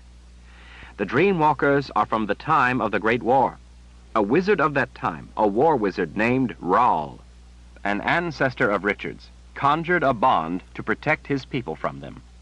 Gifted descendants of the House of Rahl are born with this bond with his people that protects them from Dreamwalkers. The people of Richard's land are all bonded to him as their Lord Rahl. Because of that, and because of the magic of it passed down to him, they are all protected from the Dreamwalker that keeps Jagang from their minds. A Dreamwalker can't enter the mind of anyone bonded to the Lord Rahl. But we are not his people, women all around were saying. Anne held up a hand. It doesn't matter. You only have to swear your loyalty to Richard. Swear it meaningfully in your heart, and you are safe from the Dreamwalker. She passed a finger before their eyes. "I have long been sworn to Richard. He leads us in our fight against this monster Jagang, who would end magic in this world. My faith in Richard, my bond to him, my being sworn to him in my heart protects me from Jagang entering my mind." "But if what you say about the chimes being here in this world is true," a sister in the back said in a whine, "then the magic of the bond will fail too. So we would have no protection." Anne sighed and tried to remain patient with these frightened and intimidated women. She reminded herself to keep in mind these women had been in the savage hands of the enemy for a long time. But the two cancel each other, don't you see? Anne turned up her palms, like scales, moving them up and down in opposition. "As long as the chimes are here, Jagang's magic doesn't work, and he can't enter your minds." She moved her hands in the opposite direction. "When the chimes are banished, and if you are sworn to Richard, then his bond keeps Jagang from your mind. Either one or the other protects you. Do you all see? You must only swear to Richard, who leads the fight against Jagang, fights for our cause, the cause of the light, and you never again need fear the Dreamwalker being able to reach you. Sisters, we can get away tonight, right now. Do you at last see? You can be free." They all stared dumbly. Finally, Sister Rochelle spoke up. "But we aren't all here." Anne looked around. "Where are the rest?" "We will collect them and leave. Where are they?" Again, the women retreated into frightened silence. Anne snapped her fingers at Sister Rochelle for her to answer. Finally, the woman spoke again. "The tents." Every woman in the room cast her eyes down. The gold rings through their lower lips shone in the candlelight. "What do you mean, the tents?" Sister Rochelle cleared her throat, trying to keep the tears struggling to break through from doing so. "Jagang, when one of us displeases him, or he is angry with us, or he wants to punish us, or teach us a lesson, or simply wishes to be cruel, sends us to the tents. The soldiers use us. They pass us around." Sister Cherna fell to the ground, weeping. "We must be whores for his men." Anne gathered her resolve. "Listen to me, all of you. That ends right now. Right now you are free. You are again sisters of the light. Do you hear me? You are no longer his slaves." "But what about the others?" Sister Rochelle asked. "Can you get them?" Sister Georgia drew up tall and stiff. "You wait here, Prelate. Sister Rochelle, Aubrey, and Karina will go with me to see what we can do." She gave the three a look. "Won't we? We know what we must do." The three nodded. Sister Karina put a hand under Anne's arm. "You wait here, will you? Wait here until we return." "Yes, all right," Anne said. "But you must hurry. We need to get out of here before it gets too late in the night, or we will raise suspicions traipsing through the camp when everyone else is sleeping. We can't wait for—" "Just wait," Sister Rochelle said in a calm voice. "We will see to it. Everything will be all right." Sister Georgia turned to the tent full of sisters. "See to it she waits, will you? She must wait here." The sisters nodded. Anne put her fists on her hips. "If you take too long, we will have to leave without you. Do you understand? We can't—" Sister Rochelle put a hand against Anne's shoulder. "We will be back in plenty of time. Wait." Anne sighed. "The Creator be with you." Anne sat among sisters, who seemed to recede back into the prison of their private thoughts. Their joy, so evident when they had first seen her, had faded. They were once again distant and unresponsive. They stared off without listening as Anne tried telling them some of the lighter stories of her adventures. She chuckled as she recounted incommodious moments, hoping someone would become interested and perhaps smile at least. No one did. None of them asked anything or even seemed to be listening. They would no longer even meet her gaze. Like trapped animals, they wanted only to escape the terror. Anne was growing more uncomfortable by the moment. By the moment, sitting among these women she knew so well, her hackles were beginning to rise at the thought that maybe she didn't know them as well as she had believed. Sometimes, trapped animals didn't know enough to run for an open gate. When the tent flap opened, they scooted away from her. Anne rose. 4 huge men, layered in leather plates, belts, straps, hides over their shoulders, and weapons jangling from their belts, ducked into the tent. followed by Sisters Georgia, Rochelle, Aubrey, and Karina. The men's stringy, greasy hair whipped from side to side as they checked to each side. By the way they carried themselves, they looked to Anne to be men of more authority than mere soldiers. Sister Rochelle pointed. That's her, the prelate of the Sisters of the Light. Rochelle, Anne growled. What's this about? What do you think? The man seeming to be in charge seized her jaw, turning her head left, then right as he appraised her. You sure? His dark glower moved to Sister Rochelle. She looks like the rest of the beggars to me. Sister Georgia pointed at Anne. I'm telling you, that's her. The man's eyes turned to Sister Georgia as she went on. She's just fixed herself up like that to get in here. The man gestured the other soldiers forward. They brought manacles and chains.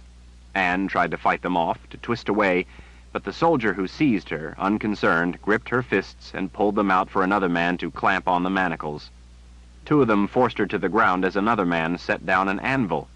They held the manacles' ears on the anvil as they hammered pins through the holes and then mushroomed the heads of the pins, locking the manacles on permanently. They made them too tight, so they dug into her flesh, but the men were indifferent to her unintended cry of pain. Anne knew better than to struggle when it could do no good, so she made herself become still. Without her Hans, she was as helpless as a child against these big men. The sisters mostly cowered as far away as they could get. None watched. The men hammered closed the open links at the end of the chain. Anne let out a grunt as she was slammed face down in the dirt. More manacles were affixed to her ankles. More chains were attached. Big hands lifted her. A chain around her waist webbed all the rest together. Anne was not even going to be able to feed herself. One of the men scratched his thick beard. And she has no one with her? Sisters Georgia and Rochelle shook their heads. He chuckled. How'd she get to be the prelate if she's that dumb? Sister Georgia curtsied without meeting his eyes. We don't know, sir, but she is. He struggled and started to leave, but then halted and cast his gaze over the shivering women on the floor. He pointed a thick finger at a sister in one of the absurd transparent outfits. You! Sister Theola flinched. She closed her eyes. Anne could see her lips moving in a futile prayer to the Creator. Come along, the man commanded. Trembling, Sister Theola stood. The other three men grinned their approval of their leader's choice as they shoved her out ahead of them. You said you wouldn't, Sister Georgia spoke up, if meekly. Did I? The man asked. He showed her a wicked grin. Changed my mind. Let me go in her place, Sister Georgia called out as the man turned to leave. He turned back. Well, well, aren't you the noble one? He seized Sister Georgia's wrist and pulled her after as he went out through the flap. Since you're so eager, you can come along with her. After the men left with the two women, the tent fell to terrible silence. None of the sisters would look at Anne as she sat hobbled in the chains. Why? Anne had spoken the word softly, but it rang through the tent like the huge bell atop the palace of the prophets. Several sisters quailed at the single word. Others wept. We know better than to try to escape, Sister Rochelle said at last. We all tried at first.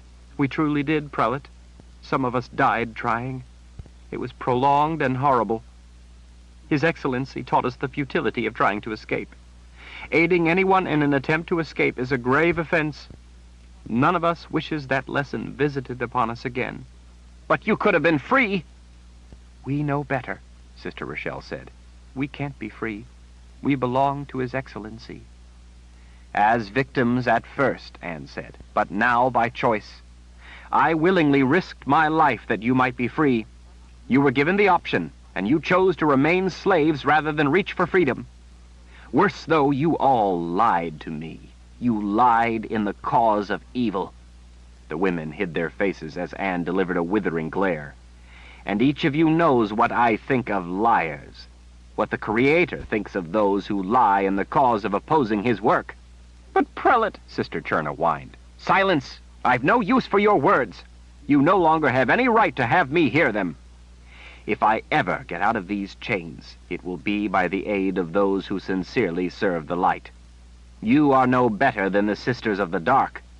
At least they have the honesty to admit their vile master.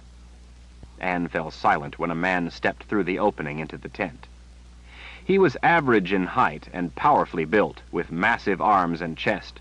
His fur vest was open, revealing dozens of jewel-studded gold chains hanging from his bull neck.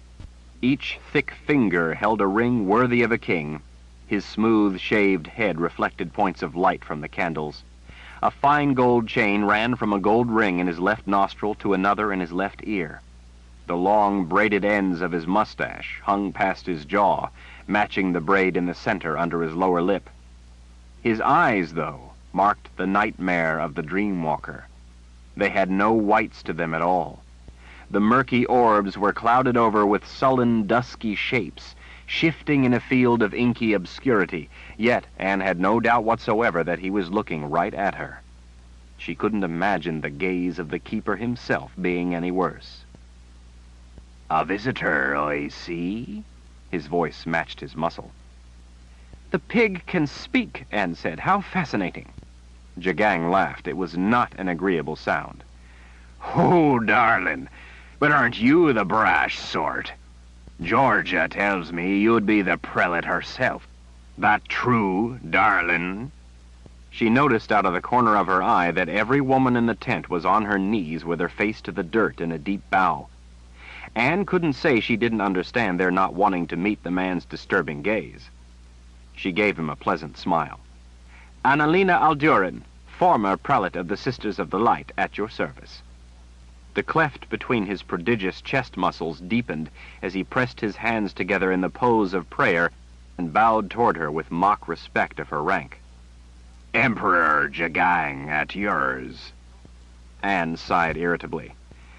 "Well, what's it to be, Jagang? Torture, rape, hanging, beheading, burning?" The grisly grin visited him again. My, darling, but don't you know how to tempt a man?" He grabbed a fistful of hair and lifted Sister Cherna. "See, the thing is, I got plenty of these regular sisters. And I got plenty of the other kind, too, the ones sworn to the keeper. I confess to liking them better." He arched an eyebrow over a forbidding eye. "They can still use some of their magic." Sister Cherna's eyes watered in pain as he gripped her throat. "But I've only got one prelate." Sister Cherna's feet were clear of the ground by several inches. She couldn't breathe, but made no effort to fight. His terrible, massive muscles rippled and glistened in the candlelight. The cords in his arms strained. Cherna's eyes widened as his grip tightened. Her mouth gaped in silent fright. "So," Jagang said to the others, "she confirmed everything about the chimes? Told you everything about them?" "Yes," several offered at once, clearly hoping he would release Sister Cherna. Not everything, Anne thought. If Zed was ever going to succeed at anything, she hoped the chimes would be it. "Good." Jagang dropped the woman. Sister Cherna crumpled in a heap, her hands tearing at her throat as she struggled to get air. She couldn't get her breath. Jagang had crushed her windpipe. Her fingers clawed at the air. As she lay at his feet, she began turning blue. With desperate effort, she struggled her way into Anne's lap. Anne stroked the poor, ruined woman's head with an outpouring of helpless compassion. Anne whispered her love and forgiveness to Sister Cherna, and then silently prayed to the Creator and to the good spirits. Sister Cherna's arms, twitching in agony, circled Anne's waist in gratitude. Anne could do nothing but pray that the Creator would forgive his child as she died a burbling death in Anne's lap.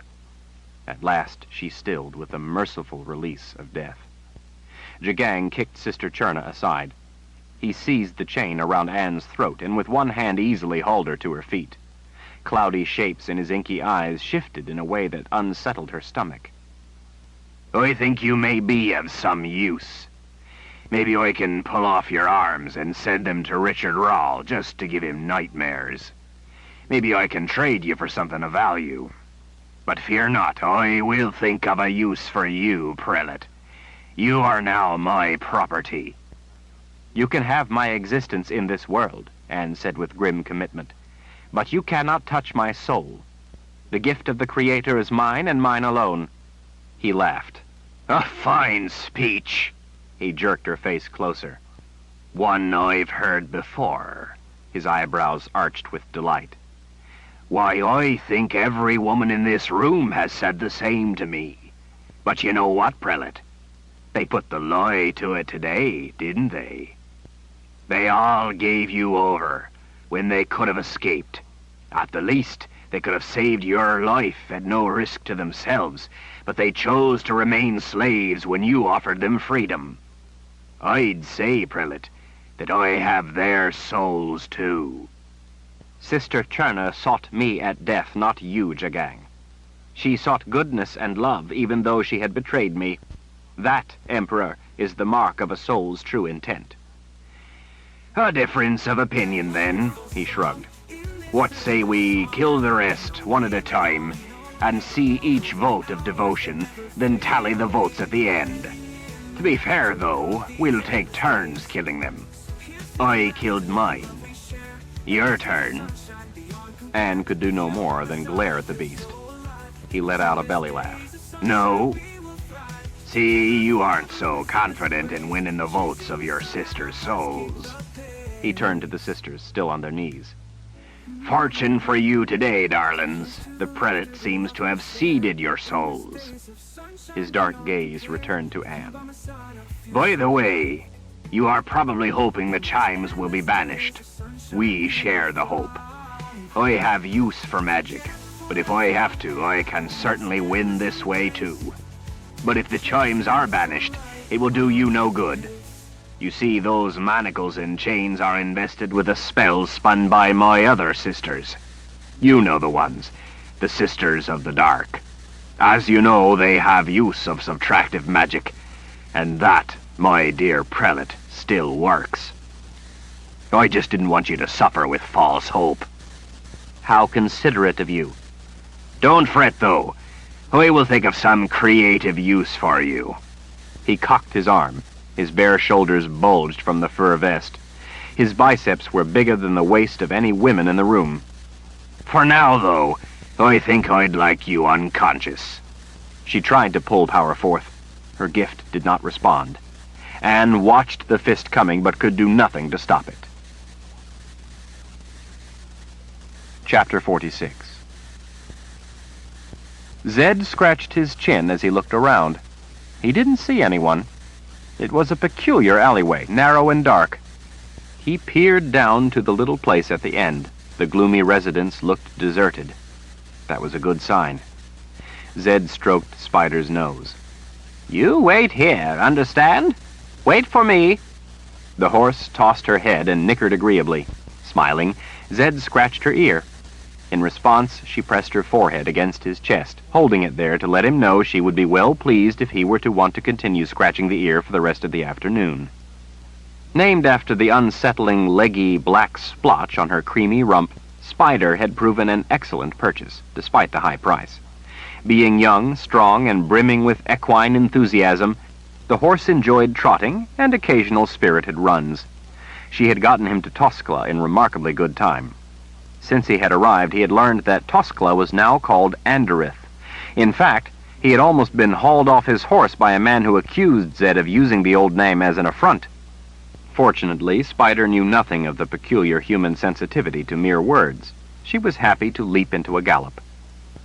Zed, without use of the gift and being vulnerable, besides feeling his age, had been resigned to a long and arduous journey afoot across the wilds. But by the magic of luck, on his third day out of the Mud People's village, he ran across a man who turned out to be an agent in trade agreements. Since he frequently went back and forth between clients, the man traveled with several horses. He could afford to be without his extra until he reached his destination, especially at the price Zed offered, and so had parted with Spider. The formidable journey Zed anticipated ended up being remarkably short and not at all unpleasant, as long as he didn't dwell on his reasons for traveling to Anderith. Mingling into line at the frontier, Zed had been allowed through the checkpoint, along with wagons, merchants, and traders of every sort. Dressed as he was in his fine maroon and black robes, with silver brocade cuffs and gold brocade around the neck and down the front, along with a gold buckle on a red satin belt, he was easily able to pass himself off as a merchant. He told the officers at the border that he had fruit orchards to the north, and was on his way to Fairfield in order to negotiate trade agreements. By the look of the soldiers he saw at the border, The people of Andereth placed too much faith in the Domine Dirch. It had been a long time since he had been to the land formerly called Toscla, but back then the border had been defended by as formidable and well-trained an army as there was. The army had deteriorated until now it was nothing more than the hollow deterrent of ignorant confidence. Zed noticed Spider's ears turned toward the empty-looking home down at the end of the alleyway. Every muscle in the horse was at full attention. Zed guessed that perhaps a horse was as good at certain things as some of his magic might have been. He found the thought disagreeable. He wanted his magic back. After giving Spider a pat of reassurance, and once again asking her to wait there, Zed made his way down the narrow alleyway. Tall, clapboard walls to each side kept out most of the light. Nevertheless, a wide variety of herbs grew beside the narrow footpath. Many of the herbs Zed saw growing there didn't enjoy the light at all. Some of them were exceedingly rare. They ordinarily hissed at light, but now they looked sickly. Zed made sure to step on each of the 3 steps going up to the door, rather than skip any. Such perfunctory attempts at stealth would be a mistake, if this was the place he hoped it was. Glancing in the gap of the curtains, he could see it was dark inside.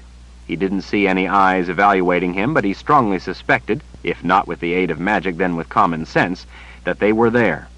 He took one last look over his shoulder at Spider standing attentively, her ears pricked toward him. She lifted her head, opened her mouth, and neighed. Zed reached up and knocked. The door creaked as it opened. No one was behind it.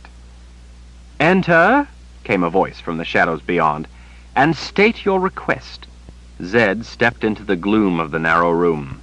Little light came in the gap between the heavy curtains, and the light from the door died out before daring to trespass very far. He could see no furniture, only the floorboards stretching off into the dim distance where she remained. He turned and peered up at the top of the door. He pointed a bony finger at it. "Nice touch, the rope used to open the door while you stay over there. Very effective." "Who are you to tempt my anger?" "Tempt your anger? Oh, dear, no. You have it all wrong. I'm here looking for a sorceress." "Take care, stranger, with what you wish. Wishes have an unpleasant manner of sometimes coming to be. State your name." Zed bowed dramatically. "Zedicus Zul Zarander." He cocked his head to regard with one eye the woman in the shadows. "That would be Zedicus Zul Zarander, as in First Wizard Zedicus Zul Zarander." The woman staggered into the light, her fair features set in astonishment. "First Wizard?" Zed put on a disarming smile. "Franca Gowanlock, I'm hoping." Slack-jawed and wide-eyed, she seemed only able to nod. My, but haven't you grown?" Zed held his hand out below his belt line. "You couldn't have been any bigger than this when I last saw you." He smiled with sincere admiration. "You look to have grown into a very lovely woman." She blushed as she reached up to plump her hair. "Why, I have gray hair." "The bloom of it becomes you. It truly does." He meant it. She really was an attractive woman.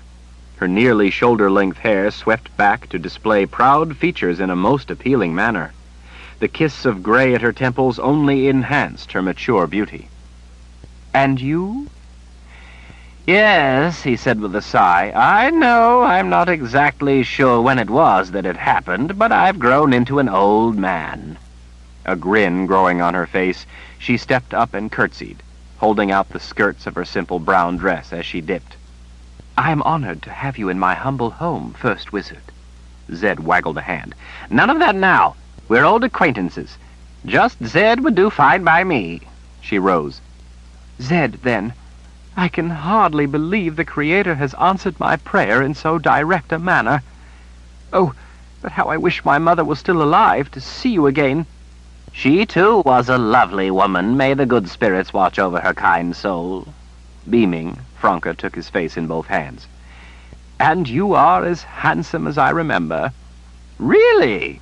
Zed straightened his shoulders. "Why, thank you, Franca. I try to take care of myself, wash regularly and such, with a few herbs and special oils I occasionally add in the water. I think that accounts for my skin still being so supple." "Oh, Zed, you can't imagine how happy I am to see you. Thank the Creator." She was still holding his face in her hands. Her eyes welled with tears. "I need help. Oh, First Wizard, I so desperately need your help." He took her hands in his. "Odd you should mention that." "Zed, you helped my mother once. Now you must help me, please. My power has failed. I've tried everything I can think of. I've consulted books of charms, spells, and bewitching. None of them have been any help. I've had to tie that rope atop the door to fool people and keep them wary. I've been worried sick. I've hardly slept. I've tried—" "The chimes are loose." Her lashes fluttered as she stared dumbly at him. Her silent home seemed to stretch with her, to turn an ear toward him with her, to hold its breath with her. "What did you say?" "The chimes are loose." "No," she said, appearing to be in a state of confused shock. "I don't think that's it. I think it may be a heating of my blood, possibly caused by a hex placed on me by women of lesser talent, but greater ambition. Jealousy, I believe it to be, along with a vengeful nature. I try not to step on people's toes, as it were, but there have been times—" Zed grasped her shoulders. "Franca, I came here because I'm hoping you can help me. The mother, my granddaughter-in-law, unintentionally set the chimes free while urgently summoning the aid of powerful magic, in a final recourse to save the life of my grandson. I need your help. That's why I've come. My gift, too, has failed. All magic is failing. The world of life is in terrible danger. I don't need to explain to a woman of your talents the consequences of such an event. We need to see if there is anything we can do to banish the chimes. As First Wizard, I've come to call upon you for help." "Your grandson? Is he... Did he survive the ordeal? Did he recover?" "Yes. Fortunately, with the aid of the woman then to be his wife, he survived and is now well." She put a fingernail between her teeth for a moment, her dark-eyed gaze shifting about as she considered his words. "There is that much good in it, then, that he survived. But then, in return for their help, that would mean the chimes could cross the veil." Her brow puckered. "Your grandson, you say. Has he the gift?" 1,000 things at once flashed through Zed's mind. He answered with a simple, "Yes." Franca smiled briefly and politely to show she was pleased for Zed, and then moved into action. She threw back the drapes, took hold of his arm, and steered him to a table at the rear. She opened a heavy drape over a little window in the back to let light flood across the table. The dark mahogany tabletop had a grace inlaid in silver.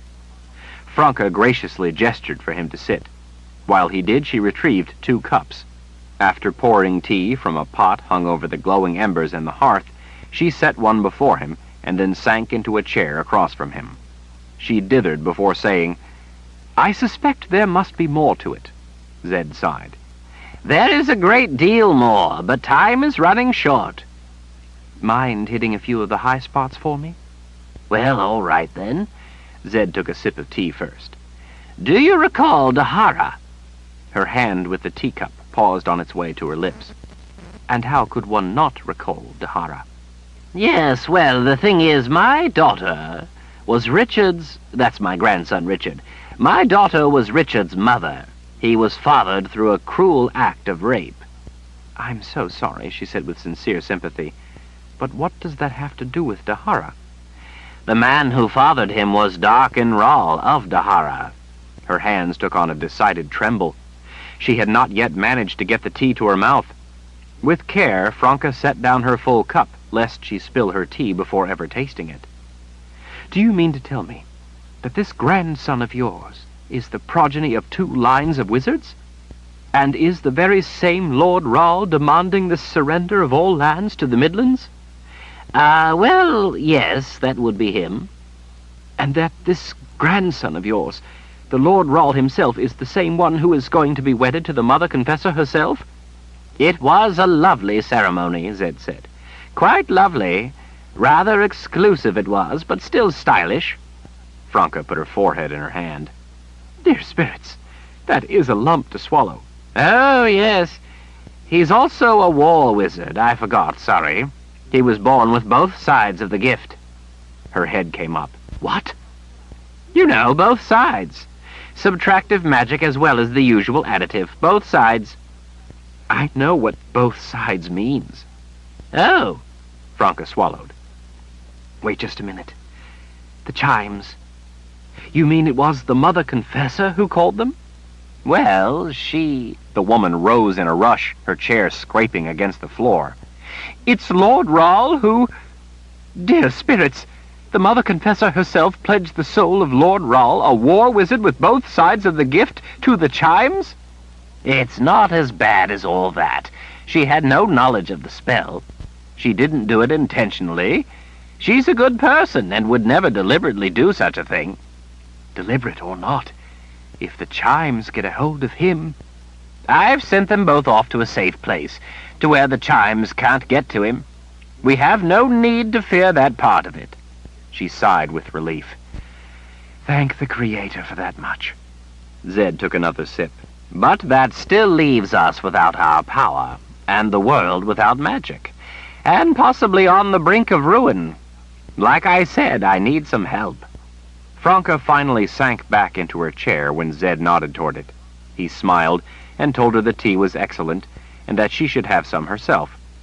Zed, I think you need the Creator himself to come help you.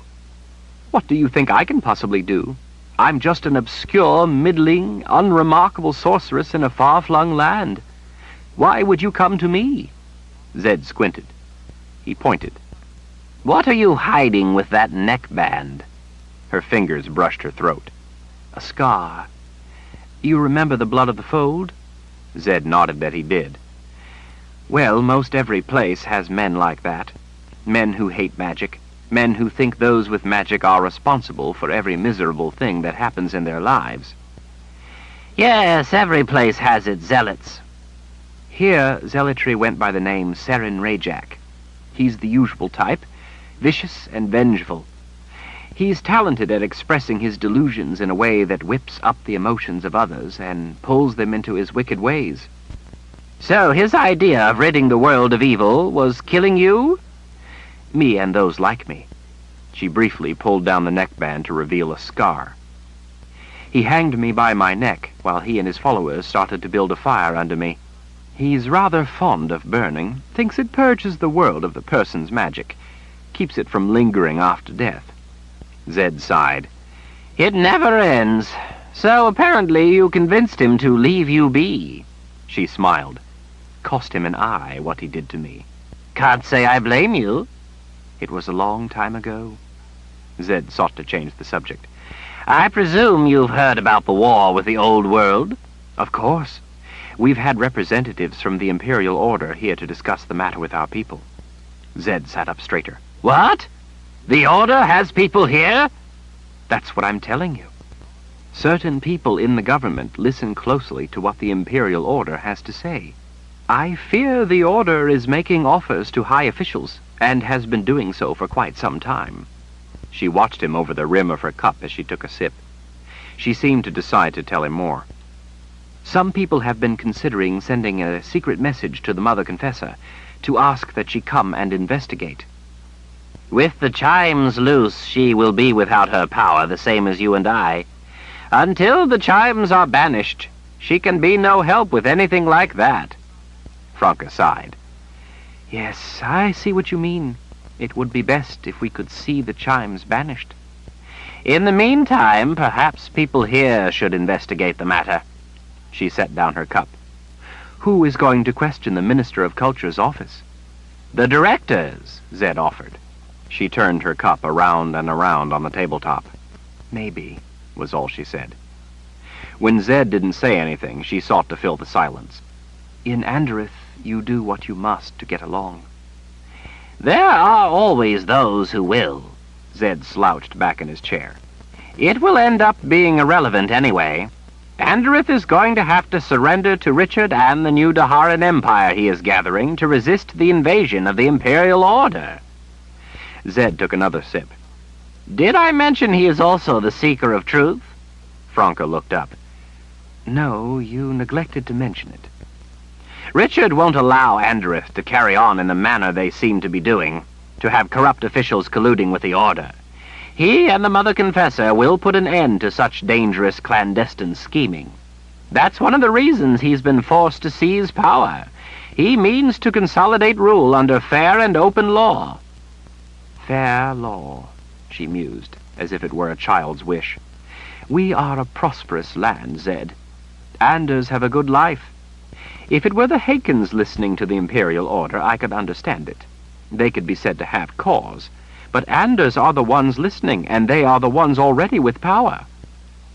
Zed contemplated his tea.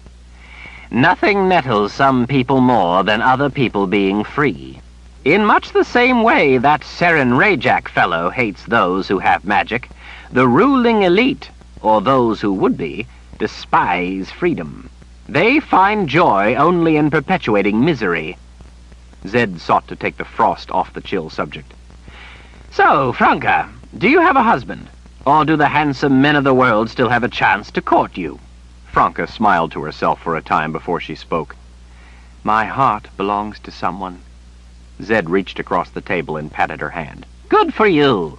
She shook her head as her smile ghosted away. No, he's married. I can't allow my feelings to be known. I would forever hate myself if I gave him any reason to decide to leave his beautiful bride and take up instead an aging spinster like me. I dare not let him even guess my feelings. I'm sorry, Franca, he said in gentle sympathy. Life, or should I say love, sometimes seems so unfair. At least it may seem so now, but someday...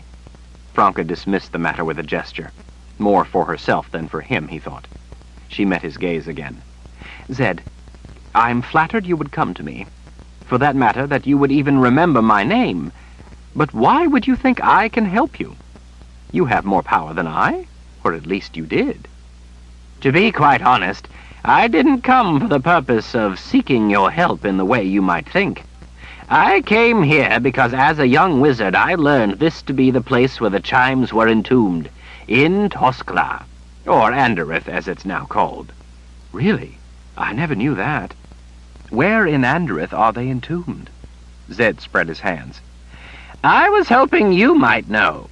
You were the only name I knew from here, so I came seeking you out. I need help. I'm sorry, Zed, but I had no idea the chimes were entombed here. She again took up her cup and sipped in thought. However, if, as you say, the chimes can't get the soul of your grandson, they might eventually be pulled back into the world of the dead. We might need do nothing to bring it about. The whole problem might just vanish. Yes, there is that hope. But you must keep in mind the nature of the underworld. Meaning? Zed tapped the outer circle of the grace inlaid on the tabletop.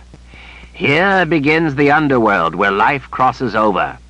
He glided his hand past the table's edge. Beyond is eternity. Because the underworld is eternal, time has no meaning. There may be beginning when we cross over, but there is no end. So the concept of time unravels there. It is only here in the world of life where time is defined by beginning and end, giving it some reference points, that it has significance. The chimes were conjured from that timeless place beyond, and derive their power from there, so time is meaningless to them. Perhaps it's true that without obtaining the soul they crossed over to help, they will be pulled back to the underworld. However, to timeless beings, their time here may be viewed by them as but an instant, as they wait to see if they will succeed, or as they enjoy a bit of frolic at bringing death and destruction.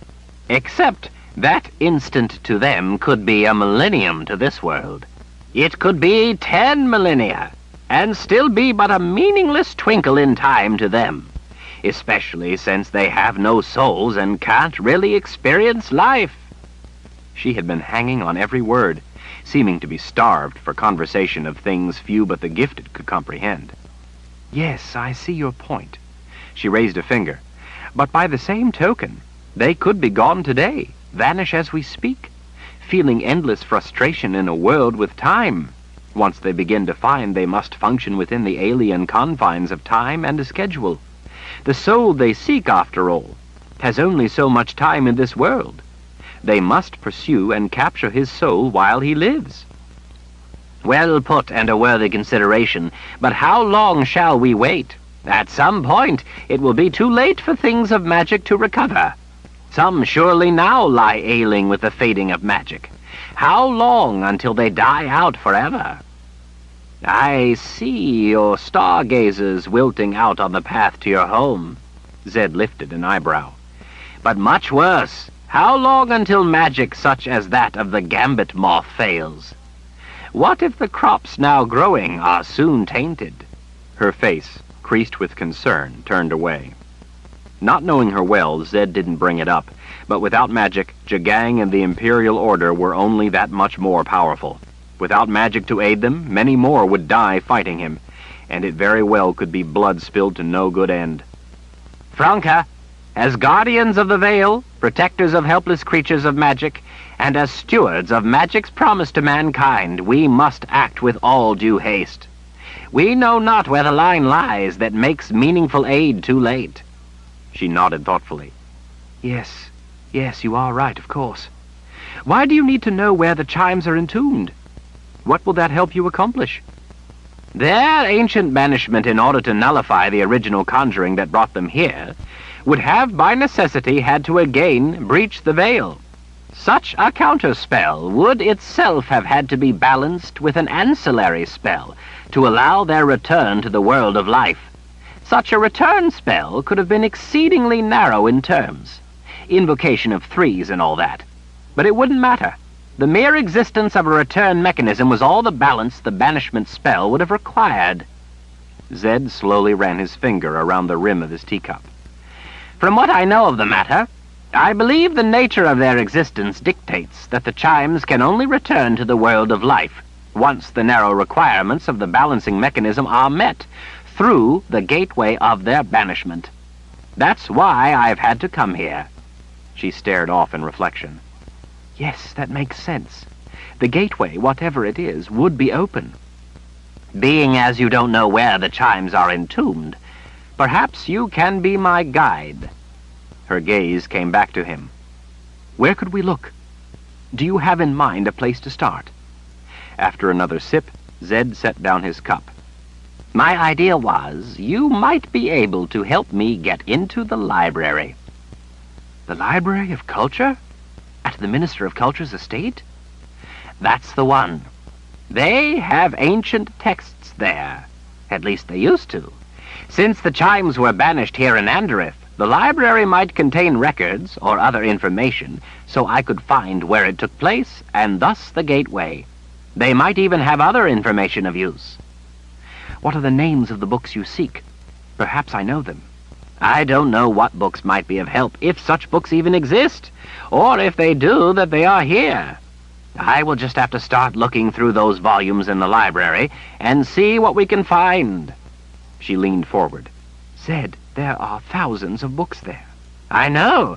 I've seen them before. And if you find a book that names this place, then what? Zed shrugged in a deliberately vague manner. First step first. If he could find no information on the mechanism of their banishment, he had an idea of what he might have to do should he be able to find the location of the entombment. Even if he did find such information, and it was a simple matter, without the use of his magic he would be helpless to reverse the problem. He might be forced to take desperate measures. So, what about the Library of Culture? Can I get in there? I think I could help with that much of it. As an Ander, and one known at the minister's estate, I'm trusted with access. Not everyone is. Those in authority have been altering history to such an extent that those of us who have lived a bit of it don't even recognize our own past, much less trust the rest of what we're told. She emerged from her private thoughts and straightened with a brave smile. When do you wish to go there? The sooner the better. Do you think you could pretend to be a visiting scholar? I think I could manage to look like I have difficulty recalling my own name. Chapter 47.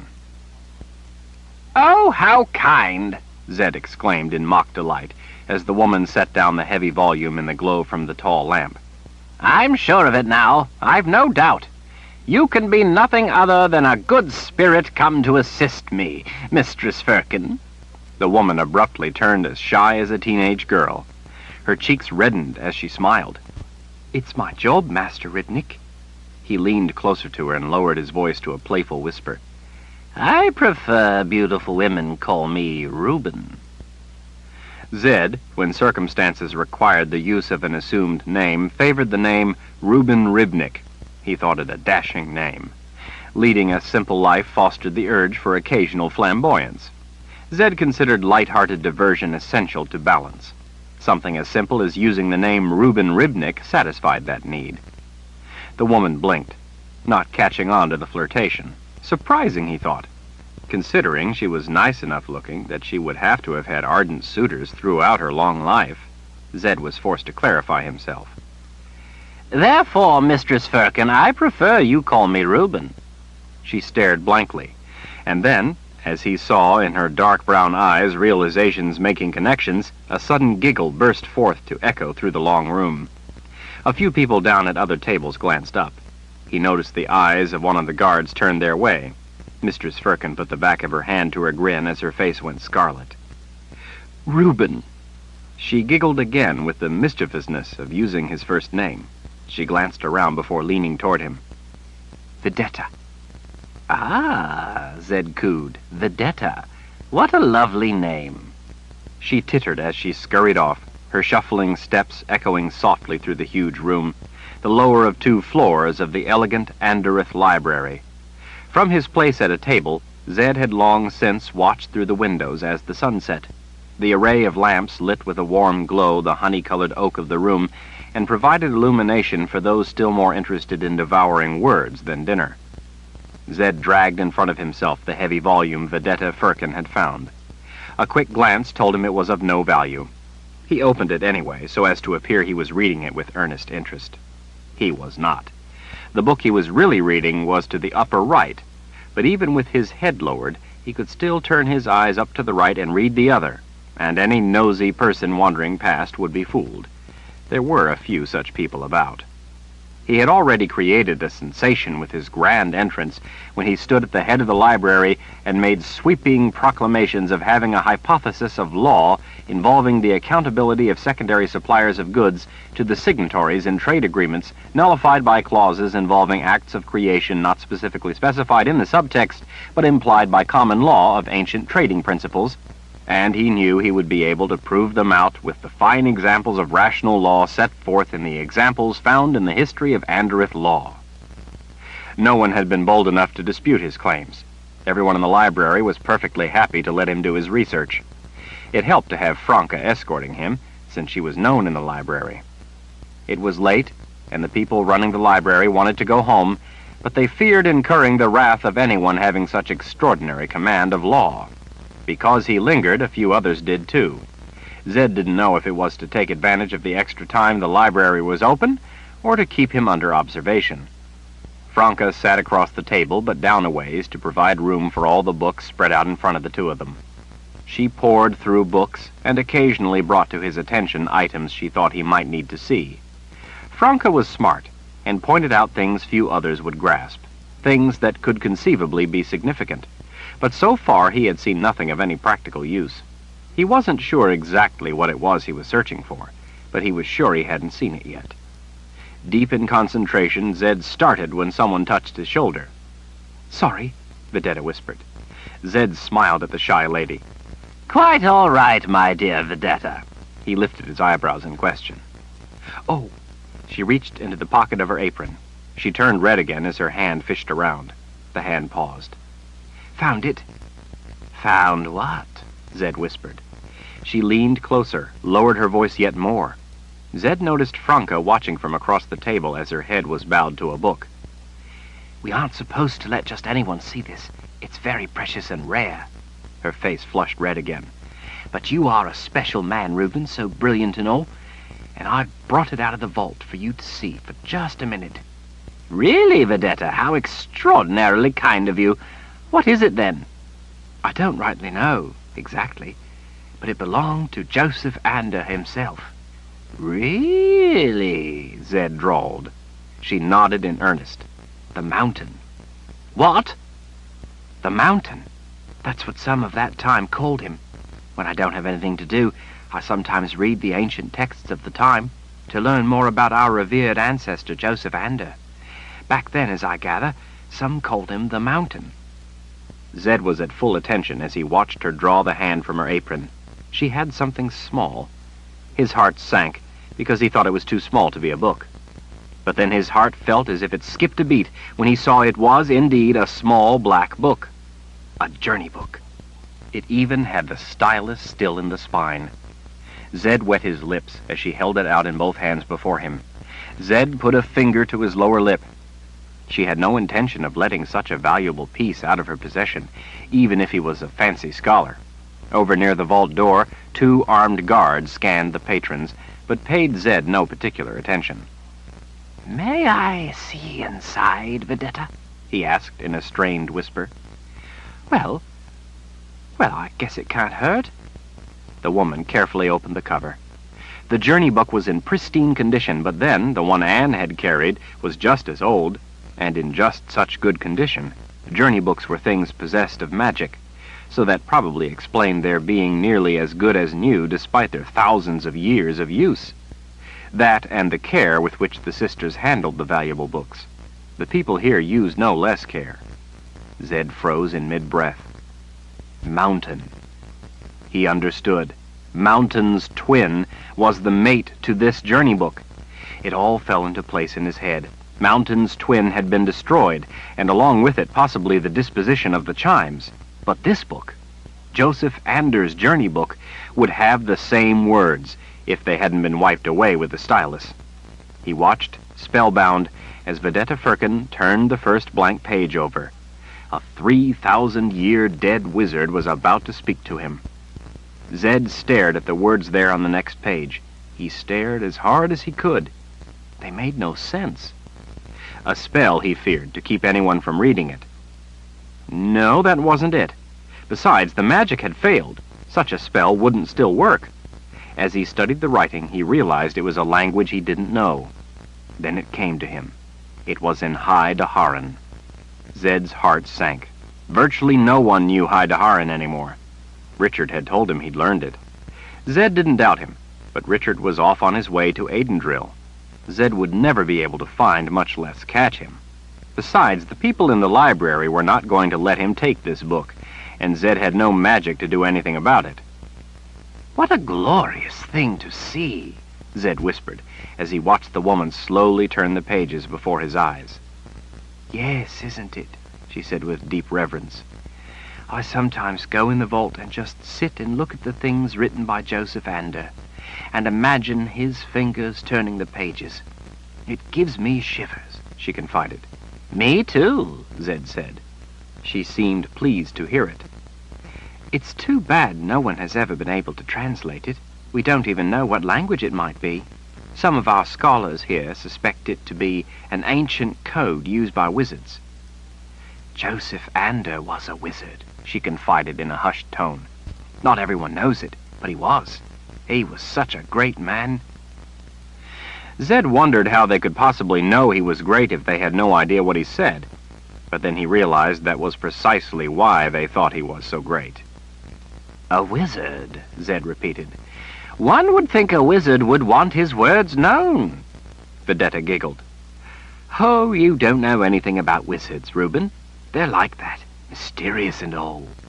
"I suppose," he said absently, as he tried to pick out a word he might possibly make sense of as they flipped past his eyes.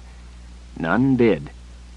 "Except," Vedetta confided in a very low whisper, as her eyes shifted to each side for a quick look. "This here." She tapped a page very near the end. "These words here I managed by an accident of coincidence to decipher. Just these 2.